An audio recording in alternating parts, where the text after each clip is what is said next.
What's up, y'all? I'm Michael of Destro Designs. We are live from Viper Den Studios. Another special guest where we have pillar of the community, Roadblock. Welcome him in. Everybody give the wave.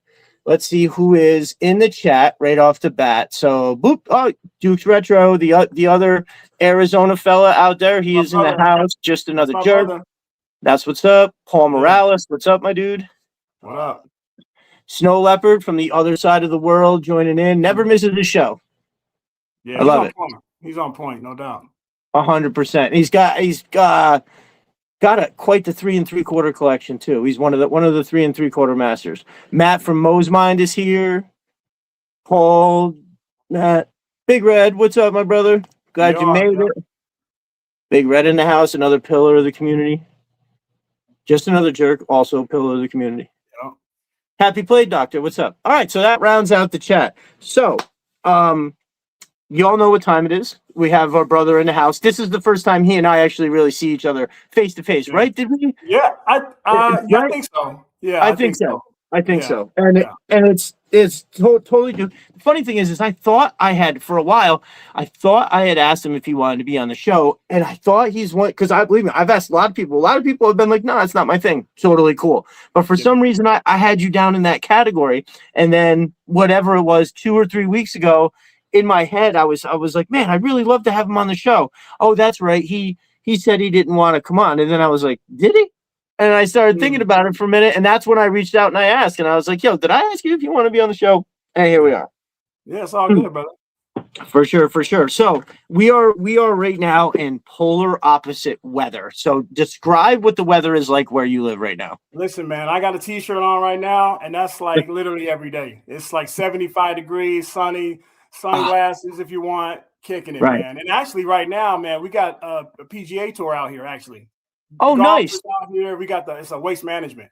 So that's the one. Yeah. It's okay. It's almost like the Mardi Gras of golf. It's not even about the golf, brother. It's a big party. People out there hanging out, drinking. It's a big deal right now. Nice. That's what's up. That's what's up. I love it. I'm just realizing I forgot to brush my teeth before I came on. So me and my big smile. Hopefully I don't look too coffeed out. So that is what the weather is like out there for that. Oh, and that's cool, man. I mean, in my later years, I've enjoyed golf a little bit for sure. For me, it's the time, but I do enjoy a little round of golf. So that's what weather is like right now for him. Today, for those of y'all that maybe didn't see any of the posts recently, where I live in upstate New York, we are in what's called a deep freeze. It has not gone above, I believe, 22 degrees. That's the highest it's been for over 2 weeks, closing in on 3 weeks. And so what that does to a building is it's like your whole house is fucking frozen. The bones of it, like insulation is meant to hold it back, to a certain degree. But I mean, if your house is insulated, good, you're fine. But no, it's the weather is crazy. And so I have been out in it all week. So customers of mine, multiple of them, their houses, the basement has a shoddy door with gaps and openings. Maybe there's even certain areas where 2 parts of a foundation meet, and now there's like a hole and there's piping right there. So it's real easy when it's with wind chill, negative 25 degrees. So when you look at this, it says on the Weather Channel, it says right now it's 3 degrees, but it feels like negative 25 because the wind was ripping. So I also said this on the timeline. I wear you'll see a lot of Carhartt for sure because I'm a brand whore, but the best shit to get is Duluth. And actually you should look into that too, because they make super shit that is really it's like really breathable stuff, but it's high quality, right? You get like a good quality t-shirt that is going to let you breathe away. And believe me, I've never reached out to Duluth, and maybe I should to try to do something because I have a lot of their clothes. It is amazing stuff. So, and I mention it, and I only throw this out there just so like people can be in the know to get like the best stuff. So in negative 25 degree temperature, I had on a pair of long johns. That's their Norvac, right? And then I had on these right here. These are their fire hose pants. So this is basically the same exact material that a fire hose is made out of. And I had these on with just those Norvac long johns. And don't get me wrong, I was still chilly, but that's it. Negative 25. when that wind really ripped up, it got in there. Anyways, I'm sure everybody here is not here to talk about what I wear when I'm out. Yeah, nice. Oh yeah, just another jerk knows that I am locked on that local weather. Absolutely, the broadcast. Yes, I don't, brother Block. I don't know if you've. I'm sure you've seen it. I put the and bless me. I know you. I wouldn't put you in a position to comment on another woman, but that local weather lady of mine, I've completely fallen in love with her. She's a gorgeous person. I've seen the post. I know what you mean. I know what you're talking about. Yeah, she's lovely young lady, and actually happens to be a very good meteorologist too. I find her to be about as accurate or more accurate than the Weather Channel, because the Weather Channel is it's everywhere. This is Well, I mean that's a real job out there, man. Out here in Phoenix, it's super easy. The sun is out, it's a couple clouds, and then I'm going home. You know what I mean? So like that's real weather right there. Right. Walk out the back door and look and be like, all right, no clouds, and just be like, all right, again, it's gonna be hot, no clouds. Yep, I'm done. That's it. That's funny. That's funny. Yeah. But anyway, just to put a bow on that, so that there was multiple buildings, all of which the ones that I was able to go a few of them, and it was the basements weren't that bad, so I was able to find where the frozen part was, hit it with a torch a little bit, get everything moving, put a space heater down in the basement for just a little ambient heat, and then I would move on to the next one. And then there was one that had a couple parts where it was frozen. That one I had to hand off completely to somebody else, because if somebody didn't respond, it was going to get worse real fast. And so he got over there. It's a company, but I know the guy. They got over there, and then I had the worst one is the one that I worked on all week. And this was a 2-family house that everything was frozen. So out of the ground comes the main pipe. And then there's a split where it's for first floor, second floor. They each have their own meter. I have their own isolation valves. But that pipe coming out of the ground, the first thing on it was a shark bite, which is that push. You could just push it on, right? And they're good for an emergency. A homeowner can just put a cap on to something if they, you get a little wet, but you get that cap on, you're good until a professional can come. It could save you. They're good for that, but they're not a permanent fix, right? That's something that, yes, you can use it in no situation. You could leave it for a little while, say like, oh man, I can't really afford the plumber for another couple weeks. Should be fine for a couple weeks. But anyway, so I had no ability to turn the water off in that pipe that was coming out unless I get the city to turn it off out there. This is a hilarious story. So I can't call because I'm not the owner. So the owner has to call initially. Once they send the guy the first time, I can talk to him, but the owner has to call and say, hey, I'm the owner of whatever, 451, whatever. And so they sent a guy. I wasn't there for this part. They were nice enough to dig through the snow, find the water cap out by the street, turned to, and they called the guy back, and they were like, yep, we turned the water off. You're all set. Boom. So now one of the first things I wanted to do was to cut the old plumbing out of the way so I can just run my shit right in that same path up on the joist and make it look nice and neat. And so I start way in the back and I work my way towards where the main is, where the main line coming out of the ground is. I got to get down to that shark bite. So how they had it was the shark bite was a T. So it came up and went over, and they had it separated from first and second floor. Those two shutoff valves were frozen. All right. So they were frozen in the on position. So I was like, all right, I'm just going to cut all the way back. The pipe is 19 degrees. So it's definitely all frozen. All I'll have to do is just cut it down. And I was like, but you know what? Until I get all this other stuff taken care of and I'm ready to put the new shutoff on, I'm going to go down and then just leave that as it is. Thank God I did, because again, the shutoffs were frozen in the on position. I had my salamander, which is this little thing that goes on the ground, and and the air that comes out of it is just like if it's hooked up to propane, so it just blasts hot air. It's for job site heating, like when you're in an open area and you just need something for heat, whatever. So I had that running, and what happened was the heat was enough to unfreeze the main coming out of the ground. Those shutoffs were frozen in the on position. So like as I'm sitting there, I cut this far above the shutoff valve on each side, so they're sticking up like this, almost like a football goalpost. And I'm looking at it and I'm like, oh, holy shit, yeah, okay. Thank God these pipes didn't burst because this is solid. When I look in each pipe, there's piece of ice, like totally right there. And as I'm looking, all of a sudden I see the pieces of ice start to come up out of the pipe. And I'm like, oh, what? And then each one, they blast the ice out, and all of a sudden the water is flying out of there. Thank God I had those 2 shutoffs that were now unfrozen enough for me to close them. And the only thing coming out was a trickle just by where the shark bite fitting was. Dude, if I had cut those off, that shit would have been flying everywhere. Everything I needed was in the car, but I was alone in that moment. Dude, that would have been a fucking nightmare. At the end of the day, total end of the day where I'm totally spent, I wouldn't have been prepared for that. So thank God I left it like that. I came back the next day. I called the owner to check. I was like, dude, they told you that they shut this off, right?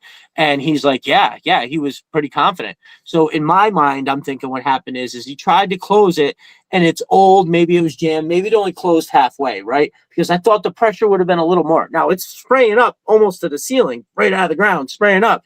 Anyways, long story short, the next day I show up, I have a Pro Press, which is this hydraulic press that comes, you put a Milwaukee battery in it, and there's special jaws that go on top that will crimp a copper fitting onto the pipe with a sealed element in there. It's a very expensive tool, but it has made me so much money. So anyway, now the plan is I'm going to take the new shutoff valve with the drain down cap and everything, and I'm going to put it onto the pipe while it's spraying, right? But because the valve will be open, the water will just come out of the valve, and then after I press it on, I'll just shut the valve off, and now it's done. So I was like, yes. I was like, all right. But that worked out. Yeah.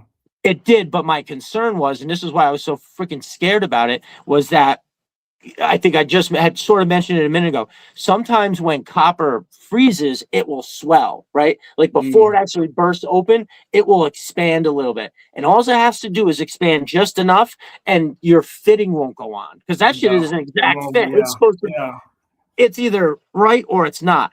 So definitely I was like, all right, I tested the Pro Press thing on the other ones before I took it off on the 2 tops, after where the shutoff valve was, and they fit no problem. So I was like, all right, K copper is what comes out of the ground. It's the strongest one. We'll be fine. So I just was like, fuck it. My dad was there. He's been a huge help. He made a lot of money on this too, because he was there. You go. So anyway, well, I mean, I write in for a helper anyway, but he's out there in the cold in this basement. It fucking sucks. You got to wear a mask the whole time. I got the white suit on.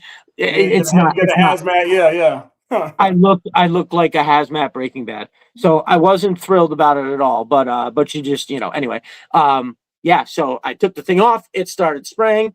I popped that thing on, and now in the shutoff valve, I had a 90-degree turn in it, so it was spraying it over to the side. I just pressed that bitch on, boom, the water was off, and now it was good. Now, here's the part of this whole long story, everybody.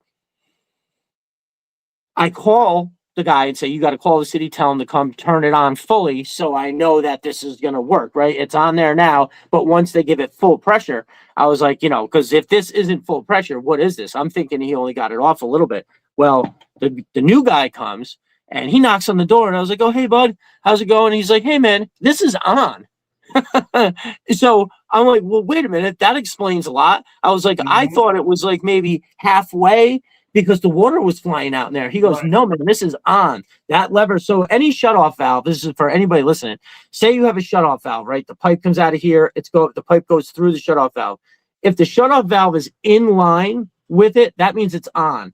If the valve lever is turned over to the side, that means it's off, right? So this is, straight up so it can go through, or off to the side so it can stop it. That's always a rule of thumb. But yeah, no, the guy was like, this was on. So I'm like, listen, I just did this whole thing. I would have had a nightmare yesterday because the guy, he called the owner. The owner has the call. Like, what happened? So he calls the guy, and it's a kid in his early 20s, but he learned a valuable lesson this day. So the guy that came to turn it back on, I know him, right? This is the same. It's the town that I'm from, Scotty. Yeah, I was like, yeah. I was like, hey, what's up, brother? And he tells me the whole story, and he's like, it's already on. And I was like, well, this ain't cool because here's what happened. So he calls the kid, and he's like, hey, man, I'm over at 451 First. What? did you tell the owner that you got this turned off? And he was like, yeah, man, I was in a real rush. I had so many places to go. And I thought for sure that it wasn't going to be a big deal. He was like, I thought I turned it. I thought I thought I had gotten it to turn. He's like, but I wasn't really sure.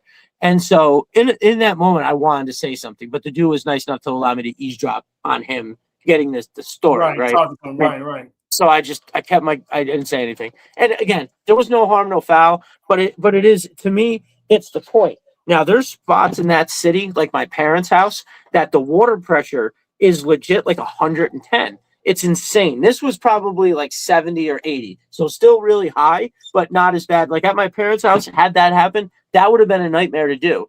Like, and because I didn't have time to stand there and wait for him to come back and try to get it. I was just, I did it. I was, so anyway, crazy story. That was the most stressful part of the week. I get it. And now that was over, and I just took up like 12 minutes of everybody's time telling you, I'm sure everybody's enthralled by the plumbing story.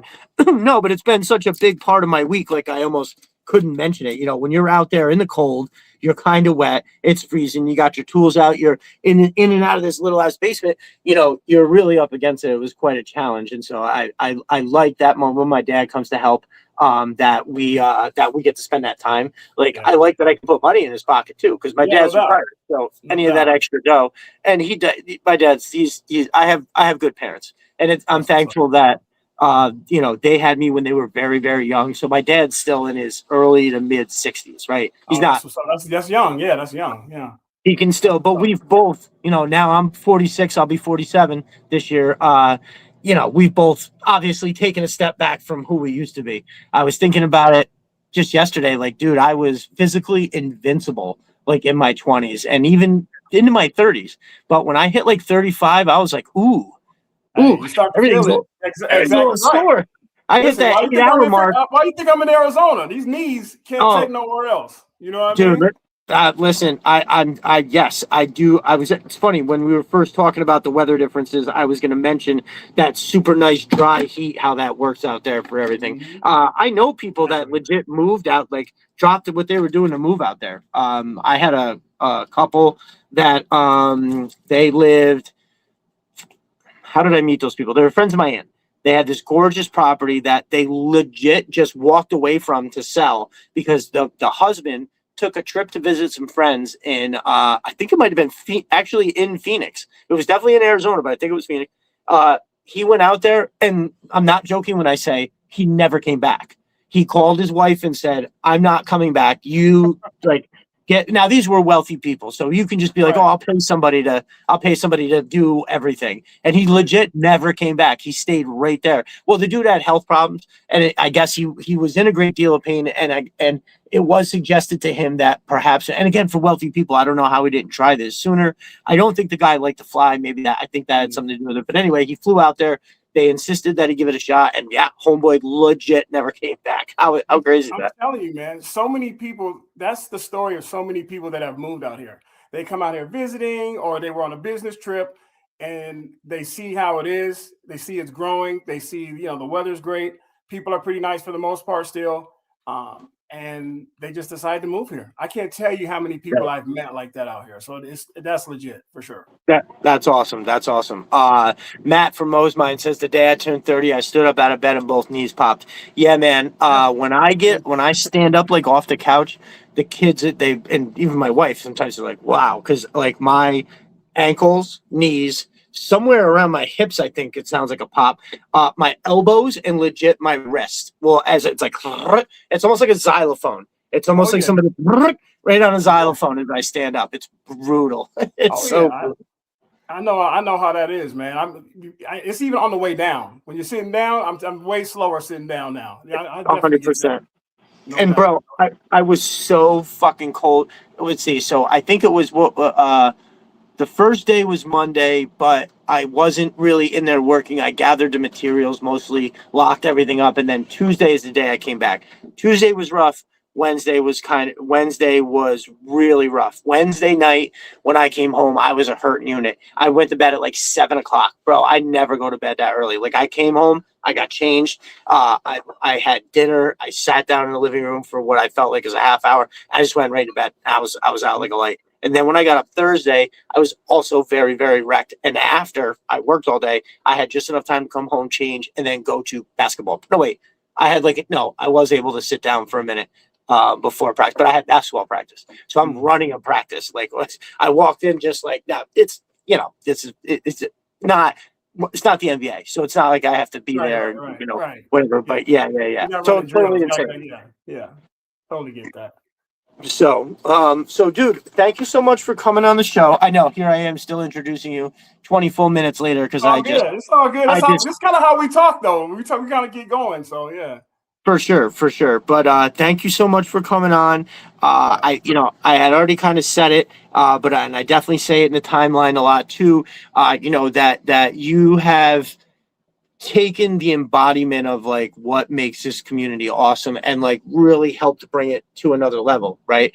When I say pillar of the community, I mean it's like you're hitting everything on all fronts, and not that there's some kind of checklist, right? Everybody participates to the level that they can, some like you see some days like this whole week, I was barely on the timeline because I can't stand there and take my phone out when I'm freezing. You know what I mean? It's just, and when these types of jobs, when I was doing that, working inside in that other apartment, it was, way, I could just stop and do whatever. But yeah, dude. So when it's the number one, I think the most important thing, obviously, is what separates us from the rest is the positivity and the encouragement, right? I think it takes like not just necessarily well-adjusted people, but more so confident people to tell other people that they do a good job, right? It's generally people who are insecure that have a hard time giving compliments because they think they're less than. They don't want to make themselves feel less than by telling somebody else they did a good job. Exactly. It's a thing. No. So it's kind of like a perfect storm of people that I feel like all kind of came together and formed this nucleus, which, by the way, I've been going back and forth with the idea, and I want to do a group, but I'll talk about that in a minute. And a group of people came together at the right time, and we all kind of did the same exact thing, but in our own way, and that just has attracted. If you notice, there's like a whole bunch of people that these people that maybe were like satellite. People that floated around and sort of would see us, and then the next thing you know, they're confessing their love for the community and being like, "Dude, you guys are awesome. This is crazy." So you are the embodiment of that. You are super encouraging and positive with everybody, right? And it takes time to do that for everybody to go through, type. And it's if you don't love that, if you don't love doing that, you can't do that every day. So that's how I know that you're for real, and like your commitment to keeping this place as awesome as it is, and continuing to do so. But one of the other things is not just being positive, encouraging, but also contributing in your own way. So the stuff I always look at it is everything that we all put out individually inspires everybody else in a different way, right? Anything that anybody's putting out there is going to be seen through different eyes and inspire everybody in some kind of way. There's like sometimes where I swear I'll say a bunch of us drop photos on the same day, right? Like at the, I can't remember, it was like last week or something. It was like Conrad, just another jerk, you. Oh God, I always do this. I hate. And then something CG horror posted, like, and it was like I just was like, it put me into a frenzy, and I was like, I gotta take the picture. I really want to do something. So it is you're inspiring in that way that I feel like, because again, this is an artistic expression. So what you're doing with, say, AI, you're still that's your art. That's you putting You've made that do that in the way that this is what comes out, which is amazing, and we'll get to that in a minute. So that I feel like when people put themselves out there by saying, "Hey, here's what I did. I think that in itself is inspiring to people who maybe are a little not insecure, but like worried, right? Like the internet's a rough place. Maybe somebody shared something somewhere else and they were like, what the people were like, what the fuck is this stupid shit? You know, that's how it is. That's how it is. So it's you hit the nail on the head, man. And I think, you know, and we've talked about it a bunch, but the main two things for me is like, just personally, I've always been a part of a team since I was little, you know, playing basketball so much. nice. High school, college, I got an opportunity to play in the pros overseas for about 6-7 years. So that environment and being part of something special, being part of something that everybody can't do. Right. I seen that element in this, right? And so that initially that was just awesome just to even see, right? And still do that later in life. But also too, just how people are with each other is so rare. So when I'm seeing people, when I'm looking at what you built and everybody's talking to each other, I'm like, this is so different than what's really out there. You kind of said it like online, what's on Facebook or whatever. People are so negative. And so when you see this, it's almost like, you know, in my own personal thoughts, I'm thinking, you know, back, and I sound like an old guy, but back in the day, you know, we weren't so judgmental of each other. Everybody could get along. Everybody was like, okay with everybody. You know what I mean? It was, in my opinion, it was much more inviting. People were much more nice to each other, stuff like that. It was kind of a baseline of how we treated each other. So that's kind of gone. And so when I seen this community, I was like, yo, this reminds me of that time. So it was just those two main things, man, really every day, man. I love it because it just takes me out of the negativity and reminds me of some of the best times in my life. You know what I mean? With friends and G.I. Joe or playing basketball, stuff like that with teammates. So this is special. You know, even with my guy, you mentioned him, Derek Dukes Retro. Even when I met him through the community, you know, we were talking about Joe's and, you know, where can we find him in Phoenix? And we finally met up and we're talking. And he's one of the guys you were just talking about from like people from other areas because he was involved in the G.I. Joe communities 2018 back in the day. And so like, you know, so when I met with him, he was like, yo, what you guys are doing is rare. And I didn't know anything about the community online. And he's like, you don't know that, you know, not so much of it is positive. And I was like, oh, really? And he's like, dude, I'm telling you, like, this is something rare and something good. So, and we're kind of talking and he's kind of showing me some stuff. And I'm like, oh, it is rare. It's special. So I think now he's heavily involved in stuff. And so it's just, you know, it's just a special thing. So that's just, you know, way I think of it. Hell yeah. I love it. And that is it in its entirety. And I believe that's how that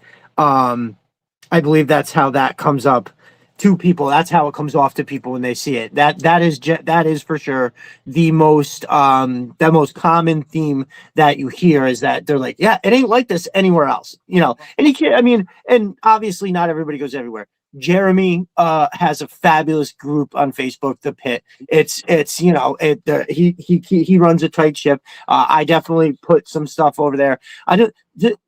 My stuff doesn't get as many likes over there as it does because, you know, there's a lot of people who post a lot of really cool shit. But no, I like, actually I'll announce it right now. So in the group that Jeremy has in The Pit, you can win.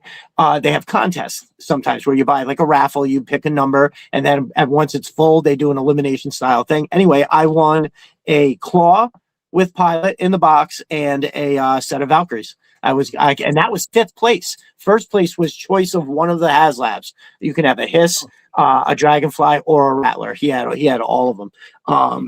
So yeah. And speaking of community, I just want to run through real quick some people joining the chat. Number one, I wanted to jump back to Matt from MOsMind. What's up, my brother? Matt has got a bunch of shit cooking. I'll talk a little more about it later, but I wanted to make sure everybody goes and checks out his Etsy. Make sure you are using Destro Designs to get your 5% off. He said he's changing it. He's got to figure that out. But right now it's 5% off. I'm trying to think. I was looking. I had something out here that I wanted to show, but all right, I'll worry about showing that off a little bit later. But yeah, that's what's up. Matt from MOsMind. Make sure you're checking. Anybody here that's unaware, make sure you're going over to his Etsy and checking it out. I keep forgetting to put links in the show notes. I saw my brother Evil Dookie is in the house. What's up, my man? Thank you for coming through. I really appreciate it. dude, I've been so busy. I don't know if you heard me saying it anywhere, but I've been working in a frozen building all week, and I've had you in my ear, your show playing on the phone when I had my earbud in. So I was listening to a lot of your shit all week. I couldn't comment because it was tucked away. But yeah. The bearded sumo, Jay Antonio. What's up, my brother? Dude, I went to try to call you like 4 times today. I was so freaking busy. But yeah, I'm gonna give you a call tomorrow. Bearded Sumo in the house. He's got shirts. Oh, matter of fact, make sure you are checking out. My man's got dope shit on his T Public. So boom, I copped this one. I love it. It's really great. That's a J. Antonio original. Make sure you go over, you check it out. Also, dude, I hope somebody has at least reached out. Commissions are open. Purchase with confidence from my brother. He's an absolutely incredible artist. I've seen a lot of stuff, and he is stepping back up to the plate to hit home runs for y'all. Make sure you go and hit him up. And just like, listen, if you're seriously considering getting something, reach out to him and get more info right from the horse's mouth about what things cost. I know true art is not cheap. You know what I mean? But my dude would deliver whatever it is. So yeah, make sure you're checking that out. Boop, boop, boop, boop, boop. Send me a message and I'll make it 10. But Etsy's being a pain. Okay, so Matt from MOsMind is saying that he's going to give you 10% off if you send a message. It's just that he's having issues with Etsy, which I've heard can be a giant pain in the ass. CG Horror in the house. What's up, my brother? I'm glad you can make it. I know everybody here is happy that you are here this week and that we get to throw down with you on this show. Welcome, my brother. Which, by the way, hold on, I gotta move something just to show. So this is when I talk about community. This is my brother. If nobody's seen it, I got 2 of them within reach. My brother, CG Horror, sent me 4 incredible vehicles. Unfortunately, I haven't. Dude, this is so cool. I had it in a shot the other day, but you didn't get to see it enough. I'm 100. Oh, wait, hold on, I'm opening it the wrong way. But the cockpit is so detailed. There's what really makes it so over the top is the glass, right? It's clear when you put a figure in there, you can see it. Ooh, hold on. I brought a flashlight for this reason. Oh yeah. Look at that. Boom. Perfect. Love it. CG, you're the fucking best. Hold on. I got one more. Which man. Yeah, that's dope. Hasbro didn't want to give it to us, so my brother just made one. It's got big missiles underneath. It's got all the missiles on the front. I'm going to hit it with a dark wash just to kind of highlight all the little lines and the accents. And especially on these, I'm going to darken these up because the detail is crazy. It's just awesome. CG, you are the best, brother. Actually, see, I've got to dial in a little more to smaller photo shoots, like doing something with that devilfish, right? I have an idea of how I can get like some what looks like splashing water and just have it. And I want to recreate that comic book cover that's got, I think it's Beachhead driving General Hawk and wetsuit on the sides. You know what I'm talking about? Yeah, I kind of want to get that. I have a question for Roadblock. When did you retire from the UFC? Yo, man, it's funny, man, because I can't remember who it was, but everybody's been posting that the Zartan pics, the Ninja Force Zartan, and I can't remember exactly. My memory's so jacked up, and somebody said midlife crisis Zartan, and so I'm laughing at myself because I'm 48, I got a mohawk, and I'm like, that might be me. So I'm like I showed all my buddies that they were fucking dying. I mean, I've had this mohawk for a long time, but it's still super funny. So like, yeah, it was pretty funny. That's hilarious, dude. Listen, everybody has to admit that there is a good little element of midlife crisis here. But the thing is that I can't remember who. I think it might have been last week when I was talking to Chris from Sys 3D Arsenal. CG says you're very welcome, brother. Nah, dude, thank you. I really can't. Dude, that's killer. Also, which I have right here, but I have stuff on top of it, is that Serpentor that you sent, dude. I look at that every day. I got to do a shoot with that. But yeah, yes, Rampage Jackson. That's who I couldn't think. I was like, I know he looks like somebody, but yeah, that's definitely what it is. Hey, I'm gonna take it. I'm gonna take whatever I can get, brother. Nice. Just another jerk says, I rock the man bun hair flip. So I have long hair. I don't do like a big ponytail. I tuck it into my hat like that. I just put it like in a knot and then pull it up like this and put my hat on like that. I don't know. I can't. I've always had hair. When I was 14, I grew it long, and one night I stayed out late. Like I didn't come home till almost 5 a.m. My parents didn't know. They went to bed. They thought I was in bed. I was not. I just hadn't come home. And when I came home in the morning, my dad had already gotten up and gone to work and didn't know that I wasn't there, which is crazy. But my mom heard me come in and was like, "Oh, where the hell were you?" I was starting to get worried. I mean, my mom knew I had a couple. The lack of them not looking for me, I'm looking back, is hilarious. But that's back in the day, though, Right, that's true. So my mom 100% was like, if I tell your father that you were out all night, because he doesn't know, if I tell him, you will be grounded for the entire summer. Summer just started. It was literally like the second week of summer vacation, and he was like, unless you cut your hair. She's like, you can grow it back if you want to, but I just wanted to. I had to. I pitched. I know, totally manipulated me. So I had to.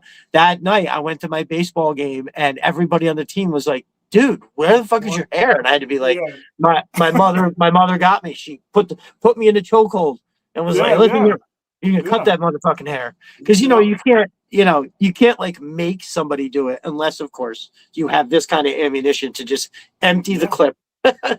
She got you. No doubt. I did. So I grew it right back, and then let's see, somewhere around I think I was 19 or 20. I had to trim it like way up, right? Like it was down to here, but it was all fucked up. I had to trim it up, like, because my hair, if I just get out of the shower and let it dry, it would be like it's huge, dude. It's ridiculous. It dries so puffy. So I had to cut it way up. And then when I was 24, I was going for this job that I still can't believe I did it. But this job was like, that'll do it too. A job will do it too. Well, here's the thing. I had already had a business for like 3 years at this point. But this opportunity, it was like, you got to remember, this is way back in the early 2000s too. It was like $175,000 job. And so I got hired to do this. I'm trying to think of how it was. It was like a training thing. So you get hired and you do this training thing for, I think it was like 3 months. And then at the end of the 3 months, they decide if you get to go become this district manager thing it was like a company that did the maintenance, was like subcontracted out by nursing homes. And it was very specific, having like, because nursing homes, they have oxygen in the walls, just like shit's different than a regular building. And I thought for sure. So what wound up happening is that I didn't get the $175,000 job. I wound up getting one that was still, I think it was like 104, which was a ton of money back then. And so I did that for, man, I think it was the better part of a year. And then the company itself had their contract pulled from the one that was, that was locally here. They were like, we can give you a position somewhere else. And I was like, no, I'm not. The money's great, but I'm not driving 2 hours away just for that. I mean, back then that was a lot of money, so I did consider it, but that was it. And then I grew my hair back, and I've only had it trimmed since, maybe once or twice, to take a little bit off to make it. Yeah. So one of these days, on the podcast, I'll let it down. I get it. Nice. And I'm sure when it's hot where you are, keeping it high and tight like that is, I'm telling you, man, it's no joke, man. Somebody asked me the other day, how do we live in the summer? And I said, well, you seen that movie Dune? And he starts laughing. I'm like, yeah, it's like Dune. Right. you ain't gonna make it walking down the street, man, unless you got some water on you. You know what I mean? Like, and actually you're not walking outside. You know what I mean? For 4 months, for sure, you're not walking nowhere. So we kind of live like vampires. You don't come out till the sun goes down. You know what I mean? That's just kind of how it is too. So what, like June, July, August, September, is that the hot 4 months? I mean, even in May, man, it gets to 105. You know what I'm saying? So it's a wrap. once you get to Nice. that, it's like, yeah, you live in it's no joke, man. You living on a See, from Doom, yeah, it's no joke. which is hysterical. I recently just watched both of those movies. They're okay. The kid, and I'm not knocking any actor. The kid is a decent actor. It's just he doesn't get me as that part for some reason. I'm not even in the dream. Yeah. I don't know. He didn't do it for me, but it was a cool ass movie, cool looking movie. Both of them were pretty good. And the Harkonnens are like a cool group of characters. It was fine. It was fine. Yeah, dude. Oh my God. It's so I remember. So I lived in Florida for only a few months. I went down there again. I was chasing some opportunity. I knew some people that lived there, and I was in Jacksonville, and it wasn't the South. It was like, because Jacksonville was like full of people that moved down there from the Northeast, and they were calling you Yankee. Like it happened multiple times. Now, didn't you just tell me you were from Pittsburgh? What are you talking about? You're not from here. You know, the people that were from here would never say anything like that. You know, it's crazy. But dude, it was I remember the first week I went down there, it went down to 40 degrees like 2 nights in a row, and everybody that I knew down there was like, "Go home. You brought this shit with you. It's never take it with you and go back." No. But then it got hot, and I wasn't a huge fan. And besides that, I was like so sweaty all the time. I just remember right back here where my hair was always on fire, and I just hated it. I was like, dude, this is terrible. So that humidity out there is insane. Yeah, the humidity is crazy. We're dry heat out here, but down in Florida, you can't breathe in that stuff. Ain't no doubt. Terrible. And also, so one of the reasons I moved back for sure was that it was Christmas time was coming, and it did not feel right. Like I'm in shorts and flip flops, and I'm looking at like Santa in the window of his store, and I'm just like, this is not right. It wasn't jiving with me. So as much as I'm complaining about being out in the cold, I do like the feel of the challenge. That the thing is, if that guy had hired a company to do all that, it would have cost him probably 3 times as much as I charged him. I feel like I charged him a reasonable amount of money. I probably could have went a little higher. The dude gives me a lot of work, and he never asks questions. You know what I mean? It's just like, how much is it? Can you do this? And actually, I'm sorry. He stopped asking me how much. He's just like, can you do this? And if I start to be like, all right, so I'm going to have to do this, I'm going to have to do that. And he's like, can you do it? That's either, I don't want to know how, I don't want to know nothing. Just tell me how much when it's over so I can pay you. So he's yeah, absolutely. But it's Pop Cold Frenzy in the house. What's up, my brother? Anybody watching, if you do not know Pop Cold Frenzy on Twitter, you must follow. He all day, every day is dropping the like an insane amount of information about what's on sale, what's worth going and giving a shot out there, and not just in classifieds and as his name states, in pop culture. So very G.I. Joe heavy. He gets it done. A third of my collection has come through his affiliate link, and that is not an exaggeration. Let's see. I thought I saw. Oh yeah, Lou Lucid Base, my dude from Figure Fight Club, is in the house. I'm usually on Tuesdays. I squeeze in there to show off my recent gets and chat with the boys. I like showing up and representing classifieds because all those dudes collect everything. Now they definitely collect classifieds too, but they have a wide variety of stuff. All of them are really super cool. One of the reasons why I like those guys so much is not just because they had my brother Chris from Sys 3D Arsenal on, and he sponsors the show. Not just that, but as I got to know them, they are very much doing what we do here over on Instagram, right?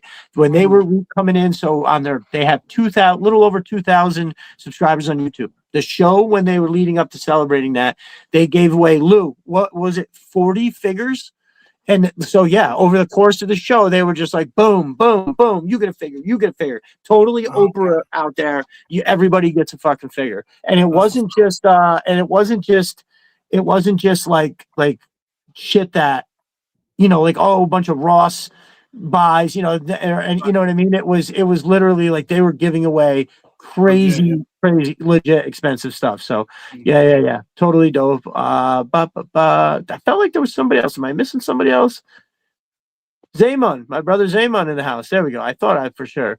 Yeah, dude. Okay, very good, very good. So we are here throwing down with my dude Roadblock.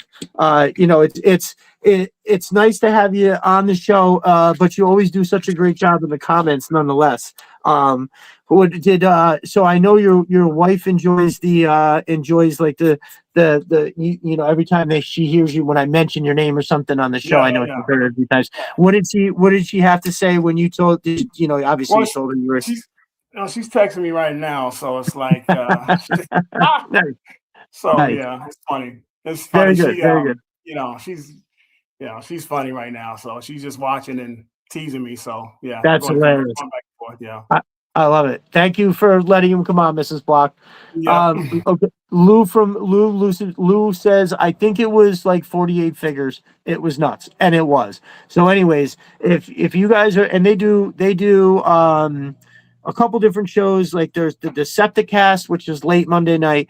They do the open mic night on Tuesdays, which Roadblock, you should jump in with us one time. It's just how you do it here. You go to their YouTube page and right in the comments, they have the link and you hit it just like you hit this. And then that's it. They put you up on the stage. So one of the weeks when I know for sure I'll be there, we'll go on and represent that community together. So that's Tuesday night. And then I think they jumped to Friday night, and then they have like a featured guest, which is what I was on. So I know you all know what I'm talking about when I bring up them boys from Figure Fight Club, and they're definitely out here doing the toy collecting community right and representing it in a way. So I appreciate them and make sure you all support them. And they're just all three of them are great guys. I was thinking whether I wanted to have all three of them on. I told them I would all be reaching out to all of them, and then I was like, no, you know what? Maybe I can have each one, and that way I can kind of get to know each one individually. But for all three of them are just absolutely great. So I love it. I love it. And I feel like I'm missing shit in this, and I am not.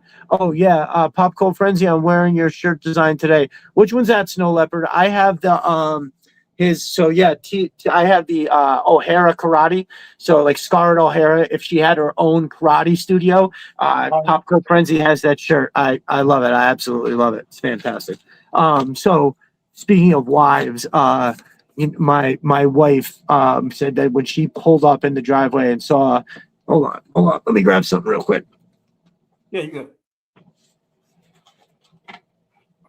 Oh, hold on.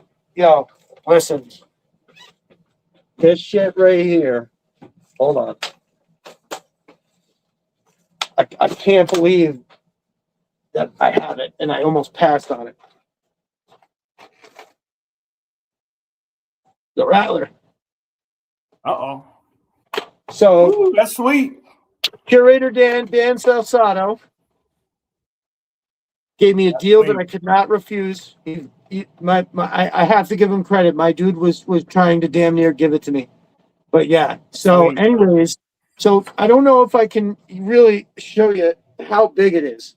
But if you look, it is like, dude, I think it's 3 feet from wingtip to wingtip.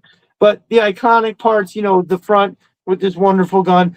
I didn't put the freaking batteries in yet, so I can't. I'm kind of just jumping in to release this. So both cockpits are highly detailed. There's lights everywhere. I'm going to be doing an extensive series of shots very soon. But listen, Curator Dan, member of the community. I don't know if y'all are. Hopefully, you're all over there for his to check in on his awesome channel. So you gotta remember, Dan was. I gotta collapse the wing, so there's nowhere to put it. So Dan was collecting for years before he finally even opened his first classified figure. I think when we were talking one day, I believe my dude said it was like 3 years of buying classifieds and not opening a single one. That's vehicles and HasLabs included. And so what he did was he reached out one day and was like, hey man, I'm thinking about I want to open some stuff, but I don't know how I want to do it, whatever. And I gave him a couple ideas. My dude took the suggestions. And so he made a whole channel based on him opening his entire collection because he has, a ton. Now he's got some he collects. He's got his. I don't believe he does. Oh shit. I don't believe he does sub teams. Like he doesn't have Tiger Force. Like I think he might have like a Night Force figure or two, but like he doesn't do Tiger Force or Mad Marauders or none of that. So, but he has a ton of figures that he's opening up. Curator Dan Collects, that is the name of his YouTube channel. Make sure you are checking him out. And besides all of the stuff, I talk to him all the time. He is a very, very solid dude, a veteran, served our country. So bless him for that. And just I can't express it enough. You know, for a dude that handles so much, and not that I can get into his personal stuff, but for a dude that is responsible for so much, he is just a rock solid person. Like I get overwhelmed sometimes because I say yes to everything, but homeboy is very similar, and what he has is he's got that moral compass. You know, when you meet somebody, you're like, oh, you get it. Like the thing you can't teach somebody, right? You're like, oh, you have it. So very solid dude. So make sure everybody is supporting Big Red says a work of art, and it's glorious. Popco Frenzy says she's a beauty. Paul says, oh yeah. Well, listen, that fucking thing is so first of all, I can't believe that now granted when the ordering was out for that at the time, I had just bought myself a hiss. I bought a bunch of shit from Gridiron. Like I had just finished this job and I spent way more money than I should have. I just was like it was when the frenzy had first hit and I almost didn't even have control. The child had taken the bank book and was like, we're purchasing. We are going to buy some stuff. And when I got the hiss, which I'm sorry, as cool as the Rattler is, and all due respect to the Dragonfly, the hiss is still the best one. It's fucking crazy. It's crazy awesome. Like when people say, what is your favorite classified? As usual, I have to give a long answer. So right. I couldn't say just one figure. I say the whole 788 fire team. So the hiss tank, there's the driver, the gunner, and the tactician that come with the hiss. And then there's the 3-man fire team. Then there is the missile system that comes with the Techno Viper. That as a group is my favorite thing. It is fucking just it's out of all the other figures that I love and have and experience them in a way that reminds me of my childhood, nothing hits like that. Like this guy right here, where is he? On some days, I say that this is my favorite classified figure. He's dope. No doubt. He's got that Snake Eyes vest. Yeah, that's dope. But he's got the whole trooper thing going on. I love the helmet with the 788. Dude, I can't tell you enough how much I wish that new Major Blood had like 788 on his arm. I want it so bad. But anyway, I will be doing that. I think that's going to be the next big shoot that I wind up doing is going to be, I've had this idea of, when I think about the 788 led by Major Blood, I think about them being like it's Cobra's most deadly force, right? Like when you need something done, you send the 788 right with them. Now I know like all the HISS tanks have that same number, but that's not like if they had a fleet, they would all be different numbers. The 788 is the one that ain't nothing to fuck with. So now the only thing with that is I like anything that's black and red, I almost want to expand it, right? To like, oh yeah. So the Stingers, they look, if you put a 788 sticker on there, you'd be like, yeah, it's all the same color. It's exactly what it is. I love the Stingers, man. And not only are they just a cool design, but you could do so much with them, take the doors off. They could be dreadnought stuff. I mean, they're fantastic, man. There's no doubt about that. I love them, man. And the fact that you can still get them for $75 at Walmart. It's not like $400 like the Vamp. You know what I mean? So right. Yeah. Pop Cold Frenzy says, I hope we get an update on the Snowcat from Toy Fair. Hey man, that would be sweet.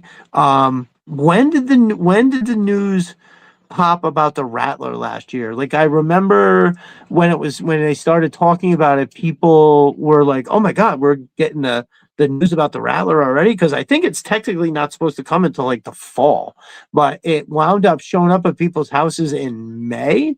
or June. Was it even that late? I thought it was somebody, y'all in the chat who got a Rattler. Let me know when did that pop off? I missed all that, man. I've only been in it so long, you know what I mean? So I missed a ton of those to jump in. I got in on the Arctic Hiss for sure, but all the other ones, Nice. I just had missed. I had missed literally just the cutoff, I think, for the Snowcat when I got in. So, but okay, yeah, I'm about to try to try. I did get a Rattler off Facebook. It's still in the box. So nice. I'm just, Okay. I'm like trying to be focused. I'm like, yo, I can't wait to open that thing. But the other ones, I'm still trying to track down for a decent price. Like, as we all are, you know what I'm saying? Yeah. So Right. yeah. Right. Mm-hmm. Bearded Sumo says he got his Rattler in May. Wow. So that's exciting. Look, I mean, when I think when I think of Snowcat, I'm very excited for it. But what I am also very excited about is Matt from MOsMind is designing a Arctic Atlas where it's going to be different. I believe, Matt, what did you tell me? We're getting tracks in the front and then a variant for the back. So the back of that Atlas is very troop carrier with the seats. It's got the, you could take it off. There's the mounted M249s on the side. You can take that off and make it look like a bunch of different things. It's not just a troop transport. It can be like just a straight up assault thing. I did it where I had a bunch of alley vipers hanging their shields over the edges and everything. It looked pretty cool. But yeah, so stay tuned. So if you didn't get a Snowcat has rear tracks, different rear, maybe something different in the front. Oh, that's what's up. Yeah, my dude is in there working hard on that, so I know I'm excited. Yes, Matt, I'll be reaching out because I was toying with the idea. I think so. I had gotten this when all this emergency money comes in. I was thinking about treating myself to something particular, so I will be reaching out to you. And I'm actually, and some stuff from Sys 3D Arsenal. I'm going to buy some stuff from there. And figure wise, right now, I'm trying to look for these Twilight guards. I want a couple more of those if that's possible. I don't want to make a huge ruckus about it. I'll see if, because, I would have loved to have scored some of those. I mean, $12.99 for that 2-pack, bro, is so crazy. And I've been on the hunt too, bro. I told you, I've been on the hunt. And normally I'm pretty successful. Me and Duke's Retro are pretty successful, but there's only a certain amount of Burlingtons. It's not like Ross where there's like 40 of them. In our area, there's maybe like 5. Man, I'm telling you, I've gone to Burlington and then I'll ask, I'll look and I'll ask an employee, hey, there's a G.I. Joe's here. I've like several times they say, well, somebody just bought them all. So it's all over. It's like people are hunting them down. That's the only ones but $12.99, bro. Regularly they're like 70. It's unreal.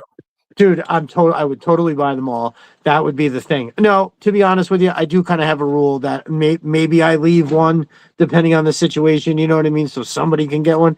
But I'm so disappointed that I'm worried that I'm never going to see them at this Burlington co-factory.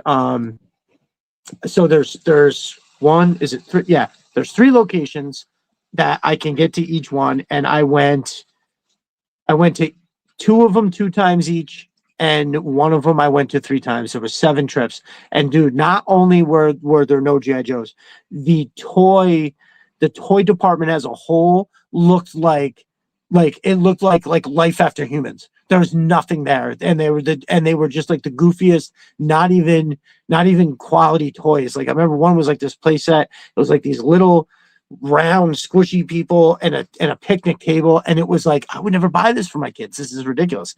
And so I'm not very hopeful that I'm going to wind up finding anything, but I am going to probably I'm probably going to stop by because there is the one that's right up here by the Lowe's, and I saw there was something at Lowe's I wanted to pick up. I saw it in the digital ad that I get from them every now and again. And hopefully I wrote that down because now that I think about it, I can't remember what it was. It was a drill bit set, but it's a DeWalt one that they have on sale. It's like for like a third of the price. It's crazy. It's like 75% off or something like that. So, or a quarter of the price. So I have to go get a couple of those. Those are expensive. Yeah. So I'm definitely looking for those. Currently, gonna acquire, I believe, another porta potty. So Jeremy Kimberlin, my brother, traded me. Oh, there's not anyway. Oh, that's weird. I'm missing a trench cover. So do you want crackers? Well, I'm sure he's around here somewhere. But anyway, I absolutely love these figures. I think they're highly underrated. I think there was so much like disapproval of the porta potty when it came, when people started getting them and opening it up, and they were just like, meh, and hey, look, I get it. I just got something from my dude GI Customs that actually makes that a little cooler. Yeah, that makes it look way better for sure. Hold on, let me put that on right.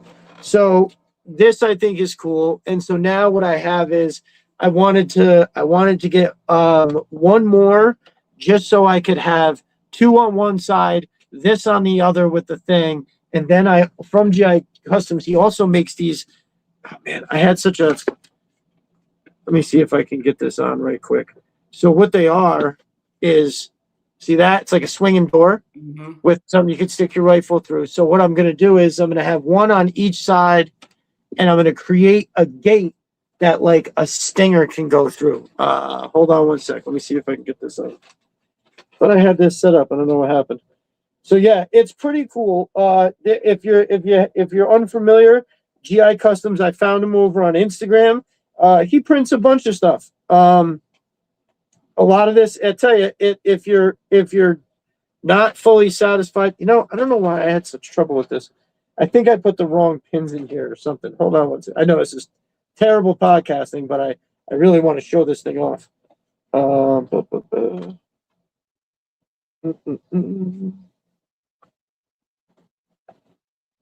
All right. So you could take them. Oh, I can't believe it fell. Well, you get the idea. The other one fell off. I think I just have the wrong clip on the wrong side. But it'll close it off in the back. But then if you make it like that, you can use it as a swinging gate, and you separate them just right. So these two, they come together you leave them separated that much, and then when it opens up, the stinger can drive through. So I think it's perfect. I think it's absolutely. And when you look at these things as like a whole, they're not that bad in terms of like the it comes with the sandbags and the 50 and the little light and the thing, and it's a bunch of stuff. I don't know. I felt like, I'm not saying that they're anything super special by any means, but I think plus you can open it up a little bit and move it. The playability seemed, whatever. So the hate that people had for it, I was kind of like, Plus I feel like if you hit it with a wash, like they already have the weathering parts on like the hinges right there and stuff like that, which is cool. But I felt like if you hit it with a dark wash, that you could make it pretty awesome. I'm like losing my mind over here because I feel like I'm completely missing one of my trench vipers. I usually have three of them right here, and I don't know where the third one is. And the only other place that I have figures is usually like right here. And I don't see that guy, so I'm kind of like, where the hell is it? And shit like that makes me nuts. If I can't find something, I will fucking lose my mind. Ask my family. Oh, there he is. All right, all's well. So yeah, when I first started, this is what I like. How you were saying you missed out on the Snowcat. So right when I realized, so all the figures that I got at first came off Amazon. It was just, that's where I saw the Alley Viper, and then I just bought a bunch after that. So what I didn't know is like, until I started talking to people from the community, is where do you get the figures, like besides Amazon? And so, obviously everybody was like, well, Pulse, here's the actual company. And I went and looked, and one of the first things I saw, because it was the last thing that had come out, was this with the Trench Viper and the thing. And I looked and I was like, oh my God, I want that in the worst fucking way. And they were already sold out. They had already, all the pre-orders were done. So it is what it is. But so I have 2 complete sets and then a third Trench Viper that I had gotten from Jeremy Kimberlin. And just a little while ago, before we came on, I was telling him that I won that claw and a set of Valkyries. And it looks like he was like, well, if you want to trade that or something else, he's like, because I told him I'm on the hunt for more, at least just one more of the actual the actual fort mod. He was like, yeah, dude, I have one if you want to trade for it. So boom, that's it. I'll have my third one so I could set that thing up, and that's that. Zaman, sorry to ask an off-topic question, but over on the X app, we should create a hashtag, not a fan, but a hashtag just for this Joe community. Yes, so Zaman, I have that in the works. I was talking about this earlier. Most likely, just to have a spot, for our community to have its sort of its own thing. Not that we have a problem outsiders coming and fucking with us or anything like that. We don't really have that problem, but the idea has been thrown around a little bit that of starting something, and I do believe the name I'm going to throw down is going to be the Destro's Iron Grenadiers, which I think is.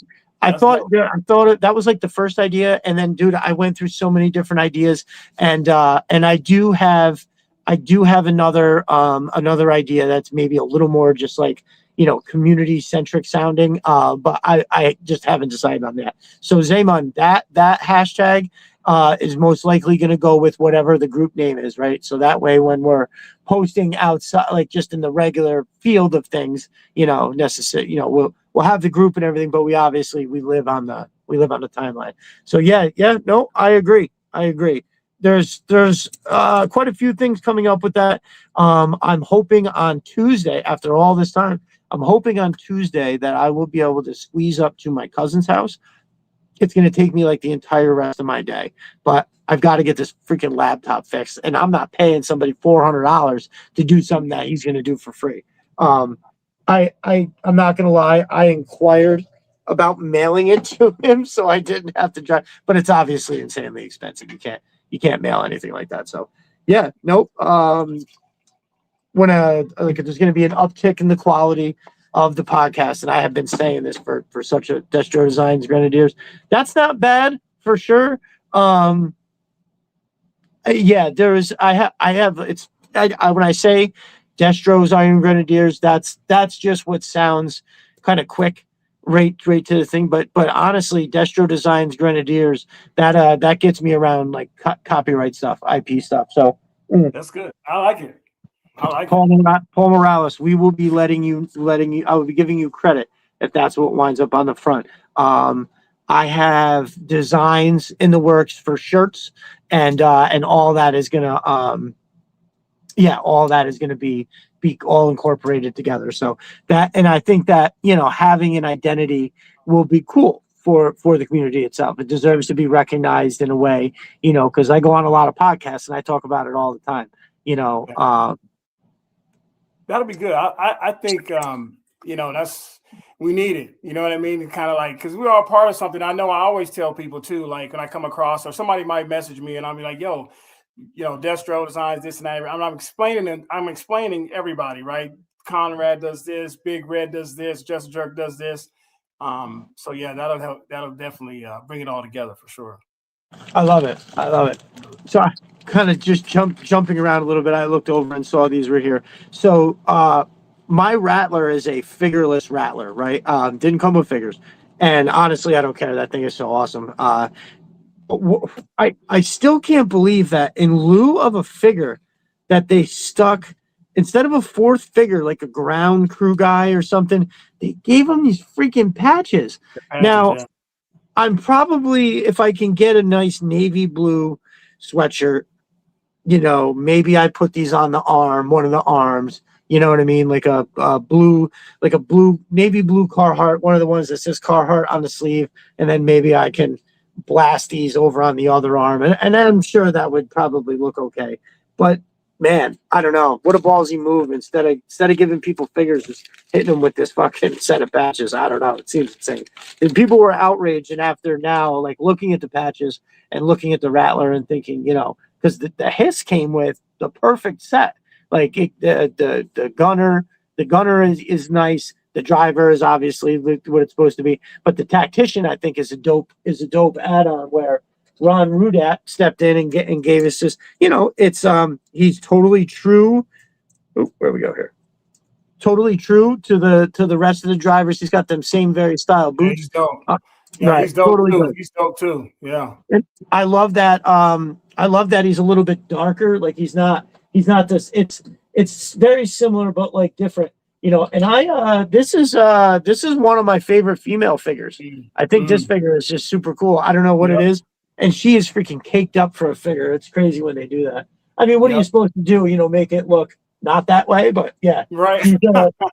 Very it is what it is. For sure. Very posable figure too. I think that gets a lot of credit for that.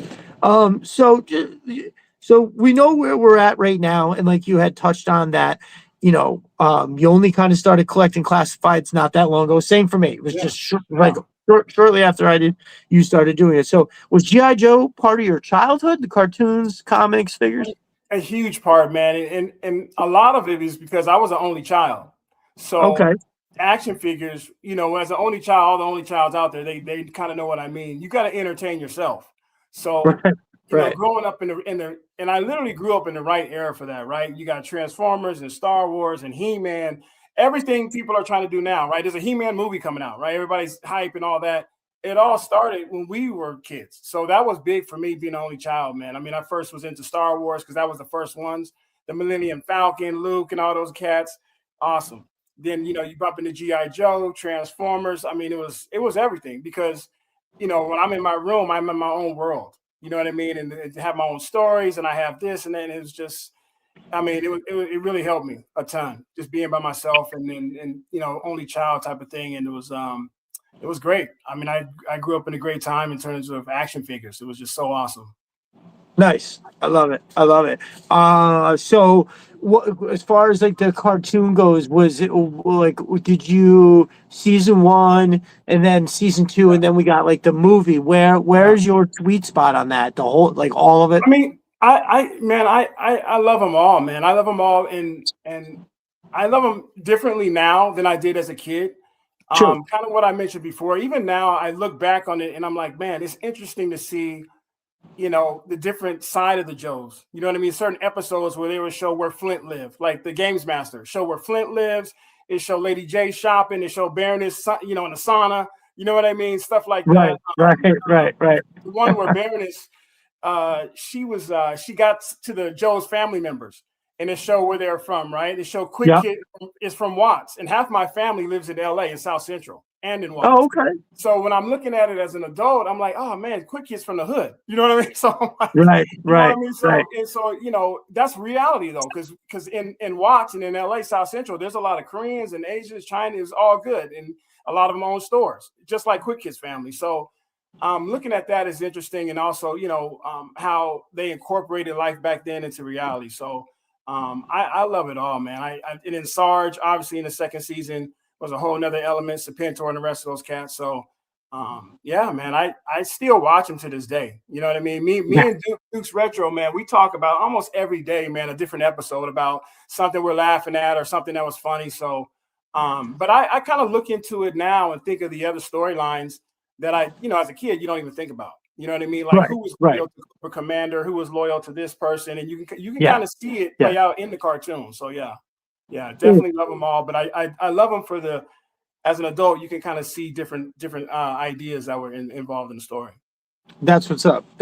Yeah, so it's hard to remember exactly your mindset, but like as I watch the episodes again now, like recently, you can it almost like jogs it back out of you, and you kind of like, oh yeah, no, I like how you're saying, how you're like, no, as a kid I remember looking at that this way, but now that I'm adult, that's hilarious. It was over my head as a kid, but now I get it. So they made stuff like it was, and like that one thing that I think every episode has at least one line that's just crazy, where like in the very first episode, I think it's the very first line is Duke is like I'm going to kick the mustard out of that crazy hot dog or something like that. There's, or Destro and Cobra Commander are always exchanging, you titanium face turkey or something like that. Something just something hilarious. And they would say things that you could say back then that you can't say now, right? And nobody said anything, so it's kind of like, I kind of laugh at that too, right? Shipwreck, right, for sure. Shipwreck will be canceled right now. You know what I mean? Shipwreck wouldn't make it. Shipwreck wouldn't make it, man. You know what I mean? So looking at him, man, it's funny, but then it's also too, there's somewhat of a seriousness to it too, because it's like kind of what I said in the beginning is that when they talk about inclusiveness and different type of people and stuff like that, and I'm like, G.I. Joe's been about that from the very beginning. Right. And no problem. No problem. I can't think of any bit of media that is inclusive in that way. I mean, we're talking about like just a crazy amount of representation, unlike, and good characters too, not just like write off stuff or whatever. I think I think that's great. And it definitely, because I grew up in a relatively diverse area. Like I didn't grow up and it wasn't necessarily a bad part of town, but it wasn't a rich community, you know what I mean? Right. And I can remember that's what all my friends, it was a diverse group of people. So seeing G.I. Joe like that I think that was awesome. And I'm just glad, like, as a whole, like, so no matter where anybody grew up, you were able to get the gist of it. Like it wasn't a little bit, it was a lot of it. They were very much vocal on like the right thing, the wrong thing to do, but they did it in such an entertaining way. It's the best of all time. The best line of toys, best cartoons. I mean, I don't know. I guess if somebody could probably bring something up that maybe we, but as a kid, I remember nothing touched G.I. Joe. The animation was the best. The storylines were the best. Everything about it was the best for sure. And it seems so normal too. Because like now, that's a topic, right? This buzzword. And sometimes I push back. I get into arguments with my girls and I'm like, yo, we didn't have that. We didn't need that. These buzzwords for this, buzzwords for this, because it was just natural to treat people okay. You know what I mean? Right. Especially growing up in the Bay. I mean, you have season 1, you got Flint sticking up for Lady J, right? He was on the ship and he's like, oh, Lady J is my partner. And then they like, yo, Joe, and then they go, right? And Lady J says, no, I'm not staying on the ship, right? And so and in season 2, it was Zorana and Mainframe. They're at the restaurant, and then Zorana goes off on Leatherneck, and then Mainframe's, oh, you handled yourself. So it's like, but that's like second nature back then. You know what I'm saying? So it's like we didn't need buzzwords or press conference or some political person telling us what we need to do. I think it was just it was just natural, man. And I try to explain that, especially to my kids. It's like back then we didn't, the stuff that you say now, it really was back then. I just think now sometimes people want to play claim to it in social media or whatever the case. But I'm just happy that what I was into, it was already like that. It just built right. So, no, the social media, the phones, everybody it's like people who film themselves giving a sandwich to a homeless person. You don't need to you don't need to break. Just be about it. Just be about it. You're completely. That's great that, the homeless person probably doesn't care, but who would want that? You got the phone and it's just like, yo, I'm sorry. Here, I don't want, get me off camera. I don't want the sandwich. Fucking, it's crazy. Yeah. The Bearded Sumo says, my wife was watching an episode yesterday. Cobra Commander was calling Destro on video cam, caught him and the Baroness kissing. Cobra Commander said, oh, you two stop it. And Destro said, Commander, there's something in her eye. Yes. It's one of my favorite parts of all time. I can remember as a kid, I specifically remember that because, I was when that came out, I was at an age where kissing girls was like, hell no. Girls have cooties. You know what I mean? Girls have cooties. Like that shit. We ain't getting down like that. So that was hilarious. Good pull, Antonio. That is hilarious. My wife couldn't stop laughing. I bet, dude, that shit is hilarious. Yeah. Let me see here. Oh, that's right. Yeah. Commander Kron did start that community. I think I'm in that. I'm pretty sure I'm in that. This week in Hearthstone, I was going to be a smartass and say, wait, there's a cartoon. That would have been funny, dude. That's good. That's hilarious. She is watching live with me, Duke's Retro. Oh, nice. Good. Hello, Mrs. J. Antonio. Oh, you know what? I know your name, but I obviously don't want to say it, but yes. So what, good to, I hope things are well. I hope you guys are surviving the cold down there, right? No cooties for girls in Brooklyn. Yeah, right. Way long ago, I used to search up Cobra Commander yelling retreat a million times. Oh, well, it's hilarious. There's no shortage of him yelling retreat or anything of this sort. Dude, I can't tell you how much I watched like the movie, or I have it on, and when I'm working, like the beginning of and I've talked about it a lot. So like the song, the beginning part is the greatest thing I've ever seen in my life. It's like my favorite. One of the best intros ever. It's got to be. 100%. And that is across all media. I'm not talking about cartoons. Yeah. I'm not talking about I'm talking about everything I've ever seen. It's fucking amazing. Yeah. And that first, now again, no matter how you feel about Cobra Law and G.I. Joe, that opening sequence of Pythona breaking into the Terror Dome while simultaneously everybody ripping Cobra Commander to shreds is fucking awesome. I can listen to that all the time, and as much as I think Serpentor is an insufferable prick, it's hilarious when he's like, he says a bunch of shit and Cobra Commander's like, oh no, that's just because you won't let my people talk about me. And he was like, wrong again. And defend him if you can. And Destro is like, it's militarily speaking, Cobra Commander is a world-class buffoon. And that's just hysterical. And then he's like, no way. And he looks at Dr. Mindbender, and Dr. Mindbender is like, oh no. Yes, Destro forgot to mention your frequent acts of cowardice. Like, it's just a series of dialogue that I think is just great. You know what I never got though, man, is that Serpentor was kind of trash though too. Like, you know what I mean? He would do some stuff, especially in the second season. I'm like, yo, what? No one could ever blame him, right? Because I was kind of like, so I kind of felt like I felt for Cobra Commander, man, a lot of times because Serpentor was kind of trash sometimes. I feel that way too. I felt like in the movies he was done wrong, like the way that And sure, right? Like, I definitely, hashtag Destro is right. He clear to me, one of the biggest things from childhood, and I've talked about this before, is when I think back about watching it, I just remember being like, Destro's so obviously right. He's like always right. And why isn't he in charge? Like, why is Cobra Commander? So that was always entertaining. But nonetheless, like, he's an iconic villain. The voice, the battle mask, or the hood, whichever one you want. Like, they're both incredible.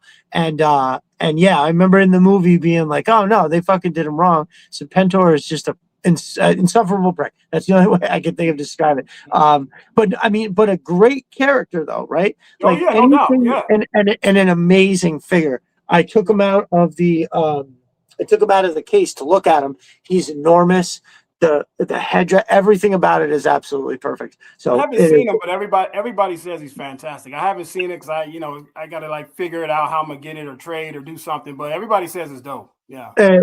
It's worth the hype. I plan on, I wanted to think about like what soldiers could I put with him, right? Like have him standing in front of his chariot like he does. But then what soldiers would I have with him? Because like his color scheme, he's like a little green, but also, it's all mostly gold. So then I was like, all right, maybe I will get like some Crimson Guards and boil them black and then just add gold accents to it. You know what I mean? I thought about that a couple times, but dude, that freaking those Crimson Guards, man, are not even cheap. Those things are like still like $30 a piece at minimum. The retro Crimson Guard, yeah, right, 50, 60, 70. I mean, it's like, yeah. I mean, I even on secondary Facebook and offer up, and nah, man. You can kind of offer and say, hey, would you take 50? They'll be like, no. So they stay at 70. I'm just crazy. Right. Yeah, there's unfortunately, I'll probably never wind up with the Snake Eyes retro because it's just so much. It's over $100. So I do have about 6 or 7 of like the no, maybe it's 8 or 9 actually of the retro ones. So like, I'm gonna keep a bunch of these in the package because it's like this is what it looked like when we were kids. They'd make a great display, all kind of standing next to each other. And the retro Snake Eyes is one I'd like to have. Like I have the Viper, the Trooper, the Snow Serpent, the Bat, the Televiper, all those troop builders that I thought were amazing as a kid. Obviously, Beachhead, Destro, the HasLab Cobra Commander. They're all good. Yeah. So yeah. Again, whatever you think about Cobra Law in the movie, you have to admit that opening scene is just amazing. I even the more I watch, it's like I feel like maybe there is this weird sliver that they could have Cobra Law existing, but it just not be Cobra Commander's origin story, right? Yeah. Like Cobra Commander being a psycho but a human being is really so much better. You know what I mean? Like it's not as horrific when you know he's already practically a monster, right? Like you want him to be just like a psycho human being. Shadow Guard might look good with him. Yeah, that's true. I've not purchased Crimson Guard yet. Too expensive. Yeah, dude. Retreat was just a tactical withdrawal. Retreat is easier to say and quicker to holler. Yeah, I agree. No doubt. Snow Leopard says, I'm going to have to explain to my neighbors why I'm laughing my ass off. Yeah, that is funny. On that movie, real quick, Destro, on that movie, I think too would have like added an element that I think maybe guys would have liked. I don't know. But if you would have had like Storm Shadow and Firefly find Cobra Commander as that snake and then took him, you know what I mean? That might have been like, because those two kind of stayed loyal to him, you know what I mean, throughout the first season. They always were kind of sticking up for him in a certain way. Storm Shadow was always kind of like in that last episode, season 2 as well. But in that Coil episode where he's trying to like get a group to undermine Serpentor, Storm Shadow was right there. So I always kind of felt like if at the end, if they would have came on some triple bubbles and then picked him up as a snake and then flew off, that would have been a sweet ending too. Because then they could try to fix him or something. You know what I mean? I agree. Now, so we all have talked about how not good the DIC G.I. Joe cartoon is. But that very first thing that they did, which is immediately right after the movie, is that Operation Dragonfire. He winds up with Serpentor, right? Doesn't the Baroness take the Snake Cobra Commander from Serpentor? Yes. Isn't that how that happens? So he does something crazy like that. I've watched that one, and I agree with you. Like that's the best part of that version of that cartoon of that version is the beginning. You know, when Cobra Commander gets the armor, the Python Patrol. That's kind of dope right there. But Agreed. I thought that was cool. It's got the elements that are not that great that we all know about the DIC, but at the same time, to me, that one is watchable just because of the like you said, the invention of Python Patrol. They show how they did it. I thought that was pretty cool. You have an alley viper. Anytime you have an alley viper, you can't go wrong. And dude, there's so many times that like I've tried because I want to like the DIC cartoon. It's more G.I. Joe, right? And they've got a whole bunch of characters that I love, like Ambush is in it. I fucking love Ambush, but you watch it and I can't do it. I can't do it. I think sometimes people don't mention as much, but there was a change just in society in terms of like when the toys are coming out, the first version, all the way up to 86, 87, when you'd buy a toy gun or a toy knife, it really looked like a gun or a knife. It was all black. You know what I mean? There was no pink tab on it or, changed different color. Something happened. I think a couple shootings or something happened.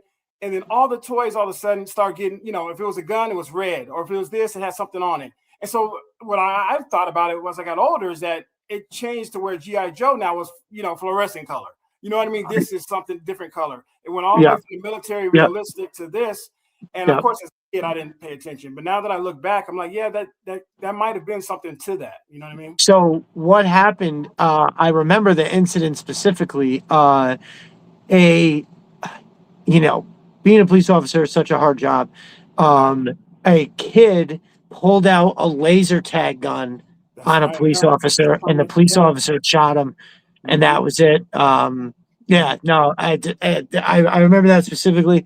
They started all the because I remember I had a full-on M16 with an M203 launcher on it, and literally it was all black. There was no orange. There was no none of it. It was just all freaking totally awesome. Hell yeah! I remember going to the toy store and you look, and the one KB I used to go to, at the bottom was all the weapons.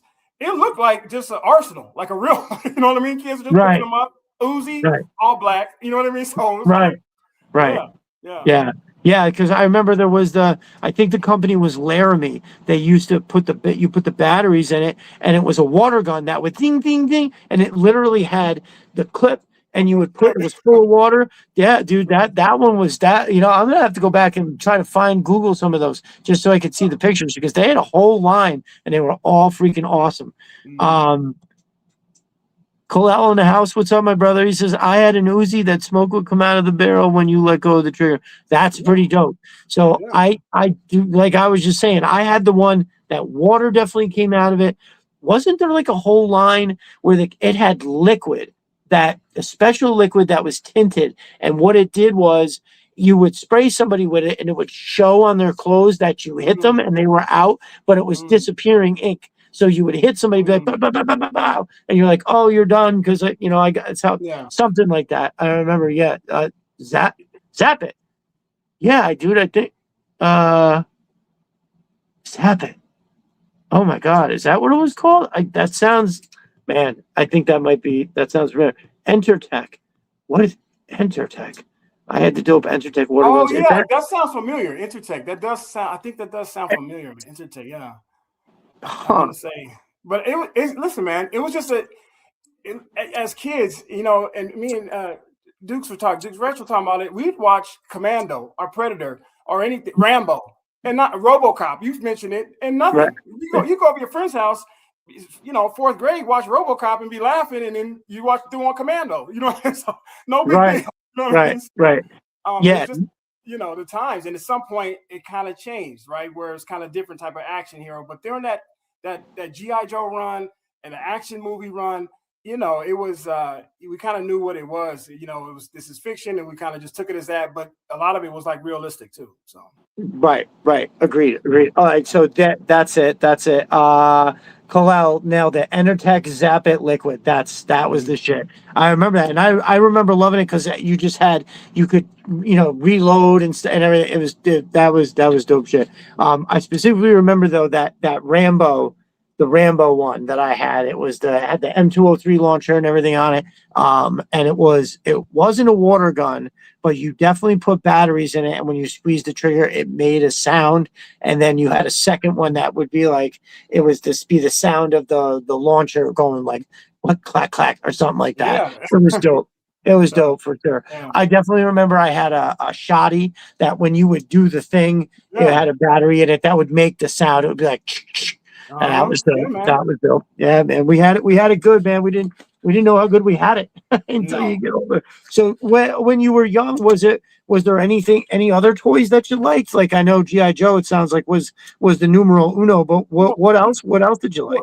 Yeah, I mean, WWF was everything too, right? So the wrestlers, Hulk, Macho Man, JYD. I mean, you had everybody. Jimmy Snuka, Superfly, Ricky the Dragon. So I was definitely into that. Saturday Night Main Event. All that stuff, man. So wrestling was. I would take my Joes. I do GI Joe stuff, and then I'm doing wrestling stuff. You know what I mean? So with the Joes, so wrestling was huge. Obviously Transformers, and then they had the movie. Optimus Prime obviously was like, the man, the leader of everything. So yeah, all those, man. It was that was, I look back on it, man, and like you just said, man, we were just like we didn't know how good we had that, and actually what we were playing with would last decades later. It had almost the same effect. You know what I mean? In terms of Optimus, in terms of now G.I. Joe Classified, in terms of He-Man with the new movie. We had no idea back then. We just loved it for what it was, but that was something special to start. But because I mean, what other brand or IP type of thing has that kind of effect 40 years later? And and that's what kind of got me into classifieds, man. My daughter went to college, my youngest. What am I gonna do? I'm like, G.I. Joes, I love them. I started getting the 3 3/4, and I'm buying them all over the place, but I would buy them and they would break. And the arm would break off because I'm trying to play with them. I'm stupid, right? I'm like, they're 40 years. They're 40 years old. So I'm like, oh yeah, I'm mad, right? And I'm like, wait a minute, this thing is 40. You know what I mean? So right. All those, man, were awesome. They still are. So that's what's up. It looks like Zamon's checking out for tonight, my brother. Thank you so much for coming through. Enjoy that party tomorrow, and happy B-Day to your nephew. That's awesome. Yeah, I definitely remember that I liked He-Man a lot because I think back in like 82, that there wasn't much else. And I remember seeing that first run of G.I. Joes. Like I kind of remember being like, oh, those army dudes are cool. And then I think I remember asking for one and not getting it. And it wasn't until the next year in 83 when I saw that Destro and then so it was the Destro, and then the original Snake Eyes was still in stores, I believe, and it was up on the peg, and those were the first two that I got, and still to this day, like when I make lists, Destro and Snake Eyes aren't on those lists because they're above the list, right? Yeah. They're just they're the omega of collecting. Just like fucking forget about it. And so yeah, that's why I don't bother putting them on there. But yeah, so I remember getting those, and then that was it. It was over. Like that's all I wanted. I remember I would get other toys, and like I would make my mom ask them for the receipt so I could bring it back and get GI Joes. Like I didn't want anything else. I remember trading. I had a bunch of wrestlers, the little rubber ones. I had a bunch of those. I had a ton of He-Man, and I think I had a very small run of some of the Star Wars guys, and I got rid of literally all of them. I traded everything for GI Joe. Yeah. 100%. Cal says Star Wars, He-Man, and GI Joe. Anything in that GI Joe scale, I would try to get. Yeah, no, that 3 3/4 is just crazy. Snow Leopard says the bearded sumo British Bulldogs were awesome. Billy Jack went later in life. Hell yeah. Yeah, man. Super dope, yeah. Target has a Bobby the Brain fig I've been eyeing. Target does? Bobby the Brain Heenan? Get the They fuck have some out. wrestlers in Target. They got some wrestlers in Target. I've seen them, yeah. Huh. No shit. Just another jerk says, I may be 2 poses from Breaking Spirit. Is that which one? Your OG? Your OG? What do you have? The 3 3/4? Just another jerk? That's what's up. For me, it was G.I. Joe, Transformers, Thundercats, He-Man, both of the Ghostbusters shows. Yeah, so Bearded Sumo hits on most of it. So I did like watching Transformers, the cartoon. I think I didn't have the figures because I think they were too expensive. Right. I think that they were more than the Joes, yeah. So and again, it's not that my parents weren't poor, it was that they were kids. They were kids when they had me. So I definitely did enjoy watching the show Transformers. I liked Mask. I thought Mask was cool. I had I can't remember the name of it. Is it Condor? I had the little green bike that turned into a helicopter. Yep. I had that one and I loved it. And then later on, I got the black vehicle where the guy popped out of the top and it just popped up. It was like an SUV, I think, or something like that. I traded for that vehicle only. No. It had the figure with that big helmet. And I remember that being cool. One thing that I really, really liked, because it was like, I never got to see the cartoon, and the figures were definitely way too expensive, was Voltron.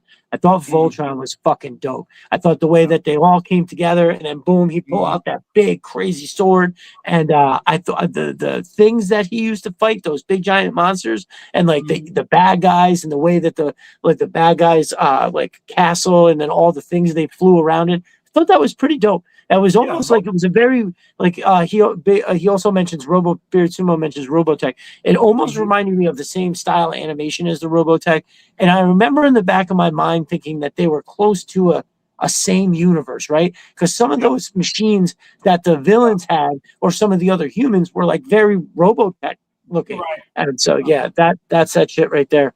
Kalel says I had the Matchbox Robotech figures. I also had Secret Wars and DC Superpower figures. The cheap Rengo Soldiers, Freedom Force. Oh, that's what's up, brother. Yeah. I think I do remember them Freedom Force. Holy shit. Holy fuck. Something that I had that came up recently, we were talking about it, was I had that Blue Thunder, that helicopter, which was it was close enough to classified scale.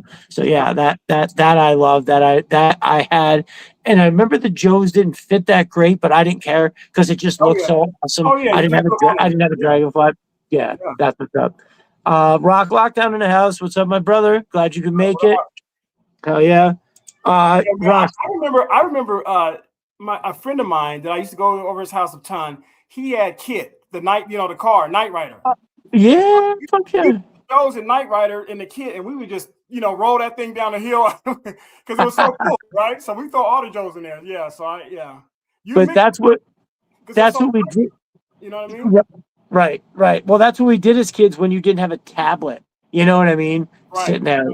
I try so hard. You've probably heard me talk about it before. I keep my kids away from that tech, but like, you know, like on a weekend like this, like where today I got up to go work outside all day. We're remodeling the house, so we're limited with the space. I have a big work site up on the second floor. You know, what are they supposed to do? They can't go outside. Their mother doesn't want to take them anywhere because it's fucking frigid outside. There's no reason to go out. But what can you do? You know what I mean? So like we have a computer and they have their Chromebooks from school, but again, it's like an hour of screen time. That's it. That's all you get.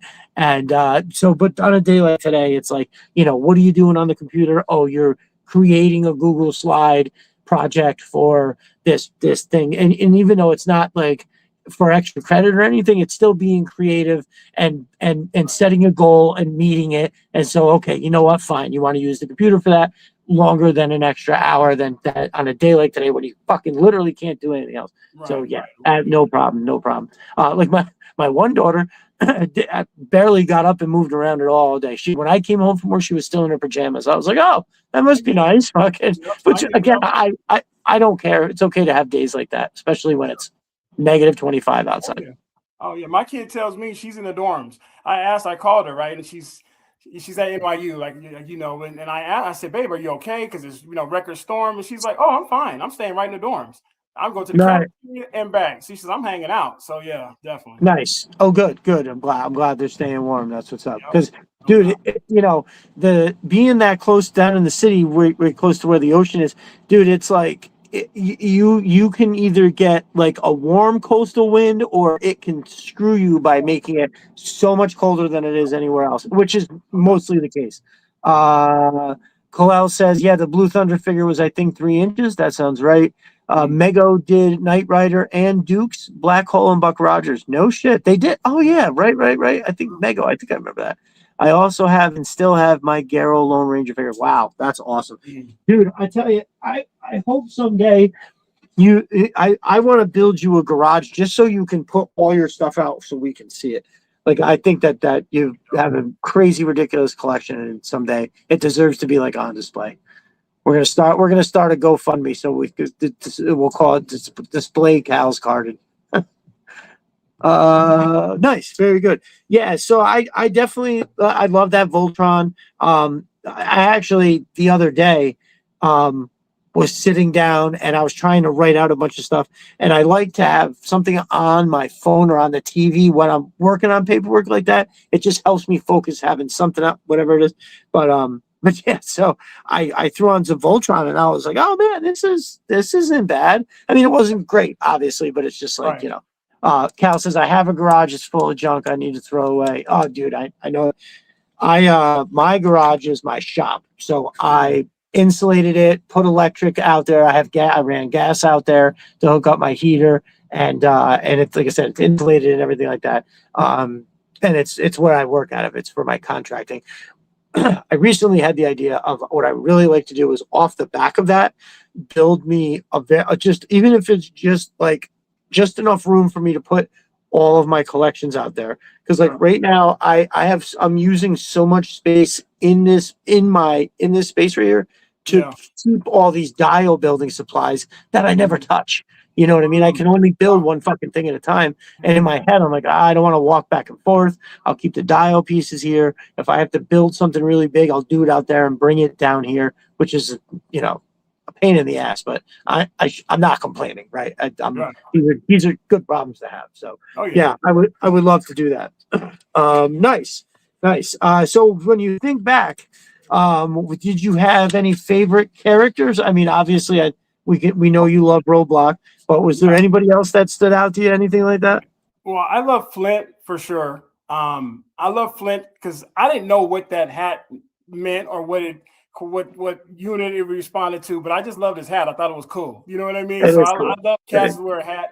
You know, me and my dad used to watch A Man Called Hawk. It was an 80s show where the guy had on a hat. You know what I mean? Everybody kind of looked cool. So I was like, Flint got a little cool, little lean on his hat. So I loved him, man. Storm Shadow for sure. You know, back in the 80s, ninjas were everything, right? So oh my God, yeah. Oh, he's got all white, so everybody ninjas was definitely my thing, man. So obviously Roadblock, cool. 3 3/4 Road Pig was definitely one of my favorites. it's weird for me because the classified version looks to me is so different from the old school version in terms of Road Pig is like a pig, right? And classified. But in my view, in the smaller ones, he was kind of yoked up. He was like him and Big Boa were the first ones that were kind of yoked up. So, yes.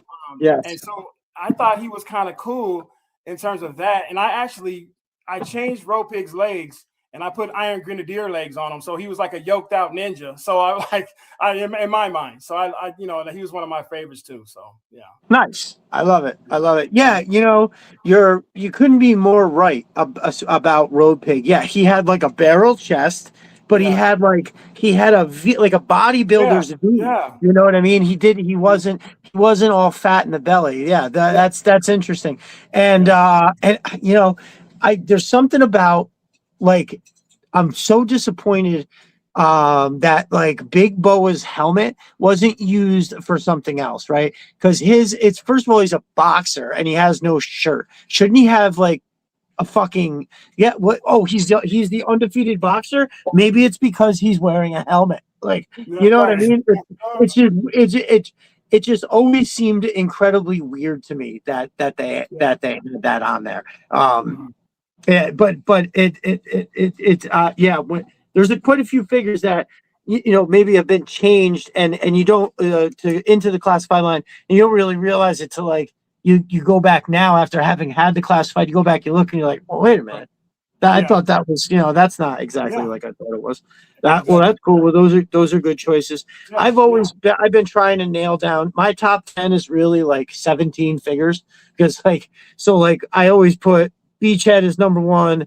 At number 2, I always say it's Alley Viper tied with Shockwave, and that's pretty firm. Like, that never changes. But when I try to go after that, it's like I could rearrange it in so many different things. I absolutely loved Low Light, but I also really loved Salvo and Ambush. So I don't know, like that might be somewhere in there for, if that's 5, was that 1, 2, 3, 4, 5, so 6 figures. That's my top 3.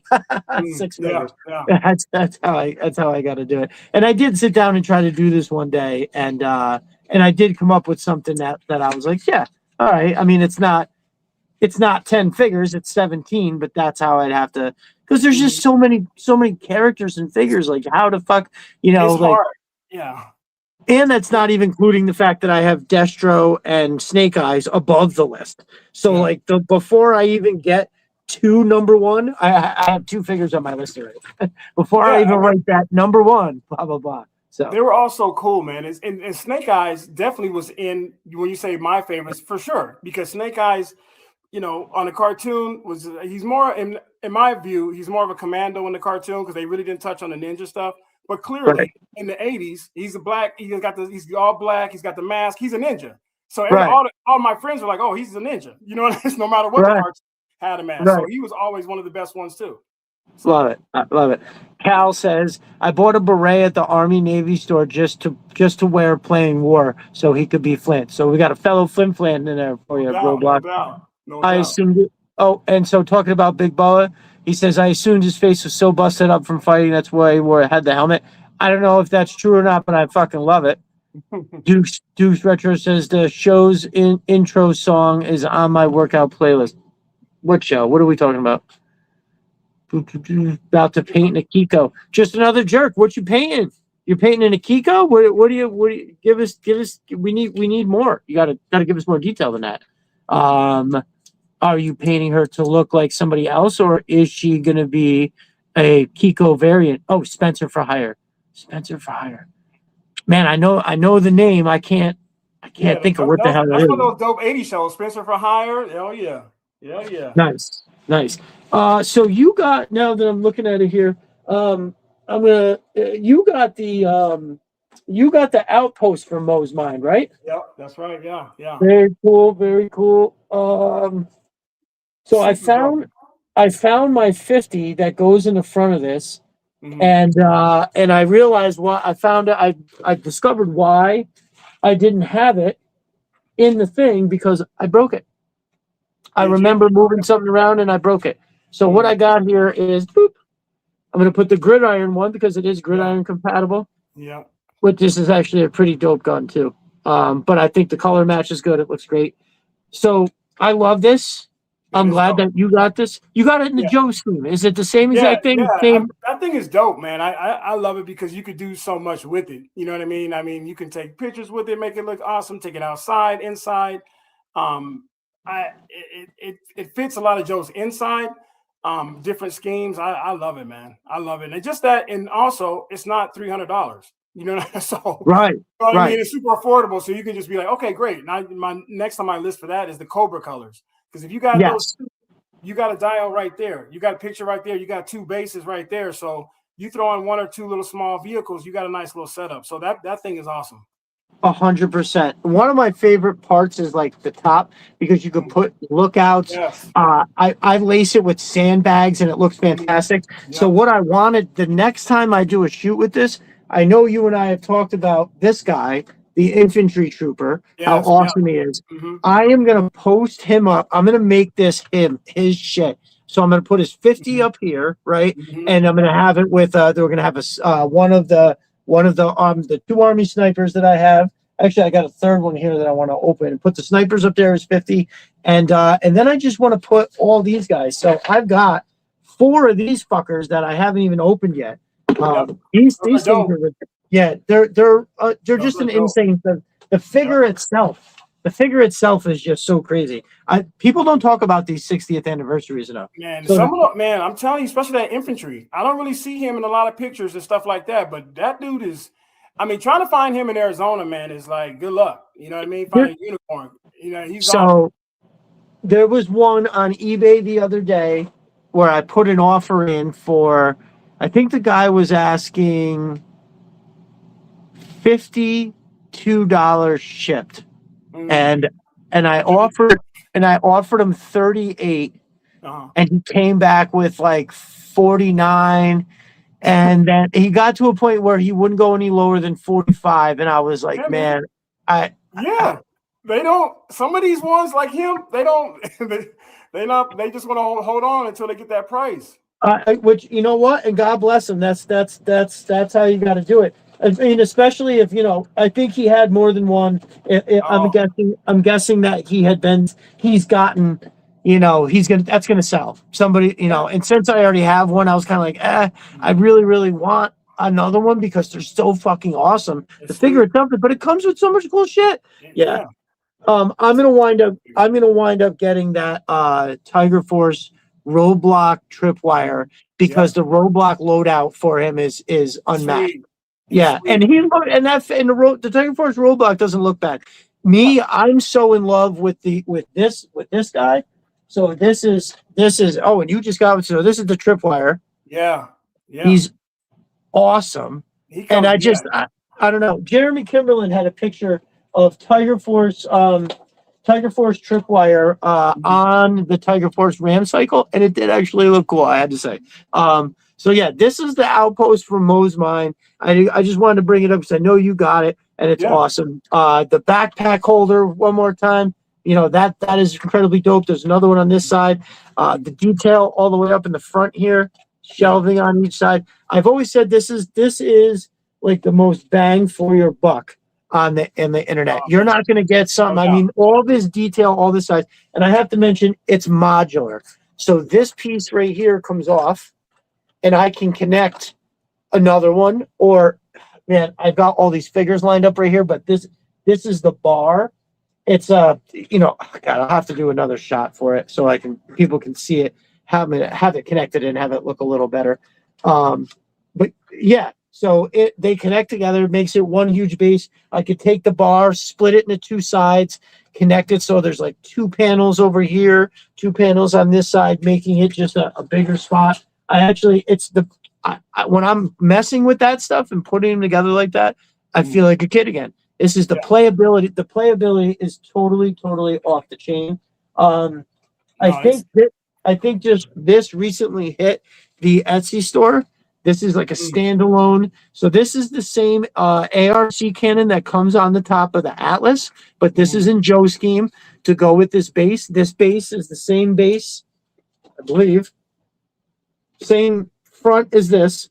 It just has the two special sides that just like everything else that's modular, these come off. And then I can now connect this to the side of the outpost or connect it to the side of the bar or incorporate it somehow.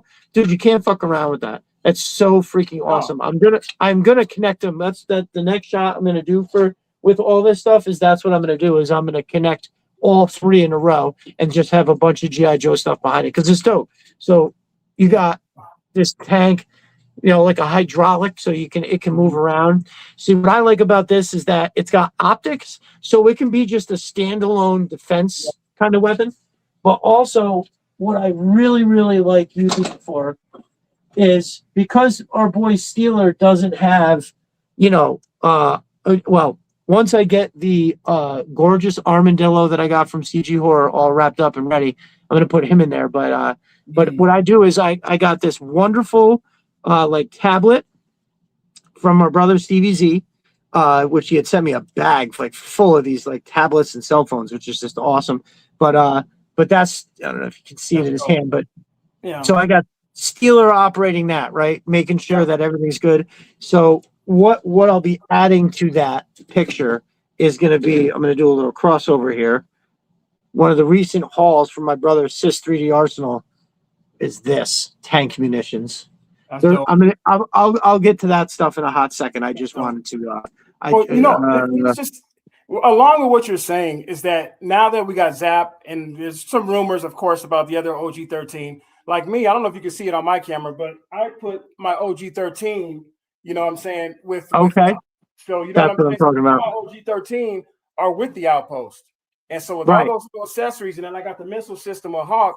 It fits right in, brother. The color scheme, it really reminds me of back in the day, the catalogs. So I think, like I said, the Outpost just itself and that accessory that you were showing, it fits right in, especially with those OG guys. And now we're about to get almost a complete, set. So that's kind of my thing now is I put the OGs with them, with the Outpost. So it looks great.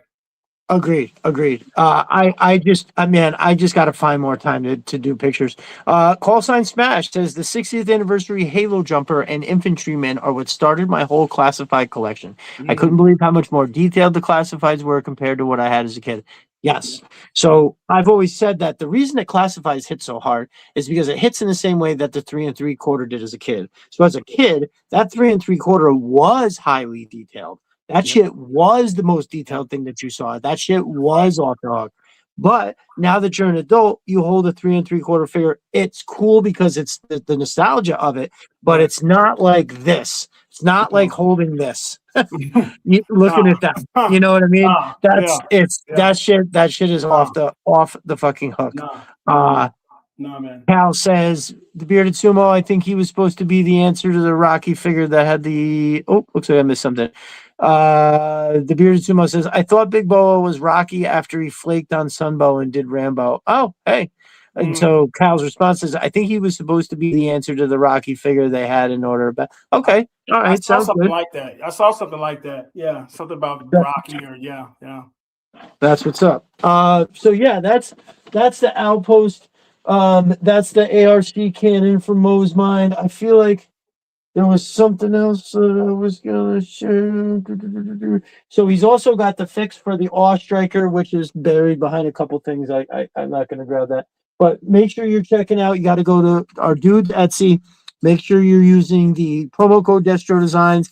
He will honor that 10%, but you just got to send him a message and be like, hey, I ordered here, because everybody's hashtag that we got, or like from not hashtag, but your name is on Twitter or even here is not going to be the same that when you order something that's probably your real name on there, right? So make sure you reach out, send Matt a message, and he said he will honor that. So yeah, that sounds good. Beard Sumo says Stevie Z has some dope stuff. I just got. He put so much paint and detail on his accessories.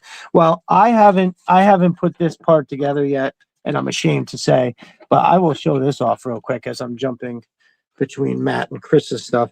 Because this, there ain't nothing out there like this. No. Like if you're a sit-down console, the amount of time and effort, just as the Bearded Sumo is saying here, is amazing. It's fucking off the hook. So yeah, don't fuck around, don't front. Hit Stevie Z up. He's making improvements on everything too. He said he's going to use magnets so you can swap the screens out, because those are just like a sticker, which they look amazing, but they're always going to look just like that. Unless you put a, you can put a new sticker over it, and then it would be new, but you can't just keep doing that. You see the edges. It's, it is what it is. So yeah, don't forget, go check out my brother Matt from MOsMind. He's got new shit cooking. Like he said, imagine the Atlas coming, rear treads, new back, a different variant, something new, a new little chef's kiss to the front. So stay tuned for that. I'm very excited. Especially if you, whether you got a HasLab or not. So whether you have a Snowcat coming, this is this Atlas variant is something that you're gonna wanna consider investing in. I know I'm gonna. So check him out. We are gonna slide right into, as I was just showing you, the latest drop that I got from Sys 3D Arsenal is this amazing. So what I love about this is that they can come out, right? And you can do whatever you want with them. But there's this little indent that you actually can slide these in, and it holds them. So I can like move it around and they don't like tumble all over the place. So these are accurate. I'm going to put it up. These are accurate armor piercing. Totally awesome. Big, huge tank rounds. You don't need a tank. I'll use that ARC cannon. That's close enough. Now, I also got this, which I think is just so, doesn't that just look awesome? Like you just put this right here, boop, or even standing up like this. And then also in here are, boop, again, color and design accurate. Apparently that like cobalt blue is an accurate color for these armor piercers. So how cool is that? Now also, I don't even think this is out on his website yet, which is fucking, I love it when he hooks me up with stuff like that. This is one of those plastic barrels that you would get like a big 55-gallon drum of chlorine in. Yeah. So it's got the special band area at the top. Obviously got the 2 white caps that would have, but it's same functionality as the other one where you get to open it up and put stuff in there. This is awesome. Anytime I can get something that where is it here? I don't think I have. Anytime I can get something that looks this awesome but has like a civilian feel to it, it makes it so you can create these special like scenes where, because yes, war fighters fighting Cobra, other war fighters is one thing, but having like my headcanon, my GI Joe right now, the war is in America for America, right? They're fighting on the streets, like Strike Team Fangbuster coming out of the Atlas, taking down a paint factory that's got Cobra ties and a supercomputer.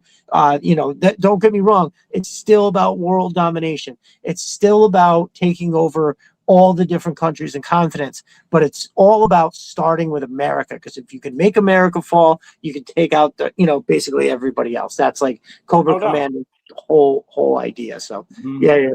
Was I felt like maybe there was something else, but yeah. So you can, anybody that just happens to be watching and doesn't know what I'm talking about when I talk about Sys 3D Arsenal stuff, is all the things I was just showing you. He's got cool stuff like this, any kind of dial pieces that you can imagine, going up to actual, oh man, I hate it when I'm not like super prepared. Actual stuff that looks as cool as, hold on, let me get it together first. Stuff that is as super cool as like this. So this was something that came for the Cobra Claw launching facility, a mechanic set. Boop, boop. This comes off. So you could just have the bottom, you could just have the top sitting on there, and y'all, this shit opens. Like I store my Techno Viper stuff in these drawers. Yeah. Oop, oop. I dropped it. I do that every time. But like, yeah, even this bottom one, it's just, it'll hold. You can take any one of them out and they'll stay in there. The follow through on this is awesome. And the wheel spins this way, so it kind of has like a little bit of movement. There are these like indent handle style that I think I've tried to have them hold it up before, but I absolutely love that.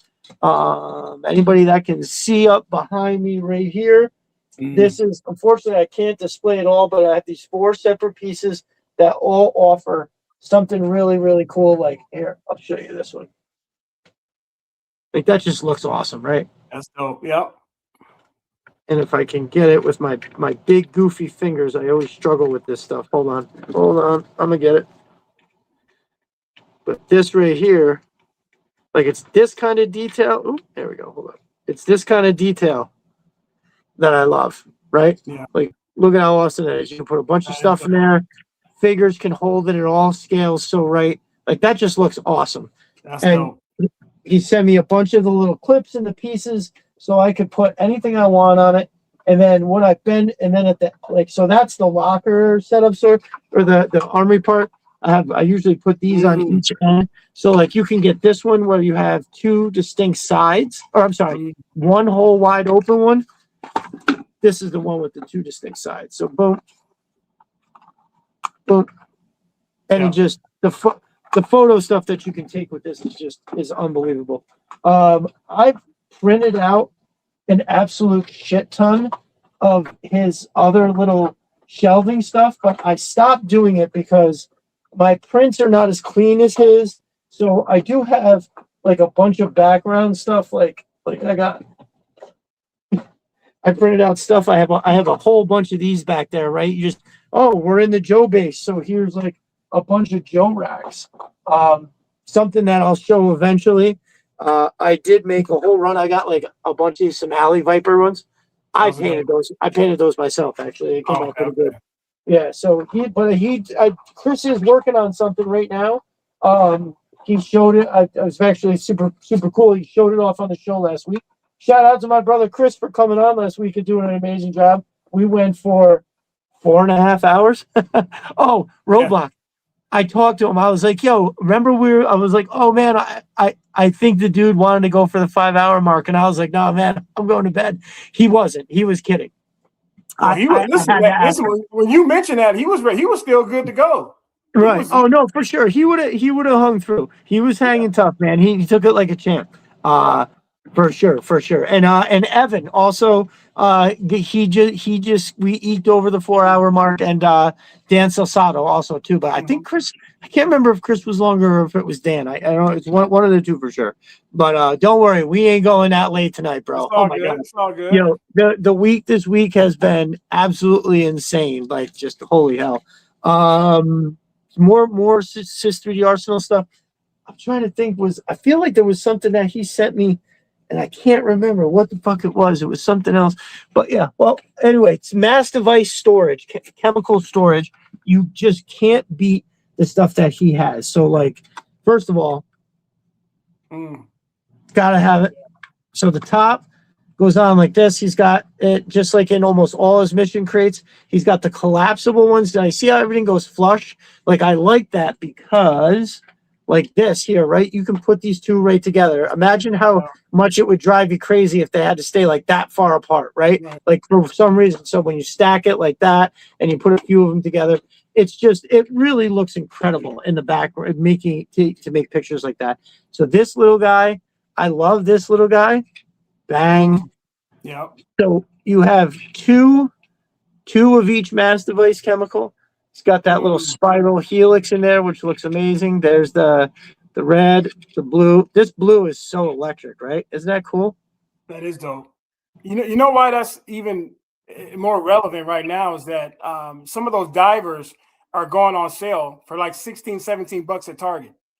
Duke's Retro just picked up a bunch. He grabbed me one, and it was only like 3 or 4, but not every Target. But I've seen on Facebook too. They're $16 or $17. So look at your targets, man. Whoa! Yes. I got to swing by. Well, I'll get to. I'll circle back to that in a second because I caught them. They have that mass device. You know what I mean? So that's kind of like Listen, I am not particular. I mean, they're great looking figures, but it's kind of like, I can't really do an underwater. So I was like, $16.49. Well, yeah, that is a deal. How many sets did you get? My target. Well, I don't know. I think he got like 2 or 3, and he grabbed me one. But that's nice. all we've been able to find. We've been scouring Arizona, and he lives in Surprise, kind of outside of Phoenix. So he found some and he grabbed some, which I'm very thankful for, because those things are for like $55 retail. Yeah, because absolutely. it's the divers and it's mass device type of thing. So, but yeah, they're definitely out there. So you just got to check and look. But yeah, he definitely hooked me up. That's awesome. I love it. So one of the things that Chris has come out with recently that I absolutely love is the legacy crates. So now this size, the mission crate that he had originally are these right here, the first ones he made, and I love these. This is the shit I fell in love with, was this one right here. So this looks more like kind of like a wood crate where you have the cross brace pieces. You have 3 individual pieces in the back, but this one, we got the Cobra symbol, and so all of his stuff is modular in that black part and the chemical setup came in this. So I took it off to put it in here because Cobra's got to find a way to ship this somehow without anybody knowing. So they're going to get this chemicals to the Dreadnoks, and the Dreadnoks are going to be paid this gold bars. Yeah, the gold bars. The detail is so dope. They're again, this is all just stuff that when you put this stuff in your pictures, it just enhances everything and makes it look great. In every color, I've got this size here, and it is the boop. You get 16 individual, which are just amazing looking. Hold on, I'll take the Joe one out. I like because it's got this gorgeous stripe. But my fingers are so big and goofy. Hold on, I'm coming. So I haven't taken this out in a while, so I want to show it real quick. Hopefully you can see that as well as I think. Yeah, no, that's so good. There is, so in like the pull part right here, there is just enough separation to make it look like it's hanging over the edge, right? I don't think you can quite see it, but when you have it in your hand, and it's just the detail looks great. And that nice little yellow stripe is chef's kiss. So I actually have, like, you can get everything that Chris has, you can get in any color. So, there's the Joe's. We got Cobra blue with those nice reds. And then you have for his fire team. So you can't go wrong. Can't go wrong. Love it. I love it. So yeah, you can find Chris's stuff still over on Etsy, but he has an absolutely gorgeous website, and that's sys3darsenal.com.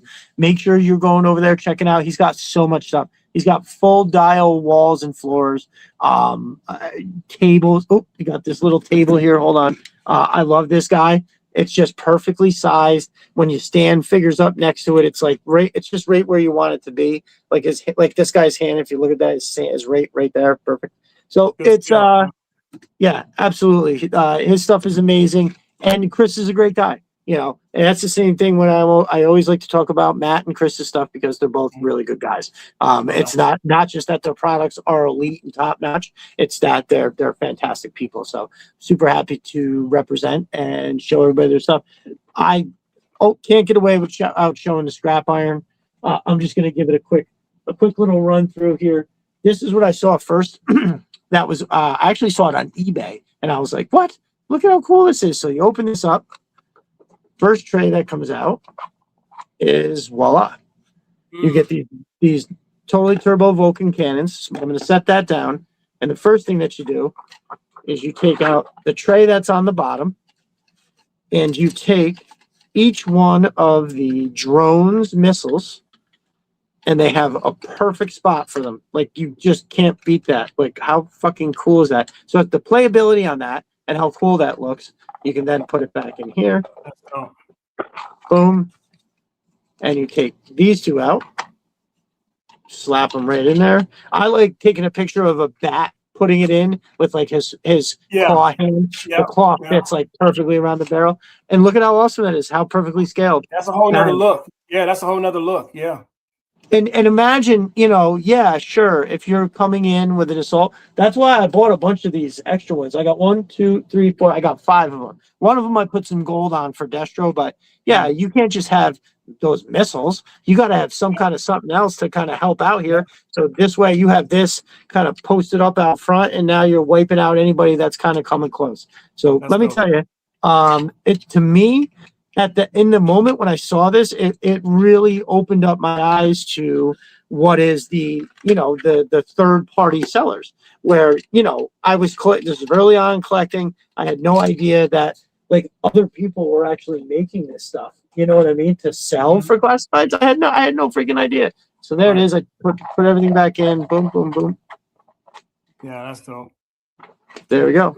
And then back in again. And now I was so excited that when I ordered this, I didn't even think like, oh wait, does this guy make more stuff? Because I had no idea. So when I went back over, I saw, hold on, I moved the stuff around a little bit. So I went back, and then the very next thing I saw was the Firefly mission crate of the same style.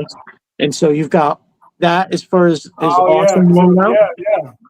And then there's enough room in the bottom for me to fit both Fireflies stuff. You know how they have the Cobra Island one, and then like what is in essence the retro style. So very nice. Also, big shout out to the Bearded Sumo. My dude sent me a Arctic Storm Shadow and a Firefly, which was very unexpected. I can't thank you enough for that, my brother. I will be sending you. I know you did it to give me something nice, but you know something was coming back your way. So stay tuned for that. What is today? Also, I'll say it tonight, but you'll see me on the timeline. Everybody, make sure that you wish our brother Jeremy Kimberlin a happy birthday tomorrow. Our dude's birthday is tomorrow. Yep. So make sure we hit him up on if he pops in tonight. I'm gonna if he shows himself here, I will talk about it for sure. And remember, if you're not in it, you got to be in his Facebook group. It's the Pit, a GI Joe group. Very cool. So yes, sis3darsenal.com. Make sure you're using that promo code Destro Designs. That gets you 10% off. Can't thank Chris enough for coming on last week.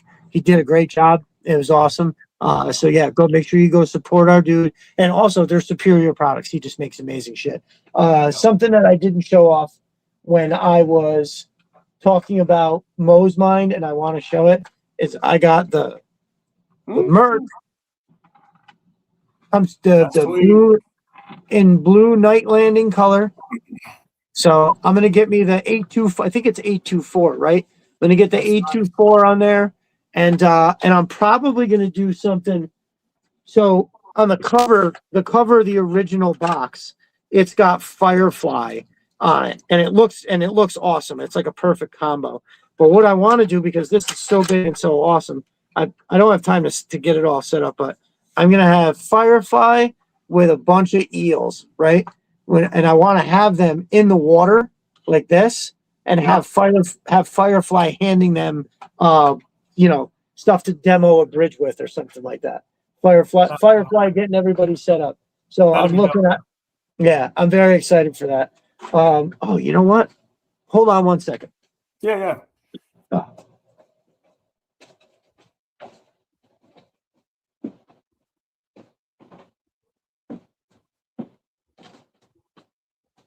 When I did the promo shots the other day for tonight, I completely forgot to grab this off the shot, put it back. My brother, CG Horror, made this for me, and it's absolutely incredible. It's normally right there. Oh, shoot. You know what? There's totally something else I was supposed. Oh, Cal says it's 878. Time for me to head out. Great show, everyone. Have a good night. Big Red, thanks for coming through, brother. Yep. That's what's up. I was sent something from Murphy's Innovative, and it is all the way upstairs. And I would be remiss if I didn't go get it. Yeah. All right. Well, let me hold on one second. Because I'll be able to hear hear you talk when I run upstairs. But how about you, if you want, Where'd it go? Where'd it go?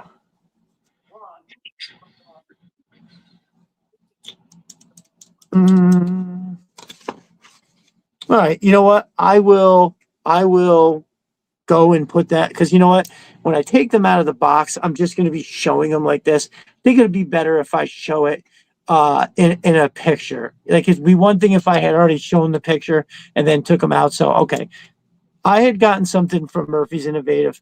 He's 3D printed some stuff. I don't believe he sells any of it. He just does it for his own pleasure. And they're actually all really cool stuff. So he had made something for a snake armor that he made. And I was like, hey, man, these are really awesome. And he was very nice. He sent me a set. So you know what I'm going to do? I'm just going to get up tomorrow morning and I'll just take a really quick, I have something I can set up really quick.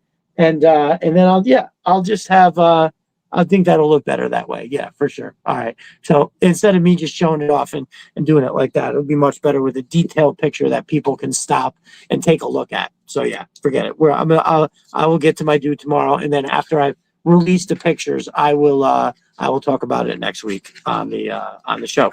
So yeah, that's that. Well, let me ask you. So now that we've circled around, talked about collecting is when you were younger, and you know, we all kind of at this point have same basic story. G.I. Joe was either number one or tied for number one amongst, you know, whatever. The obsession is real. And so yeah, CVZ in the house. What's up, my brother? Glad you can make it. So yes, just another jerk. I'm actually getting to those style questions. So now that you've been collecting for a little bit, what classifieds stand out to you the most? What do you like? What are your favorites? Man, you know, obviously I love Chuckles. I definitely love Chuckles. Nice. Just because it was something that, you know, was an exclusive, right? So it's not like you're seeing it in the stores or anything like that. And I seen a couple pictures of him, you know, and I was like, okay, he seems pretty cool. But once I finally got him, you see the personality, you see, you know, the type of character he could be, you know, part of the, you know, his group, and then also a detective, and also his running the comic books. I mean, in the movies, he's a big, strong man, and he's part of the Rawhides. So I thought, man, what an awesome character that you could do so much with. So he was one of my number one guys as far as classified goes. Obviously the Grim Vipers, I love them. You look at, you know, they're a bigger figure. You look at their face, you know what I mean? It's super crazy.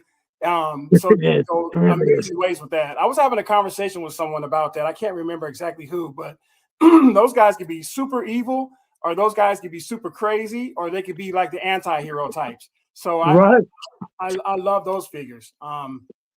So those two for sure. Obviously, I love the Roadblock number 11. That's my main joint. That's my favorite.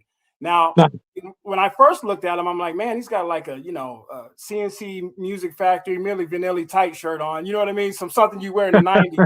But you wear that in the 90s, you're cool. You wear that in the 90s, you step out with that tight shirt, vest on, you good.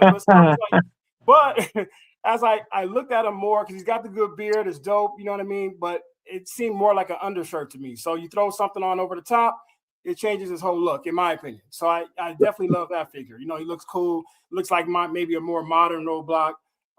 So that one is like my ultimate favorite. But yeah, those ones kind of stick out the most to me. That's what's up, dude. The way with I think you've brought the best out of that figure. The glasses. Now, did those glasses come with that figure? With Roadblock? The number 11, did they come with those glasses? They did. Yeah. So I'll have to go look through my box because I don't think I pulled that shit out of the plastic. I couldn't find them, so I'll check in the box. But yeah, that was one of the first figures that I had got. My daughters actually loved that figure when I had them down here the last time they were down, and they take a couple of like the bigger dial pieces and they just set up a couple figures or whatever. And the last time that they actually set something up, he was the guy that was in the middle. And it's a dope figure, dude. The Grim Vipers are a very pleasant surprise. So I found that for sure at this point, even if I don't think I'm going to like something, when I get it, inevitably, it usually blows me out of the water, right? Like I'm thinking back in my head, what was the first one? but one that it's definitely like, even ones that I think are going to be like pretty good. Sometimes I open it up and I'm like, oh my God, this is like fucking awesome. One of the ones was I actually just got my second set because I was in my Walmart. Now, Conrad Hauser, our brother, scored at his Walmart and got a bunch of shit for super cheap, which is cool. He actually scored a couple things for me as well, which I can't wait. But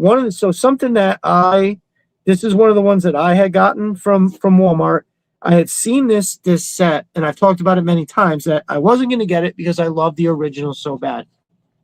But these guys, I have them. Everybody's seen the shots. So this is my second set. Yo, when you get these out of the package, this fucking spirit, you are like, what? What? Dude, it is off the hook. So if anybody didn't see the post earlier, I got this for $30. I love it. These two were $30 each, the same one. Yep. So I got two sets of these. I'm probably gonna kit bash one, and then because I do have another set that I already opened. I might kit bash one because I want to put a scarlet head on her so we can have a Night Force Scarlet, and then maybe change up some of this dude's shoulder pads and some other stuff, and then make it a different Night Force character. Because they also have those helmets, so you can just stick the fucking helmets on, and that now they're just like some bomb accessories in there. The accessories. It's killer. It's killer too bad. So these are supposed to be $25, but they were $10. So I picked up one of these. I'm gonna give this one to my nephew. I think he'll really like that one. I picked up this one to give to my godson because it's dope. I think he's gonna like it. You can't go wrong with Skeletor. And then I got one to keep for myself. So I definitely, as far as cartoon villainry, Skeletor has got to be up there on the Mount Rushmore, right? It's like top 3, Cobra Commander, Skeletor, Cobra Commander, Megatron, top 4. You know what I mean? Yep, that's it. You nailed it. Who is the guy from Thundercats? Mum-Ra. Oh, Mum-Ra. Yeah, you can throw Mum-Ra in there. He was kind of badass too. But yeah, that is the gist of it. And so I figured, you know what? Look at that. I got the sticker off and everything. I probably won't open it. I'll probably just keep it, and will just get like put off to the side with like some of the Super 7 stuff that I don't display. But I was like, $10. I gotta, those are the deals you get. And then also, I definitely didn't put this on the timeline, but this was here, I think yesterday. I finally got it. Oh, gung ho, yeah. Matter of fact, we're gonna open this right now, brother. There you go. Because so Tuesday nights when I go on the open mic night for Figure Fight Club, one of the reasons, so I'm used to doing a lot of talking, right? And so I gotta wait my turn on those nights, and it's honestly not that bad because what happens is it gives me an opportunity to do this. So I mute my mic and I just open a bunch of shit. Yo, last week I opened 20 figures. I opened all these back here. There's 3 mole rats. Somehow I never opened my low light until just last week, which is insane. I got my number 6. This is my 6th. I have I think I have two troopers and 4 infantrymen. I opened this up, which I'm going to be doing a shoot. My brother Rock Lockdown. I just finally put these over here to get ready. So here's about how many python? 1, 2, 3, 4, 5, 6, 7, 8, 9, 10, 11, 12, 13, 14, 15, 16, 17 more Python Patrol figures for my collection up there. I think there's 40 up there already. No, sorry, there's 48 up there already. And so we're going to add these ones. And then what I want to do is, just as we were talking about in the DIC, I'm going to have Battle Armor Cobra Commander handing something to Copperhead. Because he makes Copperhead the head of the Python Patrol, and I'm going to recreate that scene where Cobra Commander is going to be. We're going to see all of them in the background set up. I want to make a tiered something or other. And to give you a hint, because I can't decide if I want it to look like we're in a hangar or if we're in, because Python Patrol to me sounds like like in the jungle. So I brought this no moss jungle. Yeah. to kind of put around on the ground and make it look like that, something like that. Yeah. Oh, figure Fight Club in the house. What's up, my brother? Opening figures while listening to open mic. Yeah, dude, that's what's up. I love it. Listen, I said it earlier in the show, but I'll say it again.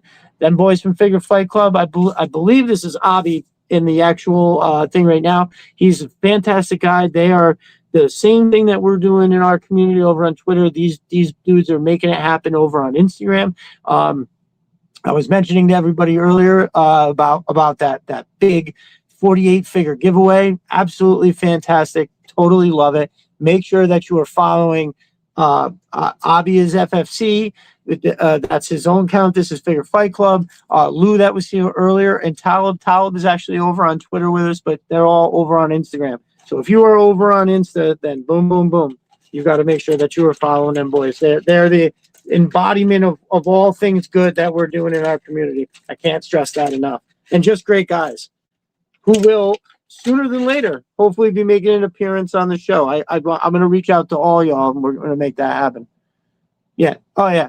Nice. Avi. Oh, Avi, you know what I just thought about yesterday too? And I'm actually going to write this down. Is I never called you about that strike team, the Crimson Strike team. Completely forgot about that. I still want that. So if do you still got that, brother, or do you happen to get rid of it? Yeah. So Avi has a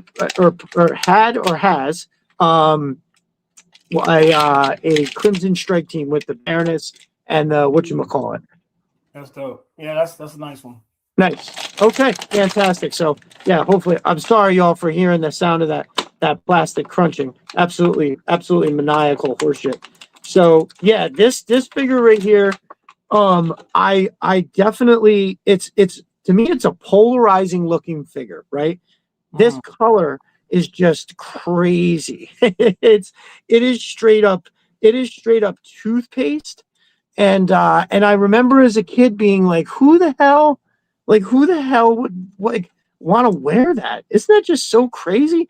But yes. You know, he was such like a badass in the show, and like because even though he was like a gentle badass, like he is kind of almost in the same way Roadblock was, where he was just, you know, he stomped everybody that he came across, but he was just like the coolest, you know, kind of happy-go-lucky guy. Like it right off the bat in the mass device where they tell him to put his rifle on the ground so they can test it, and he's like, "Oh, please, we've been through so much together," et cetera, et cetera. So yeah, dude, pretty awesome. I'm really happy that they did this. So I definitely have the number 7 and the one that came out, the Cobra Island, and look, it's too big.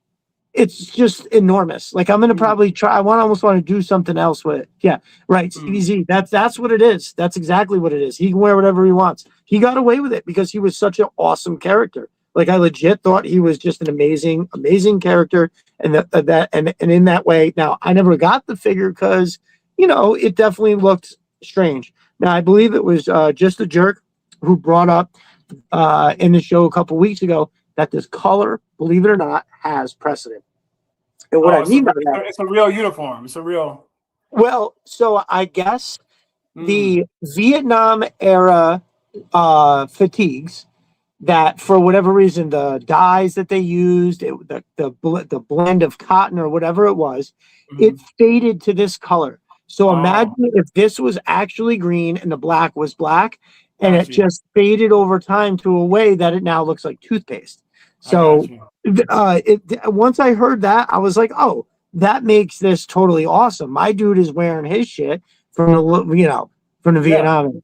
So definitely very cool. So you know what? I almost want to go get I am going to go grab the other gung ho just so we can look at how ridiculous the other one looks, because I'm pretty sure this one is significantly smaller. Oh my god! Even just picking it up, I can like. You think the retro is smaller than the original? It's got to be, right. Hold on. I don't know. The retro is huge. Oh yeah, no, maybe not. Nope. Nope, it is the same. Okay, so Same? I think what it is, if you look at the neck on the Okay. OG, it just it brings it like, okay, so he's got like that right there, and then on this side he's got the It's got that's what it is. So yeah. it is actually the same size. It just does not look the same. It's definitely the thing No. around his neck, and good. I don't know. I just, when I look at this, all this stuff on his arms, I don't know. Like I opened this. I opened this at first and I was like, yeah, this is cool. This isn't bad. And then when I tried putting him next to other figures to take pictures, I was like, why is he Gigantor? Right. Yeah. The only one. I took all that stuff off, man. I took a lot of that stuff off, the arm bar bands and all that stuff. And yeah, I took a lot of that off of my original gun. That's just I can't fuck with that. That's not my gung ho. This is my gung ho. Yeah, no doubt. So I'm very, very happy. I want to do, and you know what? And they gave him this goofy ass thing, which is what he came with before. So, at first I thought it was, I really disliked the idea of having the retro line and then the main line. But now that, for reasons like this, because we needed this, right? Yeah. Right. This Week in Hearthstone says that is not gung ho. This is not. Absolutely. I couldn't agree more. Still a cool figure, right? That's the thing. It's all of them. They're all cool figures. I don't just like, everybody rags on that one that's got the Falcon with the goofy face. Agree. That face sculpt is trash, but the rest of it's like cool. The rest of it's cool. Really not that bad. So, there we go. I'm gonna throw it in one more time. Let me see. And now, they put straps on these things as if it's okay. Well, I just had to eat my own words, as I was about to say, because that actually goes on there and fits pretty good. That actually looks nice. And you can put a sidearm on there. Okay. All right, good. So yeah, now that's a good stand-up figure. This will look awesome.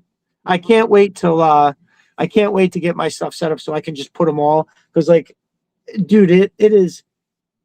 My wife was very that, like, the way that I look at it is this is what I'm doing. Doesn't have anything to do with you. So if you don't, that is what it is. But no, it's like when the package came with the Rattler the other day, she was like, I really don't care, but like, what was in that big box? And so I was like, hold on. And I took the plane and I showed her, and she went, I'm sorry, I asked. Right. Say, okay. That's how it is, man. Yeah. Right. Yeah, that's funny. But yeah, so there it is. I'm very happy. And now I realized that I have to get another one because I want to have this carded in my carded collection, right? This is one of those guys that, such a polarizing figure that I think he should have whatchamacallit. I hope that we do get Marine Dress Blues Gung Ho some point too. Yeah. I remember Cal was talking about it on the timeline one day. He had said, how cool it would be if we could get, get it in a way where we could also have a bunch of heads. Like every guy that's a Marine, like Mainframe is a Marine. Oh, that would be tight. That's a good idea. Yeah, it was a great idea that Cal had. He's full of, and and who knew that Cal makes his own nice little dioramas and he's got a whole bunch of shit going on. So all of a sudden he was like, yo, look at my kit bashing fucking extravaganza and watch me kill a couple of these shots. Let me scroll back here, make sure I'm not missing anything. 610 Yo Joe Daddy. What's up, brother? Charles Ross in the house. How's it going, my brother? 610 Yo Joe Daddy. Where do I know that name from? It sounds familiar. Do I know you from over on Twitter? Boom, very good. So yeah. Glad I got that opened. I think that looks fantastic. Man, I feel like there was something else I kind of wanted to show off too. Everybody, if you you have a Law and Order, right? Yeah. Oh, you do? Okay, that's what I thought. So I absolutely love this figure. I just opened him the other day. Man, yeah, he's awesome. That is killer. Yeah. That mask is killer. This is he's an amazing figure, dude. He's gonna go with the actual police because he looks like, like Mutt is the guy that I want with my green Joes. You know what I mean? Right. This dude's going with the police officers. But what an amazing figure. Now here's the thing. Every time I turn around, he's on sale for like $20. Shit. He's on sale now. Yeah. And he's on sale everywhere. Yeah. I know Pop posted them a couple times too. It's at great prices. I know Pop has a bunch of links for great prices for him. Absolutely. So yeah, dude, I think it's just absolutely crazy. And I actually have right over there on deck too, is I have a bunch of the ones that you sent. Oh, you know what we're gonna do? I know what we're gonna do. Hold up. I had this set aside, and then I moved it when I was trying to clean up the other day. So you were so gracious. You sent me this unbelievable killer care package, and in that was a bunch of figures I needed, right? And when you get gifted stuff that like Stevie Z had said it the one time, I sent him some figures, and he was like, "Yeah, this is like the best because these are figures that they're down on the list." Right. And so you want them really bad, but like if we, ooh, wow, that looks. Yeah. He comes with some cool stuff. I'm telling you, he's no joke. People sleep on him sometimes. I remember the first time you took a picture of him and put it out there, I was like, holy shit, look at that dude. Yeah. So first off, the figure itself is on the money. Look at that part. That part in his hair is so crisp. I love it. And it's very close to the original, right? Now Cal was showing his out earlier. Let's get this out here. So he's got the same blast effects that come with the claw, I believe, or actually it would be the other way around. I assume these go right in here. Oh man. Ooh, that's a nice tight fit. Fuck. Yeah, man. Hold up. And the cool part is that I can use these with other people too, right? Like I could throw this on off the top. You could, that's the ultimate accessory, right? That's not so ready available. Jetpack. Oh yeah, take that. I saw some people over on Etsy that were selling them, but they just didn't look that good. They weren't that detailed. They definitely had some people that were over there selling it. So a lot of times I find that I have more success taking not putting it through the band, like when you have the bandolier on there. Mm-hmm. Rock Lockdown says, I look at him like the PR face of the Joes come with this cereal. Oh, okay. Somebody give me that bump so I can read that. There we go. I look at him like the PR face of the Joes since he came with the cereal. Now, I think I asked this like a week ago, and I was correct in my assumption. This dude, he wasn't even in the cartoons or anything. He was just the cereal guy, right? That's it, man. That's it. Wow. And you were talking about the intro to the movie, right, earlier, how legendary that is. You can almost recreate that and put that jetpack on Duke. You know what I mean? And then now you got that going. You know what I mean? So it's like that's the first thing I thought. It's funny that you say that, because what I was just thinking is what I really want to do is that scene from, I think it's season 1 in the opening, where Stalker is flying up and he throws the dynamite in the air and he blows it up. Hell yeah. I think that's what I want to do. So, he even comes with hands too. Oh, that's what's up. Man. No, he's dope, man. Wow, this is legit, no joke. So I hate it when I can't get these little ass weapons out. There we go. Man. So while I'm getting the rest of this out, let me ask you, as far as classifieds go, do you have anything that's underrated? Like anything that you don't think gets its due? That's a good question, man. One thing that I don't see as much as I thought I would is the twins. You know what I mean? And I don't really see them out there as much. And they're super dope, right? They're super dope. I was actually watching a video today, and somebody was talking about retro cards, which figures need retro cards and which should not. And the twins came up, And they don't need any kind of retro card. They look exactly like how they were, right? In the Right. toy cartoon. But I don't see them as much as out there as you probably would think just off the top. So they're kind of underrated. I haven't even used them as much as I probably should, but those figures for sure. That just comes to mind off the top. Those guys. And also I know people aren't really so much into the sub teams, whether it's the Mad Marauders or Tiger Force. But I take a different take on those. And I'm sure plenty of guys can relate to this. I was so excited as a kid when Tiger Force came out and Mad Marauders because I got those Joes again. You know what I mean? You got the Duke again, you got the Flint again, and we all know thumbs break, the crotch breaks, something breaks, and it wasn't like an adult. You're not going to go get a duplicate right away, right? You're trying to get some new stuff, so you'd hang on to a Duke that's missing 2 thumbs. And so when those came out, Tiger Force Flint, Tiger Force Duke, Roadblock, sweet. So I always love those teams for that specific reason, right? So we get them again. So you do see some of it a little bit, but I think sometimes those are a little underrated, but I think they're both great groups. I hope this year that Mad Marauders gets filled out a little bit more. I know there's talk of Mutt and Footloose and some of those guys adding to the Mad Marauders crew, but yeah, I think some of those, they're kind of underrated in some ways. I love it. Yeah, I definitely think so. After the success, or at least the when I got the Spirit and Low Light Mad Marauders 2-pack, I've got hope that that Footloose, everybody's kind of presuming it's going to be a Footloose Mutt and Junkyard 2-pack, right? Say, yeah.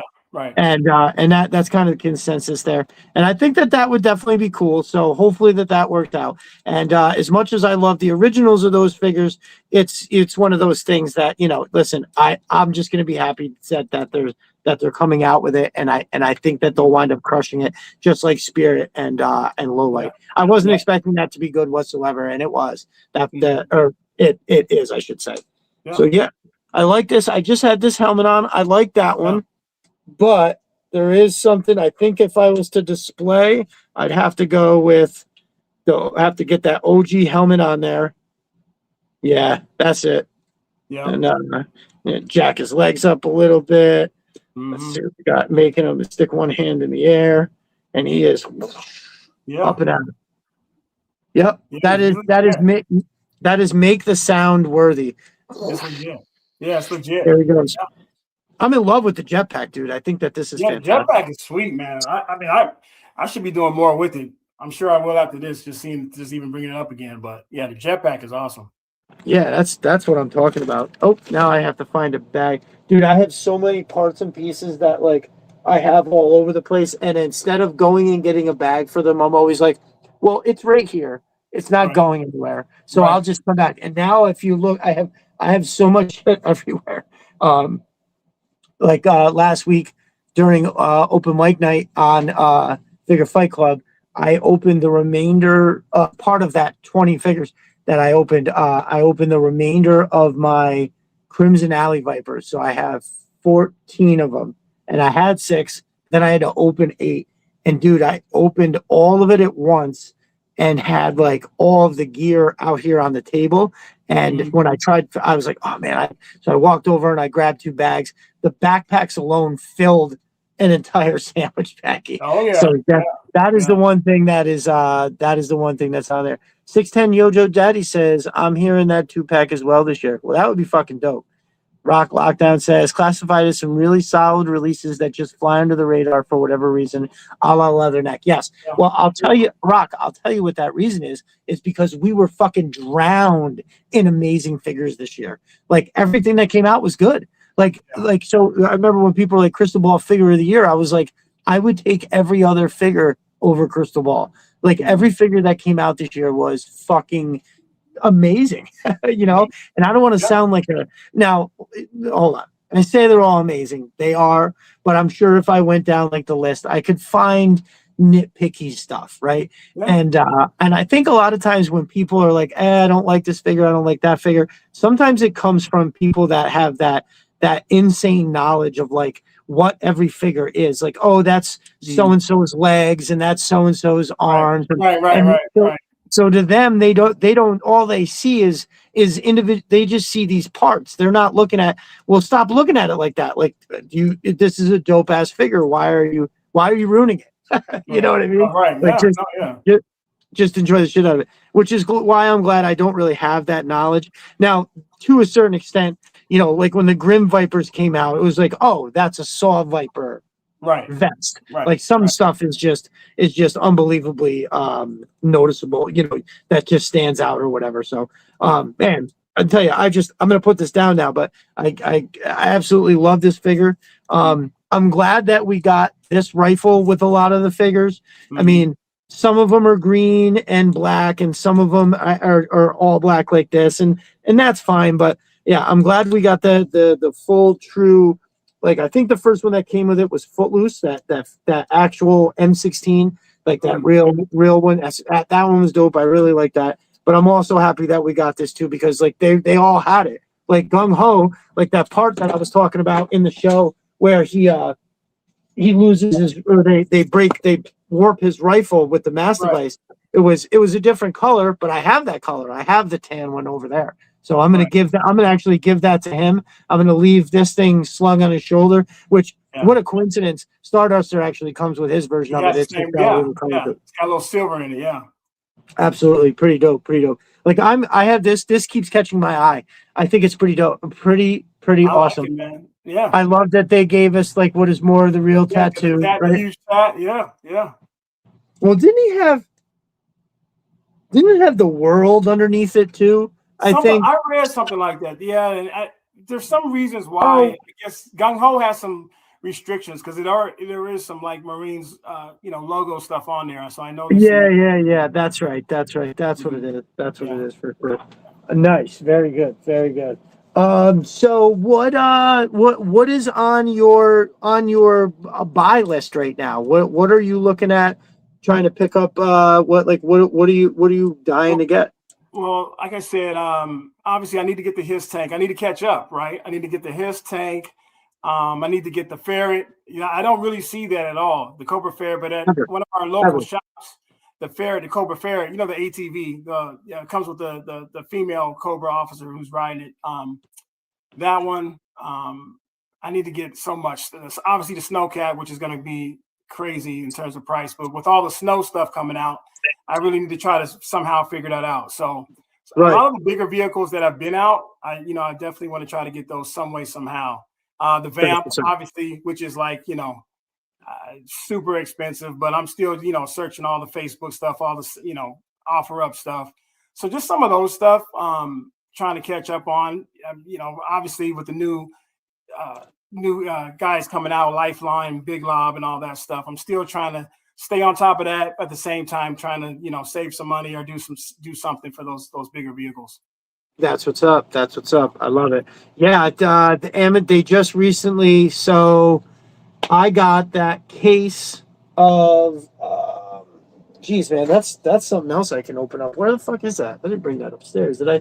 Yeah, hold on one second. Yeah. The Amazon just bumped up.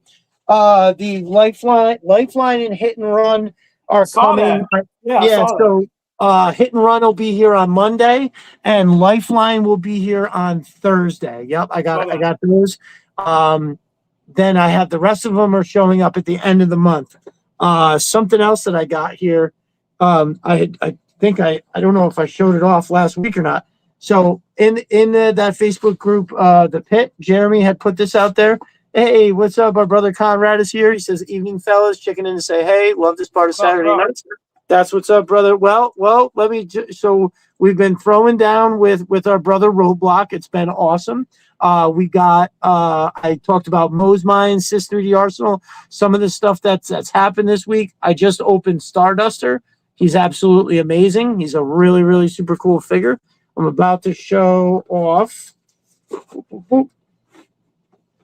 So I know Pop Cold Frenzy had it on the timeline, but I just so happened to be on when I opened up Facebook to go to the marketplace, I saw that from Jeremy. So I got the retro wave case a little early.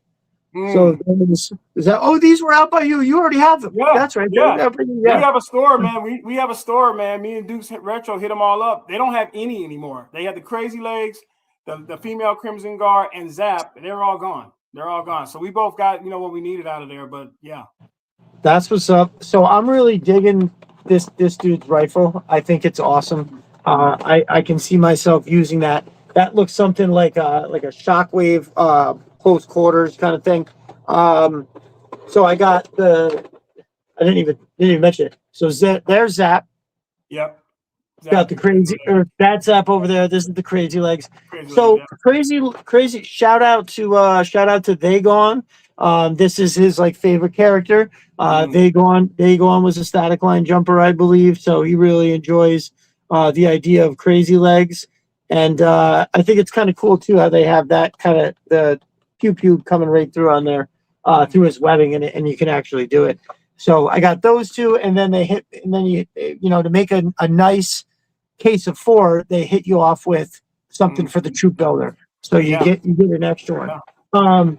I'm definitely going to order one more of these Crimson Guard females because I'm going to keep. Jump on those because they, you know what I mean. They're gonna go shoot up in value. You give it. You know what I mean.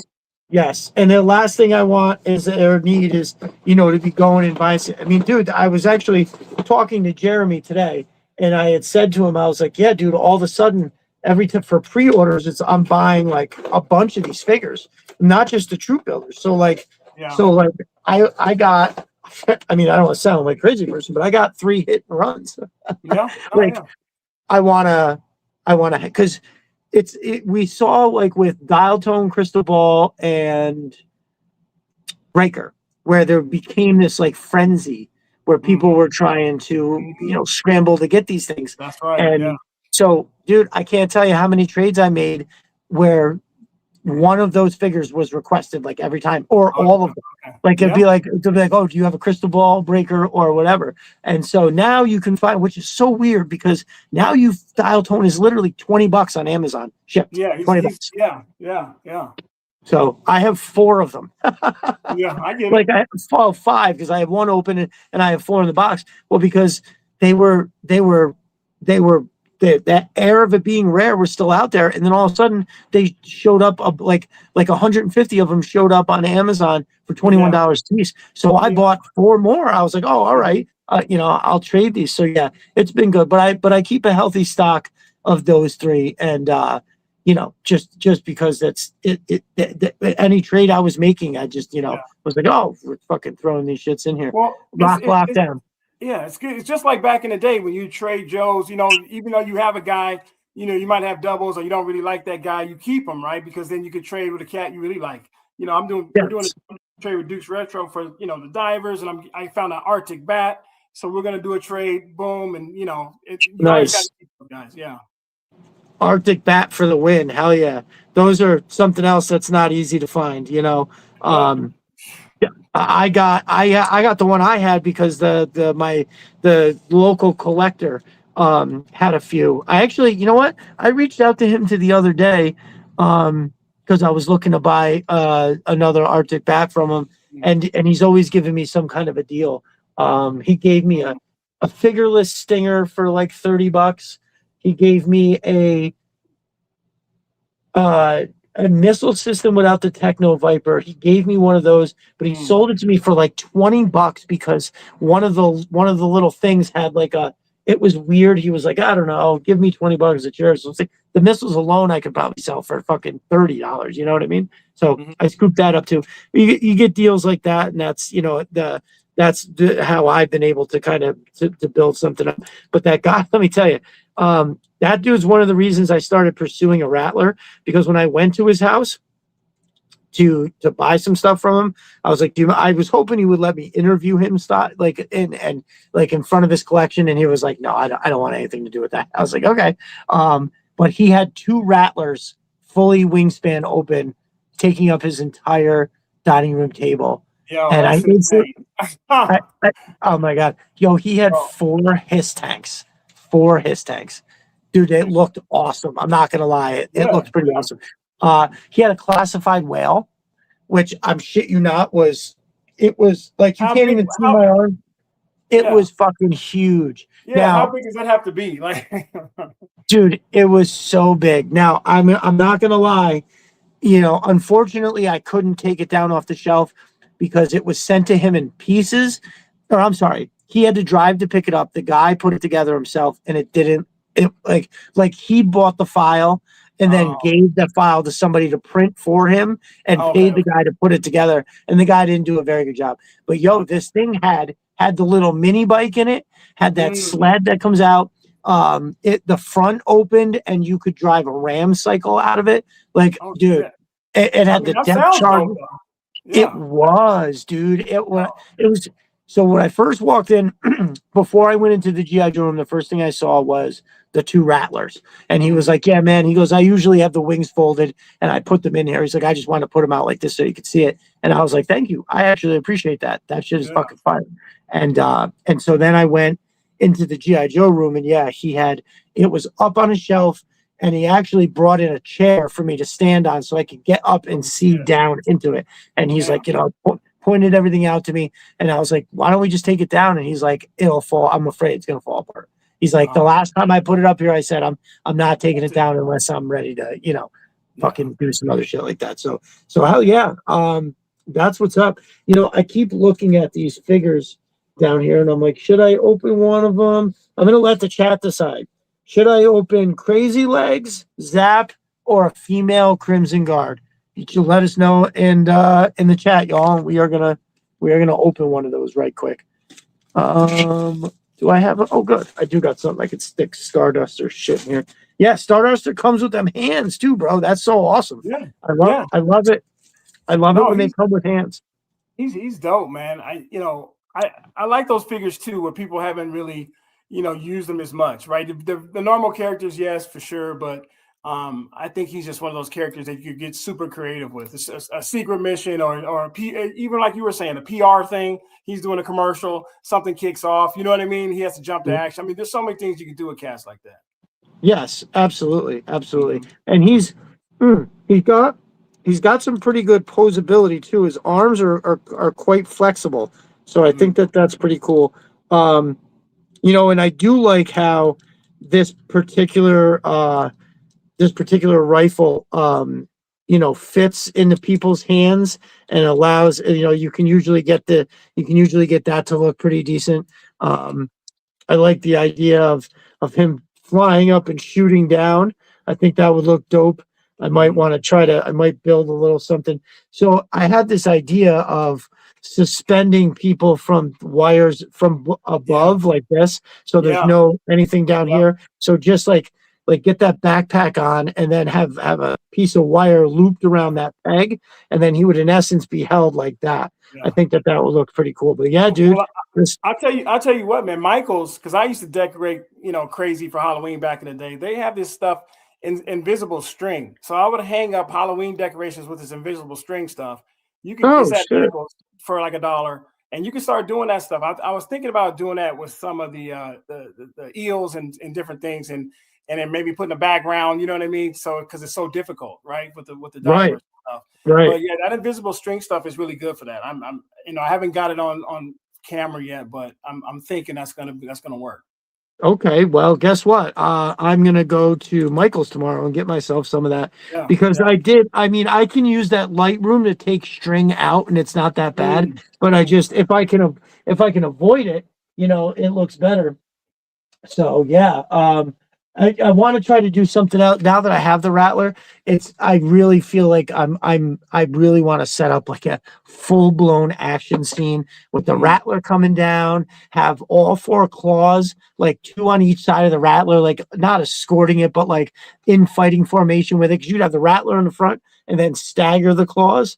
Mm. And then have a couple of the trouble bubbles underneath, like Mm. just flying just up above the the Yeah, whatchamacallit. So yeah, dude, yeah, that'd be awesome.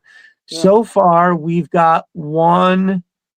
Don't open any of I saw that. Cal. Don't open any of them.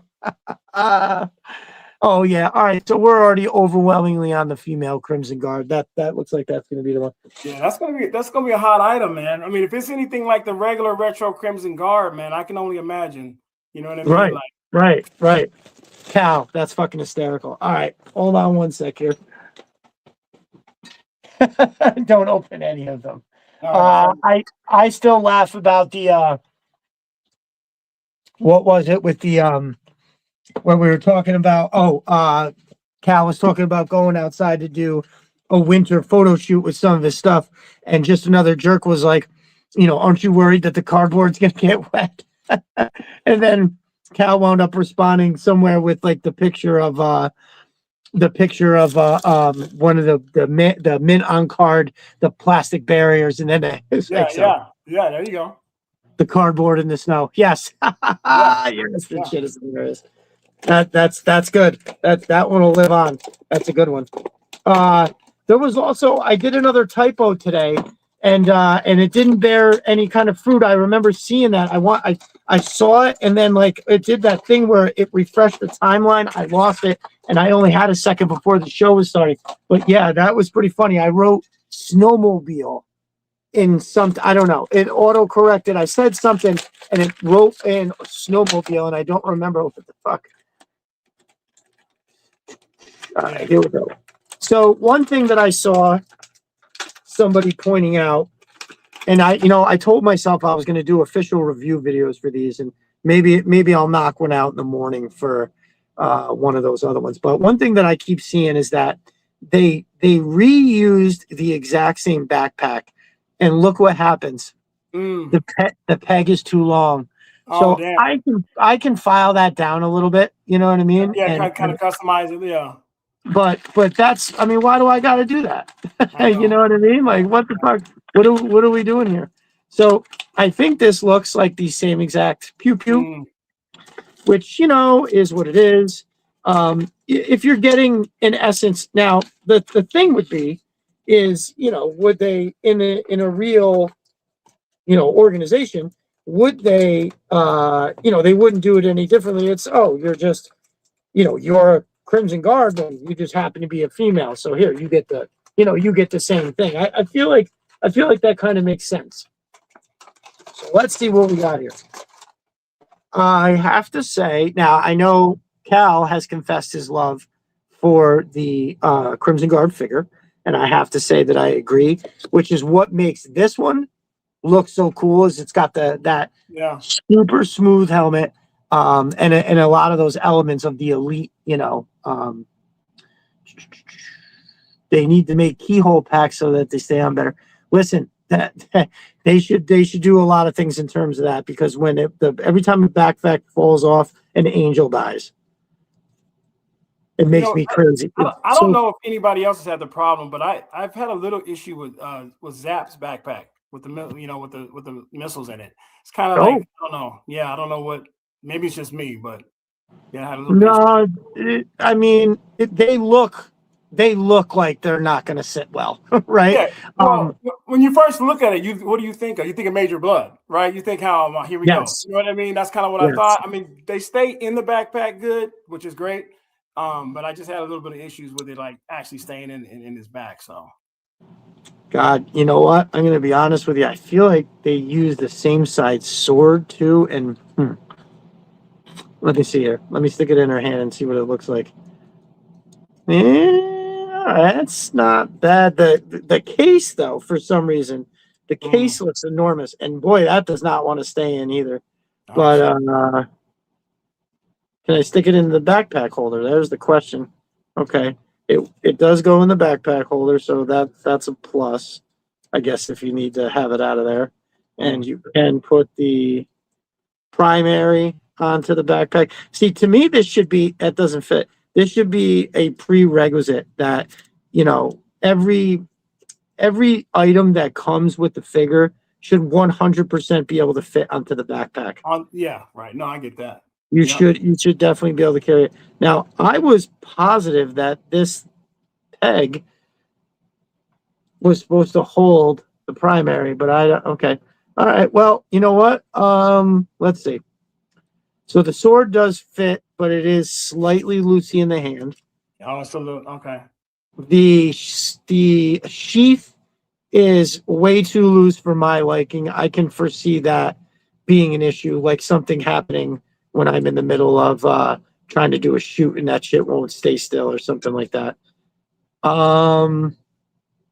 It looks really good. I'm not gonna lie. Yeah. Well, let me show you. Yeah, that's dope. That's The dope. sculpt is nice. Mm-hmm. The head is good. You stick it whenever you have a sword, you should be able to stick it straight up. That's not too bad. That's pretty good. That's dope. Yep. So not to be crass, but the uniform, how it's like one big flap, it kind of lends itself really good for the bust.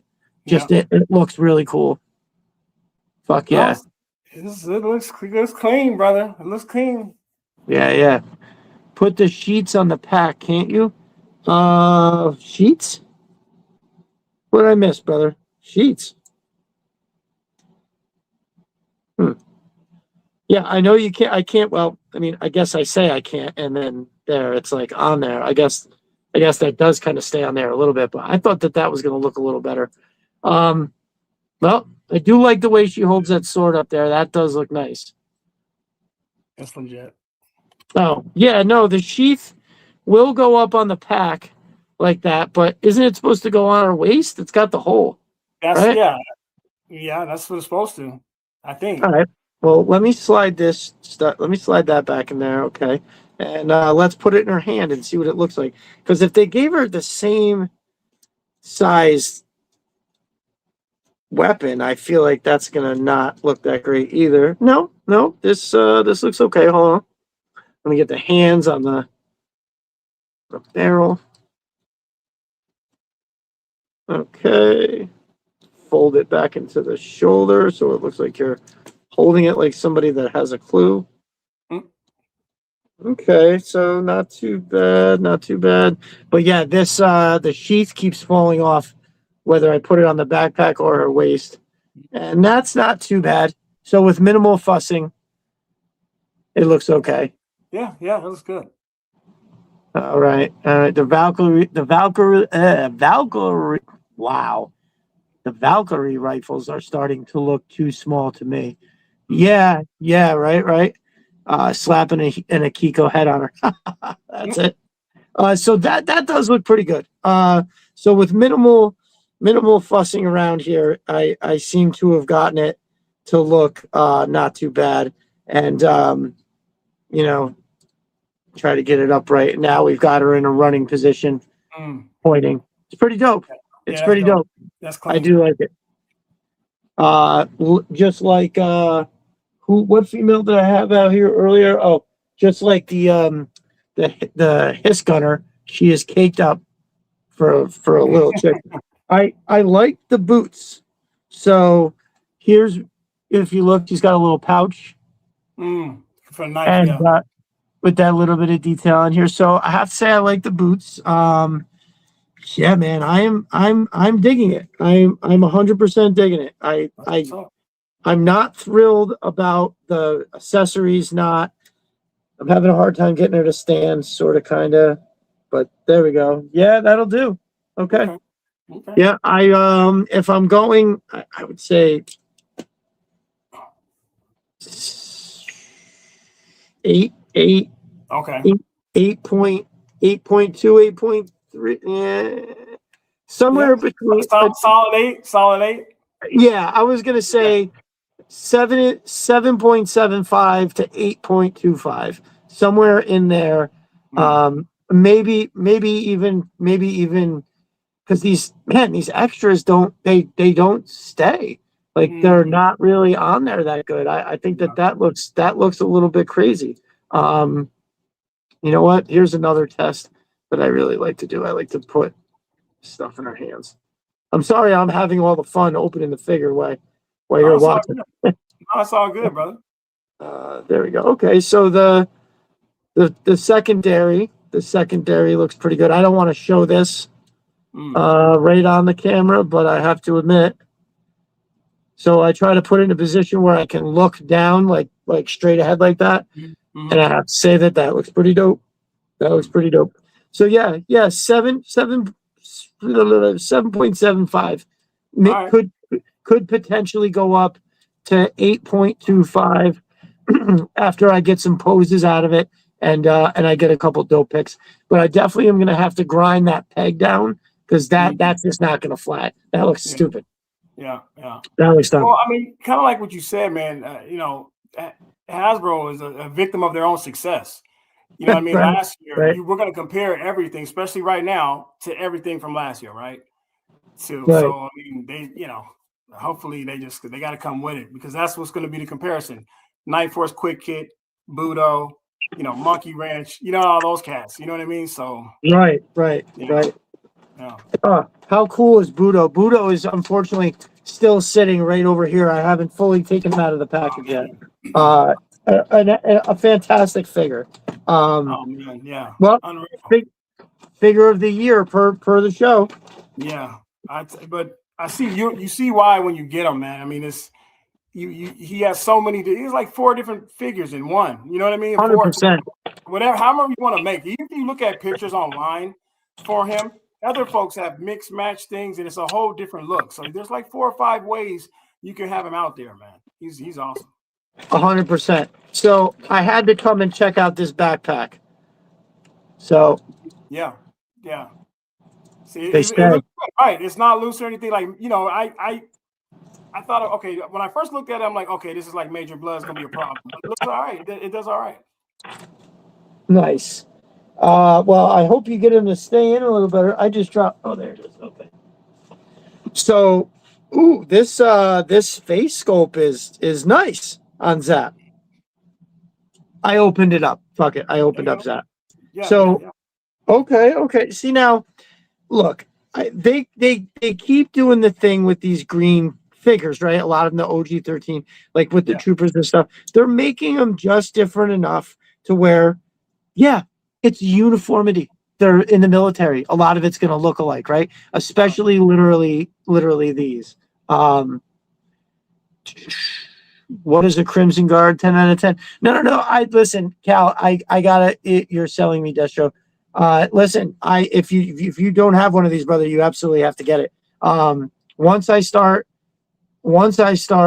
taking pictures of it, I won't be surprised if I'm not saying it's a 9.25 by the end of the weekend.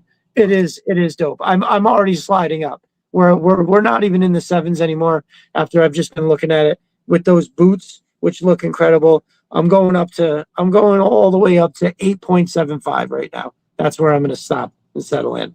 So let's see. Zap. I like the colors. I think that the tone of green, I think is there, they have just enough color and difference, right? Like those 2 greens are not the same. These 2 greens, well, those 2 greens are close, but not the same, even with the brown. Yeah. And then if I take, hold on. So now maybe this has something, those greens and browns are pretty close. And maybe it's because they're doing something similar, with the munitions. You know what I mean? But listen, man, this face sculpt is doing it for me. Oh yeah, no doubt. And so, which did you get? You out of this wave? What did you get? Just Zap, or did you get Crazy Legs too? No, I didn't get Crazy Legs. Duke's Retro did. He got Crazy Legs and the Crimson. I got the Zap, but they're gonna have some more in next week, so I'm gonna pick those 2 up. But Zap I got, which was great. You know what I mean? One of the OGs. So, and I love them. I'm curious to think what you think about his bazooka. It's definitely old school style, but I wonder what do you think of it?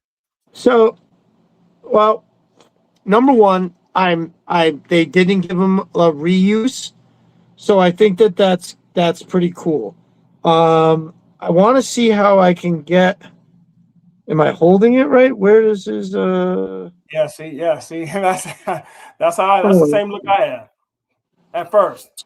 So that's in the back.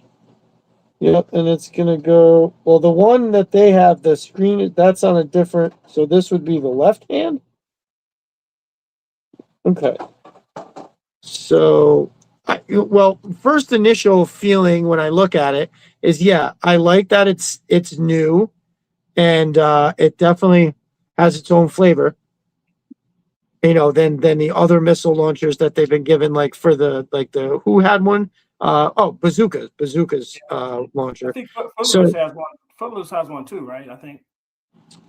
oh Same. yeah, the Trooper, they're the deluxe Snow Serpent.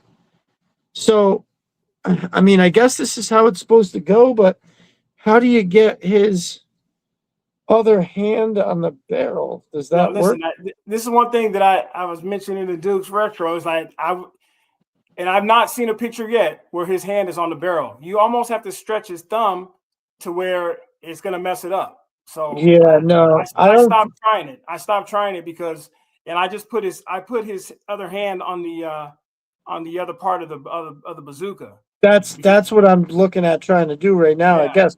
But because I haven't seen man, a picture yet with his hand on the barrel. it's Like it still says in the card art.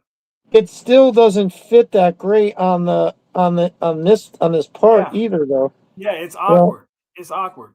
it doesn't look okay. Well, hold on.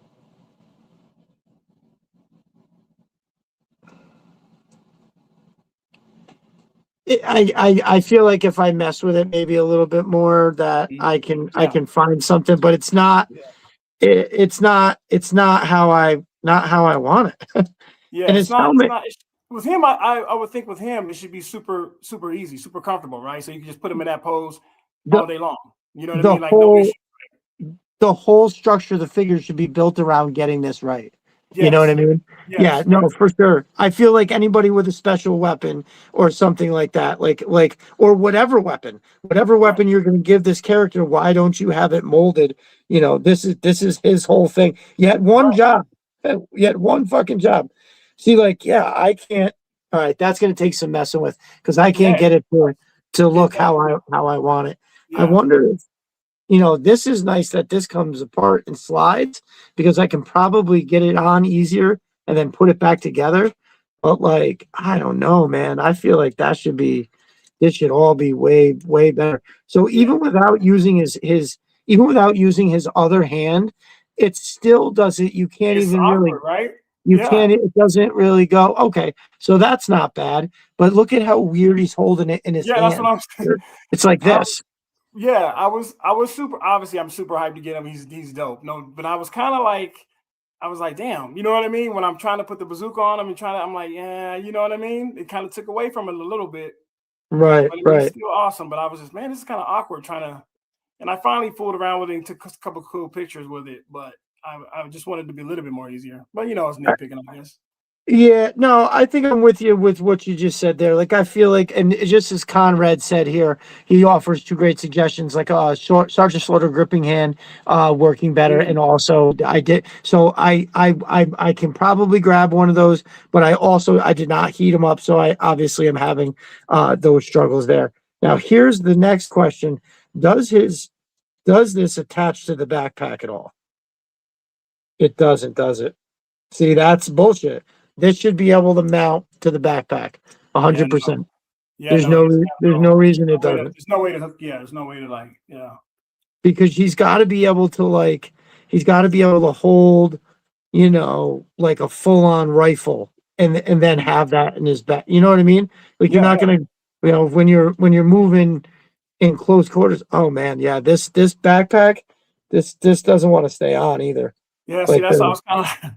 I love him, man. He's dope, but that's kind of like I had called Deuce Retro that night, and I was telling him, I was asking him, you have any issues with this? And he's like, oh no, I think I'm okay, and you know what I mean. And yeah, it's a little weird. And then he kind of said same thing too. It's a little weird, but like, yeah, Well, I mean, it will look good for,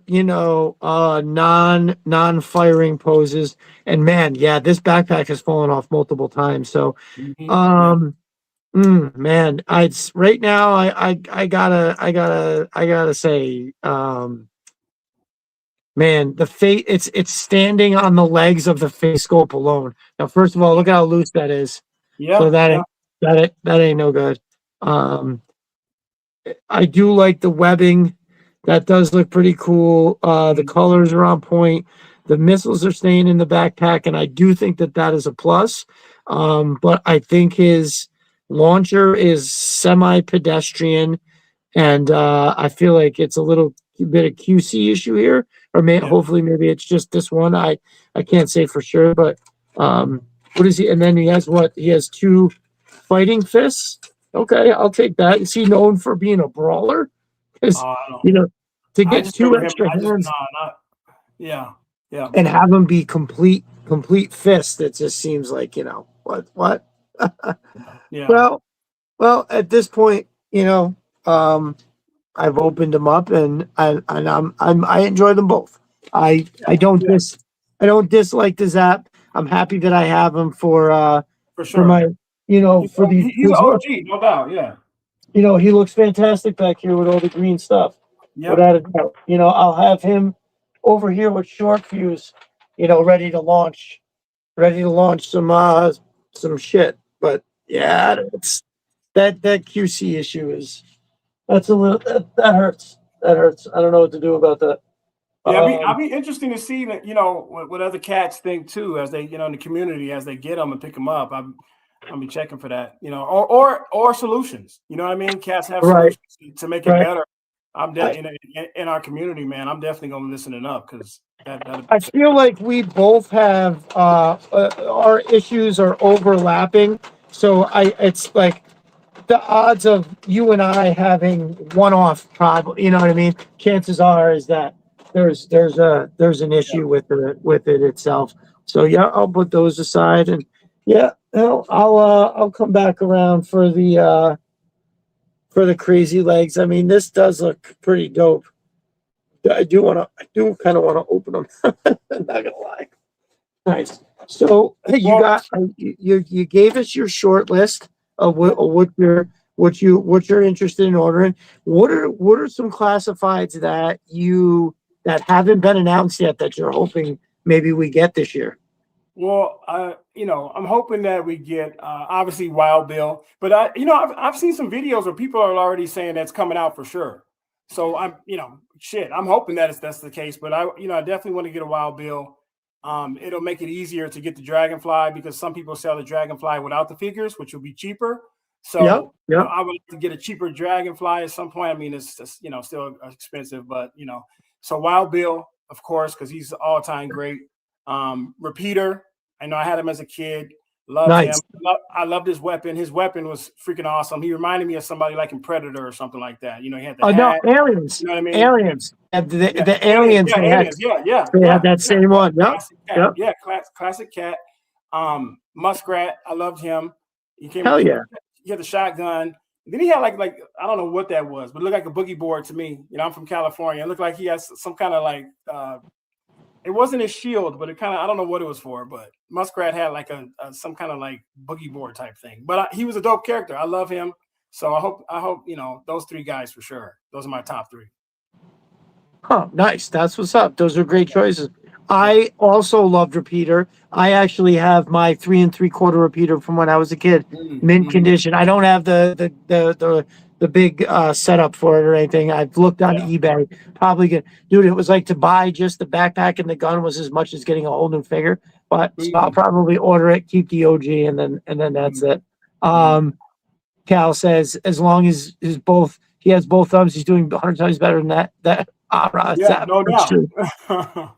Also, Cal says Entertainment Earth has a photo of him with both hands on the bazooka. Yeah, brother, I'm sure. I'm just messing around with it. And as Conrad pointed out, I definitely didn't put any heat to it yet. So I get it. And it just feels like that's bugging the hell out of me. Like that just is that's so crazy. That combined with this 100% needs to be able to go into the backpack because he comes with this, right? This, the laser rifle. Why don't we have it?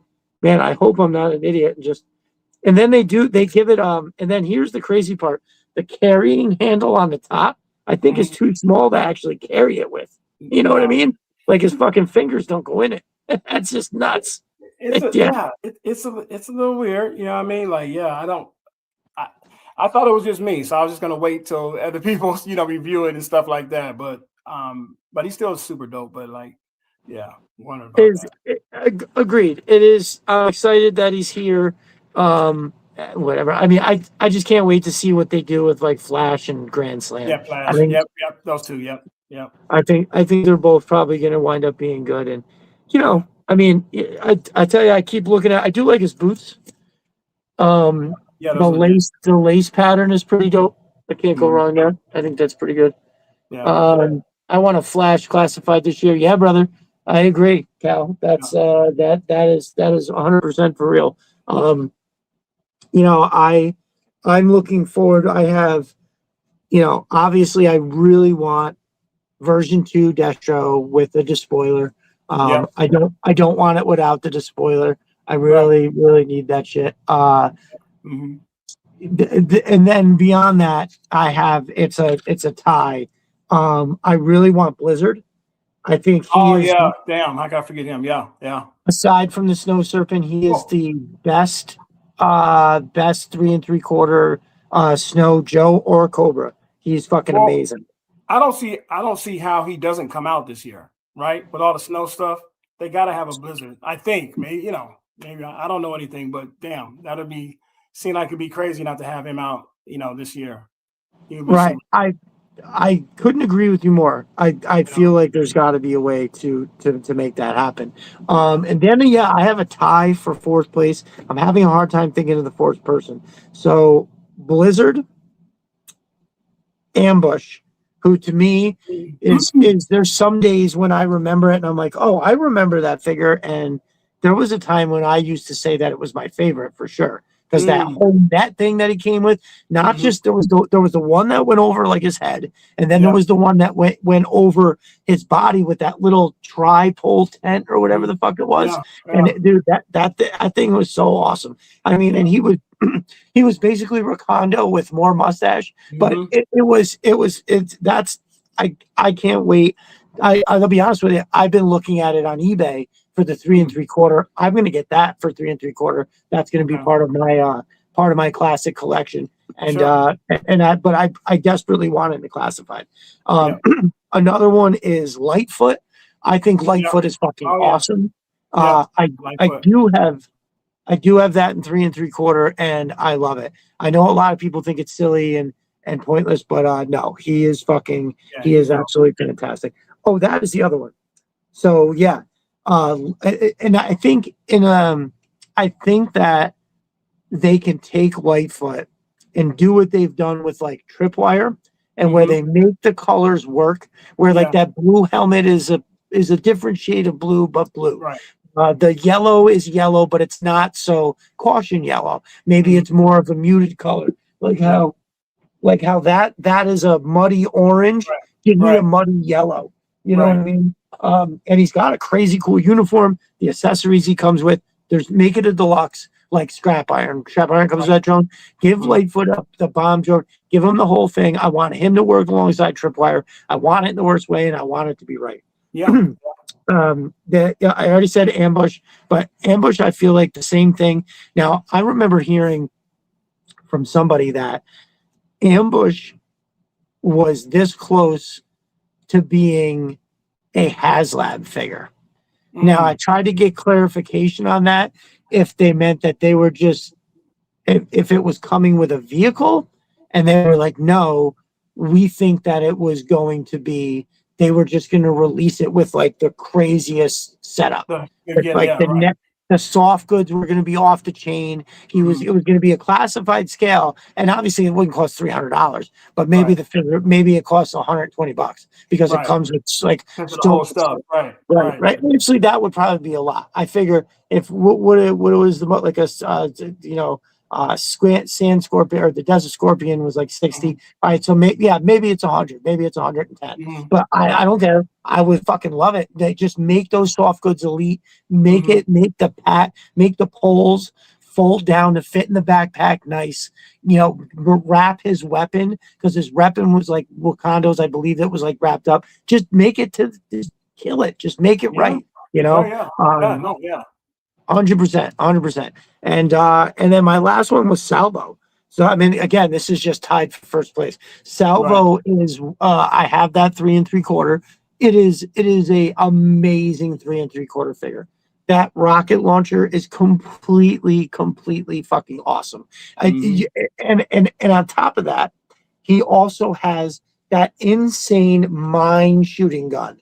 So that thing shoots off mines, but it has like a shotgun because there's like shells in a clip that load from the top.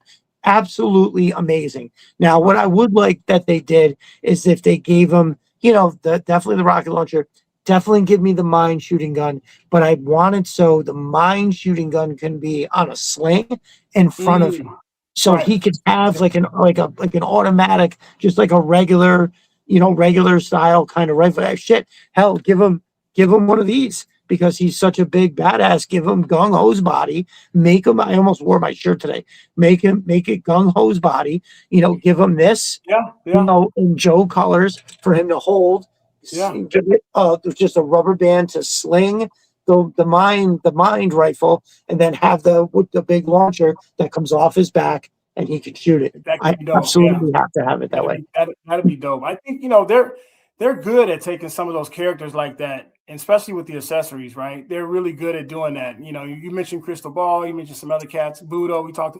They're good at like expanding, you know, what they have and then coming up with something new. So they've been good at that. So I can see that. I'm interested. I'm interested. Man, I really want to. I should talk to Jeremy about that because first of all, I don't remember where I heard that about the ambush HasLab thing. But somebody, I was talking about it on the ambush on the show, and somebody had reached out. I can't remember who it was. So yeah, that's interesting. Now I see a couple of good suggestions in the chat. Cal says Sub-Zero was a pretty cool with his M60. Yes. He also came with a pretty cool backpack, and he had one of those snow serpent missile things, right? I'm pretty sure. If you got your phone there, brother, Google that Sub-Zero. Or actually, I'm sure Cal knows. I'm pretty sure he came with a little missile. You know how the snow serpent had that thing that launched, you know, it was just on like a little arm or something like that. Yeah, I'm pretty sure it was the same. Cal also says Bullhorn. Now listen, Bullhorn can wind up becoming an elite classified because of that backpack that he had. He had his rifle broke down into a couple pieces on his backpack. Now, we already have something like that, even with Lowlight, right? Like Lowlight himself already has something that's pretty killer. And it, you know, like the bipod, where the hell that open? The bipod and I think it's the silencer are all in this case. And I think it is in effect, it is pretty dope. The bipod, the scope, the silencer, all kind of on this one particular case. And I do think that it's awesome. But geez, man, you know, the one that Bullhorn has is just amazing. It looks like, I think it's an AUG Steyr, right? Isn't that what it is that's in there when he takes it out? I think it's an AUG Steyr. And then he has a Bullhorn to boot. So pretty dope. Something that I kind of can't get over. Well, I guess Lowlight comes with this, but I thought Lowlight would come with like a silenced pistola. You know what I mean? I thought for sure he was going to have something else. The more I look at this Lowlight, I think I felt this way as a kid, but I'm more convinced about it now that Lowlight is just straight up Night Force. Yeah. Like that's a nice force. Yeah. Sub-Zero came with a little mortar and snowshoes. Yes. Thank you, bro.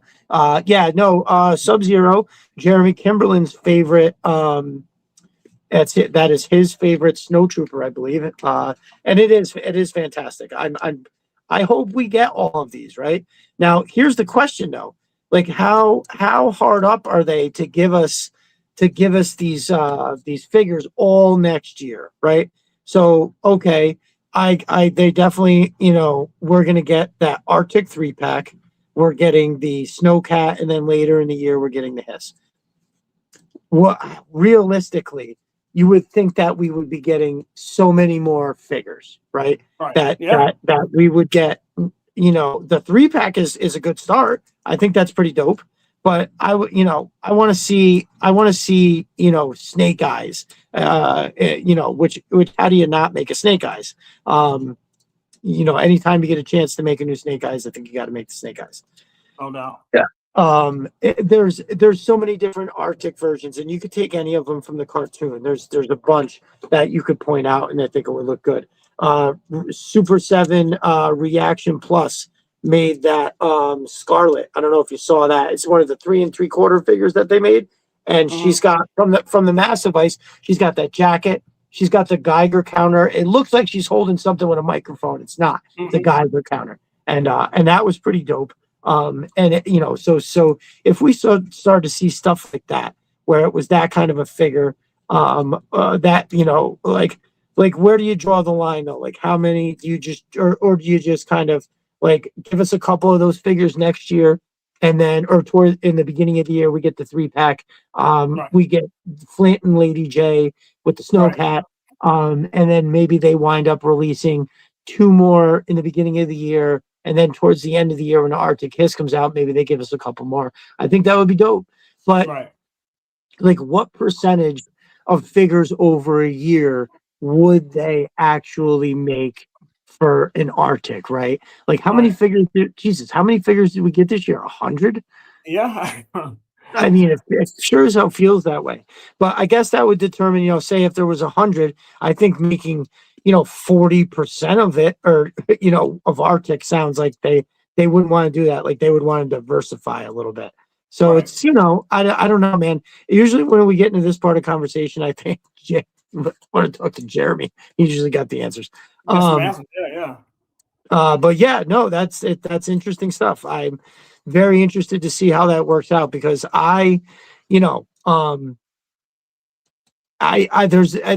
one particular figure that I would really like to see. That is the 25th anniversary did an Arctic Snake Eyes, where he's got the weasel heads around his neck. He's an alpha commando. He's got that big jacket on. He looks fucking amazing. I love that one. I absolutely love it. Something else that I really would want to see too is the Ice Viper. Now the Ice Viper came out is a Rise of Cobra line.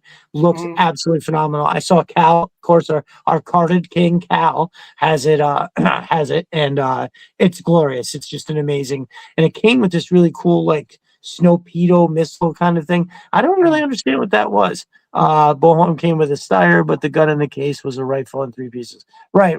That's what I'm saying. Cal, what is that thing that comes with the Ice Viper? So I have it. It's actually, I can see it. It's right up there. But I don't remember what that thing was. Is it something that he controls? Was it something that just like flew around? Like I truly don't remember. Yeah, let's see what he has to say on that. Yeah. Nice. So what about vehicles? So you got what? You got the Trouble Bubble. I got Trouble Bubbles, man. I got a couple Stingers, the weapon system. You know what I mean? Oh, right. Yeah, and I got the the porta potty, the Cobra porta potty. You know what I mean? Nice. Gotta have one. But then I have the Tiger Paw, for Tiger Force, and then the Tiger Force Ram. So that's pretty much it. Some of the smaller ones, man. That's pretty much it. Like I said, I got the Rattler still in the box right there. I can't wait to bust that thing open. So I'm still got my ears to the ground, man, for the Vamp. All strikers on Plus right now for like, I don't know, $100, something like that. So there's still some stuff out there that I'm trying to get. Nice. Well, I'll tell you what, brother. I wish I could give you some advice on that Vamp, because it's the prices are so insane. If it wasn't for our brother Truckin', my brother Charles, giving it to me for a very fair price, I probably wouldn't have one. And yo, let me tell you, when I opened that fucking thing, I immediately was like, oh, this is why people are going nuts over it. Oh, dope. So it just has more paint details and more stuff than the Stinger. Like the Stinger is a dope vehicle, but it's very plain in comparison. The Vamp has so much more character. I also think that the double 50s on the Vamp just looks cooler than the missiles. Don't get me wrong; those missiles are actually kind of cool. They're fairly decent size. The thing that they come on, it articulates, but just it's not. It just doesn't look. Now this one, I upgraded with some gridiron stuff. Right, I'm gonna take the missiles off, but so first of all, this door set is the dopest fucking thing. So you can go like this. So now it's got the Gatling gun is on the bottom, but you can stand a figure here. Oh yeah, and it just looks like that's a whole other vehicle. Yeah, that just looks amazing like that. Yeah, that's dope. Speaking of which, I might have to mess around with that. But yeah, so that is just cool. And I don't know if you noticed in the top, there's like a missile. I don't even. Does that come out? Oh, okay, it wiggled a little. I thought it was coming out. So that looks great. Now the roof rack, this roof thing, I think is dope too. So you get these lights, and then this thing opens, and you can have somebody come out of that. Yeah, see, it goes. The accessories on that thing looks great. That's awesome. So this I think took the Vamp, and now I was like, oh, okay. So this is built for speed, but it's totally gonna blast its way through anything. And actually, this was cool. So you can there's like a gray top, like a hard top that goes on there. So if you have something if you buy something that mounts on the back that comes tight to the top and you can't have this on there, you can swap it in and out. So it's cool. But dude, this is actually pretty awesome. I don't think I'm going to have Major Blood in there when he's leading the 788 team. I think I'm going to have him standing on the doorway, pointing on that part. I think I'm going to have him standing there with a Stinger driver driving, or I actually thought about a trooper more from I have two 788 fire teams. So I thought about maybe having one of the troopers in here and having him here and having it in front of the HISS. Plus I also have to go in that HISS army. I want a HISS trouble bubble, by the way, and a claw. I got this guy, which I do believe Gridiron even mentions that it's for the HISS, but it's the equalizer drone. That's sweet. That's just totally phenomenal. Oh, looks like I got a hose off. There we go. So much detail, right? We've got the Javelin missile launcher. Yeah, that's awesome. We've got this ultra dope Gatling gun. The this ammo chain here is really dope too, because when you pick this up, you can see it actually has the full line of regular what's in there, and like when you look at, I can take that top off, and then, well, all right, it's gonna fall apart if I try to do it, but there's actual so this is just like a housing for the belt fed to go in there. The swivel optics on here, it's got a communications package. Dude, these little drones are fucking dope. That's super dope. They're like $60 a piece. I was actually looking. You said that's Gridiron? That's Gridiron. That's Gridiron. Dope. I to go with my blue Cobra Troopers, I got a blue one also. Hold on, I'll show you. I ordered, like when I was telling you I passed on the Rattler, because I bought a HISS. I bought those two drones. I bought this guy. Now, hold on. Let me take this is actually a walker, meaning you can put a Joe on the back like this. So there's a stand here. Yeah, that's and then he holds onto that. But dude, I'll be honest with you. I kind of like it like this because it looks like Ed 209 from RoboCop. That's right. I was just about to say that. So I do. That thing used to give it to people. You remember on RoboCop? That thing. Dude, Ed 209 didn't play. Ed 209 was here to do two things. He was here to fucking kill everybody, and then that's it. End of story. Yeah. Oh, this was the other one that I got. It looks like shit. It looks like it might have fell off to the side, but right here, see how there's a 50 on this side? There's another one that goes in there. It looks like it fell off. Now, this is pretty dope too, right? Yeah. This is the same head that's on that walking drone. Terrifying until there was stairs. Yeah, for sure. So what's kind of cool about this is that this will slap on there, and then a guy can walk behind this as well and have it like this is like a walking battle station. But yeah, pretty cool. Pretty cool. That is dope. Yep, they're cool.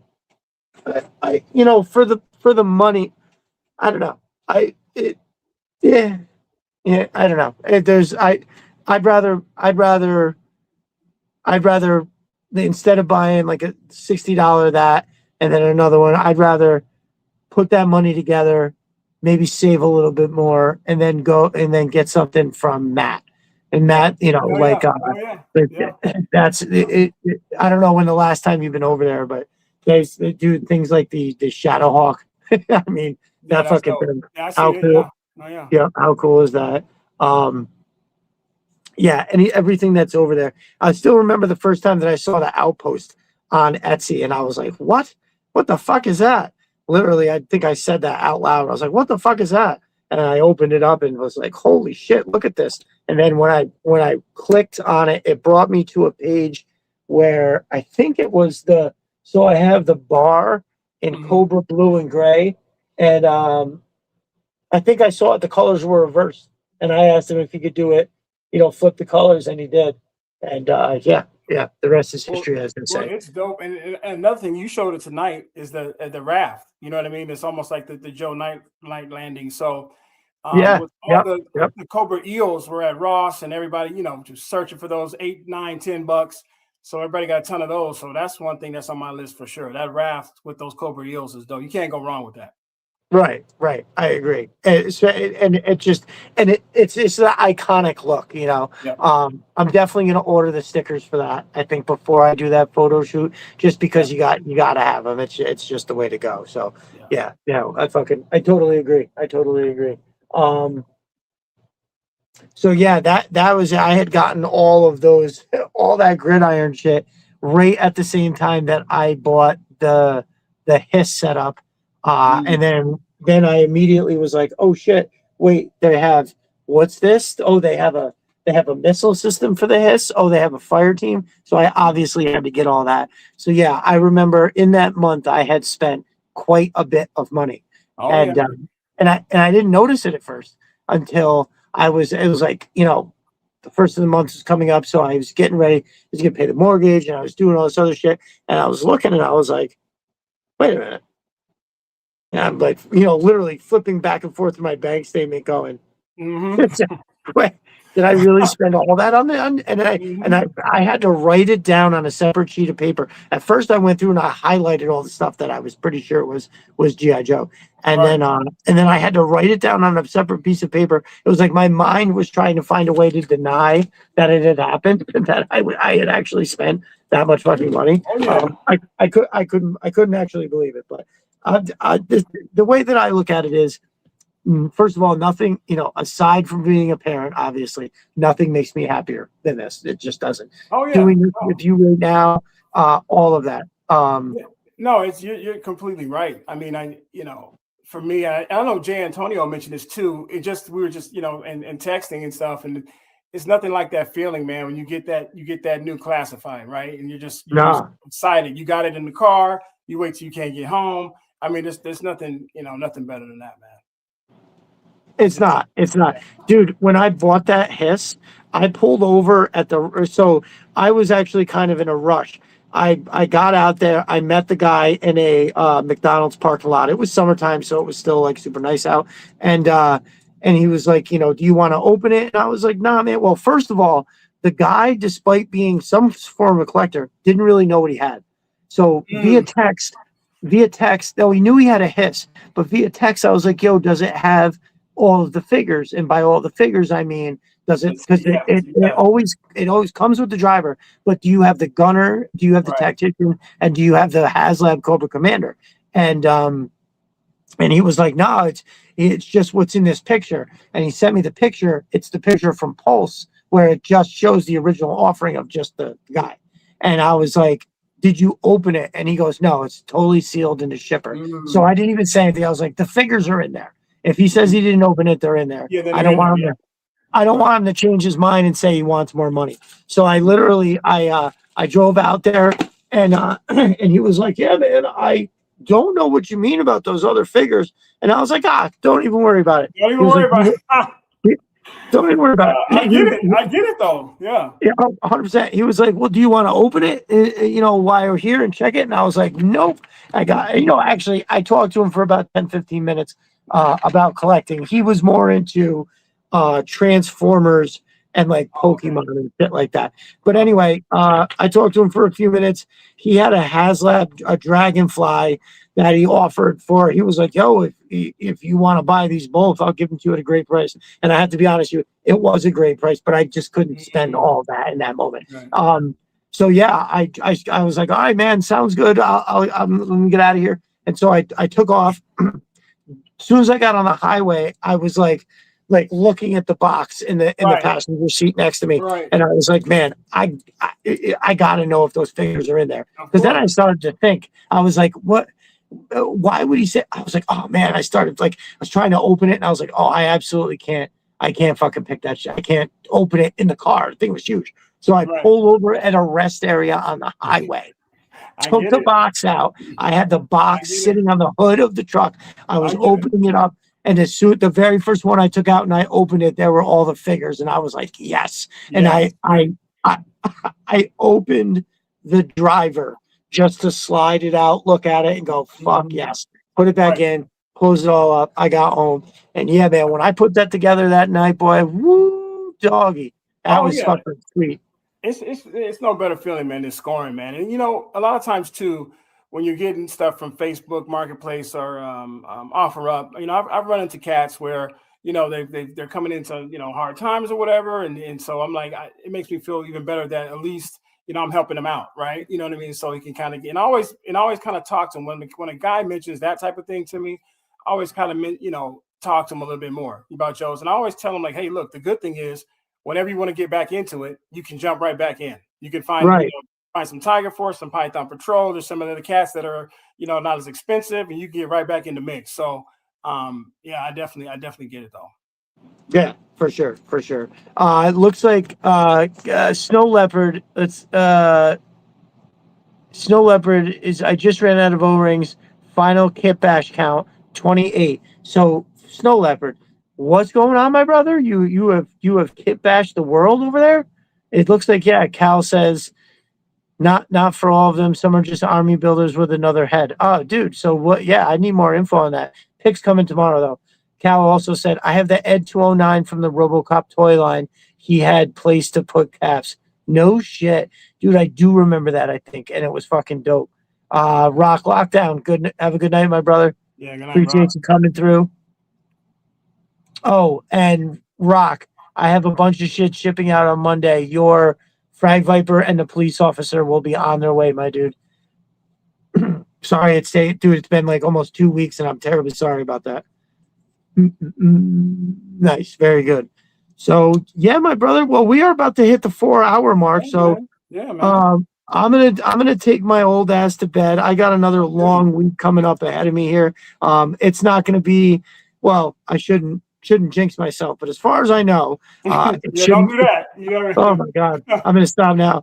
But no, it shouldn't be as unbelievably challenging as this week was. This week was a lot. So, and I know I can speak for a lot of guys in the community, man. We appreciate you, man, for sure. Just talking to guys about just different things in life, bringing us all together, and guys talk to other guys about different stuff, and it's just a place where we can kind of all come and share in GI Joe. And so there's no doubt that we all appreciate you, man, and seeing you grinding every day and seeing what you're doing, coaching, being a dad, doing all that stuff, man. I mean, everybody appreciates it, man. I just want you to know that for sure, because it's not easy right now, being positive. It's not easy in any stage of life, right? Even if you're a young person, right? It's not easy. So this is the one place that you can kind of get away from all that. You can check in and you're looking forward to the messages that people have, or the likes or the retweets. And so just to really appreciate you, brother. The time that you spend, clearly you've put in a lot of work, man. So just thank you.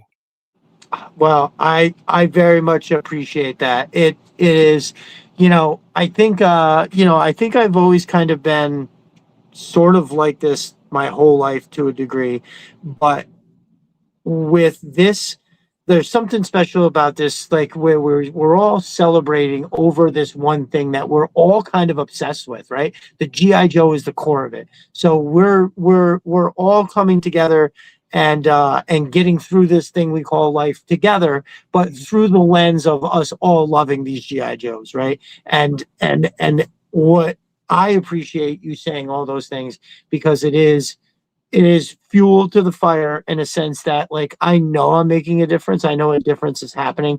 I had somebody say to me one time, and I think I've said this on the podcast before, that's basically what somebody had said is that when they put their phone down, they're happier than before they got on it. And that's usually the opposite. The phone usually fucks people up. And that dude, and that same person also said, he goes, I am happier in the rest of my life because of the positivity that I get through this thing. And so the way that I'm looking at that is that is our way of changing the world for the better. So if we are having people to turn around, to get off their phone, and then are turning around to the people in their lives and they're treating them better, or having a more positive experience with them because of what they get out of this community, and then those people can then turn around and be happier to other people, and then turn around, it's that exponential, it's that expansion of that good, of that positive vibe. Growing up, I never wanted to sound like a hippie. I never wanted to sound like, you know what I mean? I didn't want to sound like a peace, love, and happiness kind of thing. But the bottom line is that, the alternative to that is just a bunch of douchebags. You know what I mean? Right. No, yeah. And my brother, Mark Fody, shout out to Mark. No doubt. He had said that he appreciated how much, that, and the community exists and that what we do. But he also had said too that, like, he's like, it's an overwhelmingly positive thing. And it is, it's not just like it's not just like a place that's not negative, right? Like that's the best you're going to get in most places. They're not that negative. No. We want to, in order to light up the dark, you've got to be extra bright. And so that's where I feel, to go above and beyond. And, I saw very early on the incredible effects of just sending somebody a little something, right? Yeah. And when you start to hear words like, saved my life, or, got me through this, or things like that. It is definitely a way to change the world for the better. And so, when you put effort into something, it's always nice to know that not only is it working, but you get it back, right? So for all of the things that I maybe have done for the community has got me through, listen, I have a great life, but it's just been, in some aspects of my life have been tough in the last 2 years. Marriage is hard. Anybody who's married knows it's hard. No doubt. So, this community has also been something very special to me. So, it is in fact a two-way street, and like, the community really came back hard for me in a way that, like, it's like, the wonderful care package that you sent me, and right around that time from you, I had gotten care packages from other people. And so, just like Stevie Z said, it's not even necessarily about the figures as much as it is the gesture, the community, the idea behind it, what that means. And I think that is pretty awesome. And, and I feel like in order for it to work, everybody has to take part. So as much as maybe a good idea of me being like, hey, here's a good way for where we can all treat each other, and have a good time doing it. at the same time, like those ideas don't mean anything if people don't buy into it, Sure. and it kind of happened quick. People were picking up on it, and I just remember kind of hearing, a lot of different people saying things like we hear the new guys saying now, where they're like, yeah, this is like, I don't find any other positive places like this. So, dude, it truly makes me happy to know that there's a difference being made. I absolutely love sharing my photographs. This has become like my identity outside of my family. You know what I mean? Yeah, no, yeah, Like, yeah, yeah, it's the same yeah, thing for you too. yeah, yeah, yeah. It's this is the thing. There isn't anything else. Like, Right. if I'm not talking about work or my family duties, I'm literally, even sometimes when I'm at work, we've talked about this part too. I'm at work and I have to force myself to think about work, because I'm just like, the Dio shots. What am I going to order? Oh my God. What about that figure? Hopefully I get the spoiler with Destro. You know what I mean? Just Right. all No, that shit. yeah.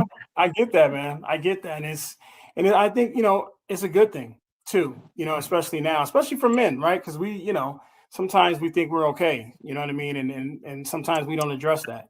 So, because we're used to just, dealing with our own issues, right? So, And and ultimately we're in charge of our own happiness. I mean, that's just kind of for everybody. So this is something that kind of, you can do that with this, and so that's why it's just such a great outlet, man. And you meet other friends, right? I've met a really great friend out here, Duke. He's like such a great friend to me, and that's awesome.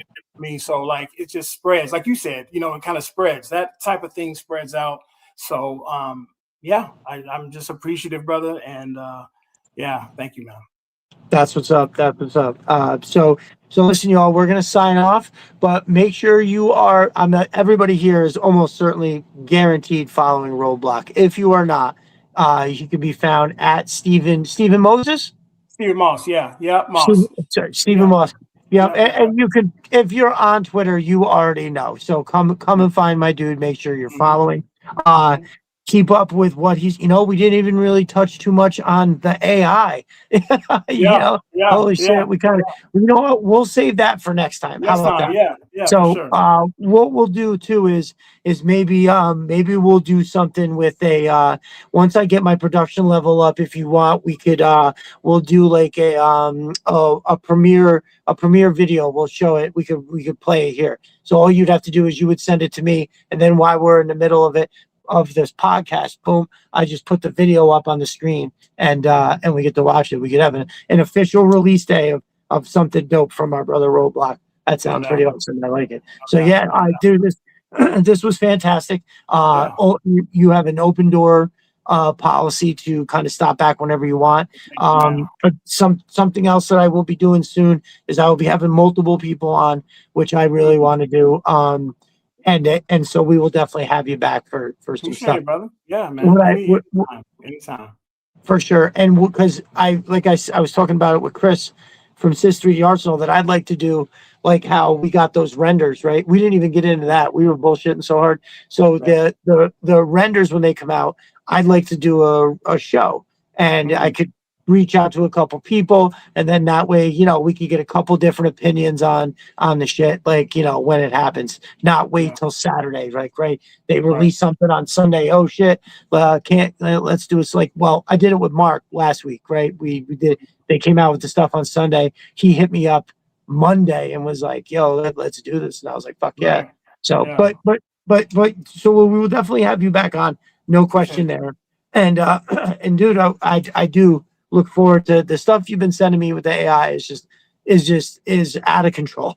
Like, I would have never imagined, even like a year ago, if you were like, oh, this is the kind of shit that your dude is going to be able to put together, I'd be like, oh no, what the hell? Right. Call sign smash. Tonight was my first time catching a live stream. Great to finally chat with you all. Thank you for coming through, my dude. Make sure you're following us. I'm not sure where you call this from. Are you on Twitter or Instagram? I think I've seen you on Twitter before. I'll make sure to go over there and make sure I'm giving you that follow. Yeah, sounds good. Call sign. Thanks for coming through. Hopefully we get to see you next week. Looks like a lot of other people have checked out. Well, listen, you all in the chat, thank you so much for sticking with us this whole time.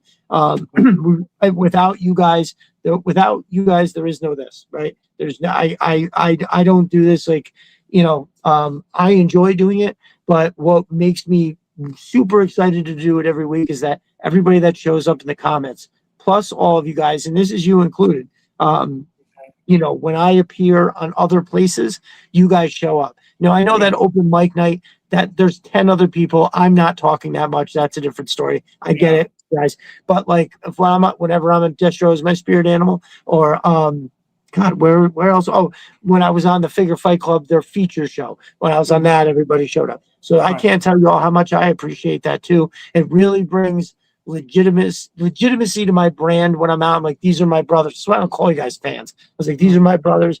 We always come through. We put a good show on, and that's it. So thank you again for coming through. I really appreciate it. And listen, y'all, everybody stay warm. Enjoy the rest of your weekend, and we will see you out there in those Twitter and Instagram streets. Peace.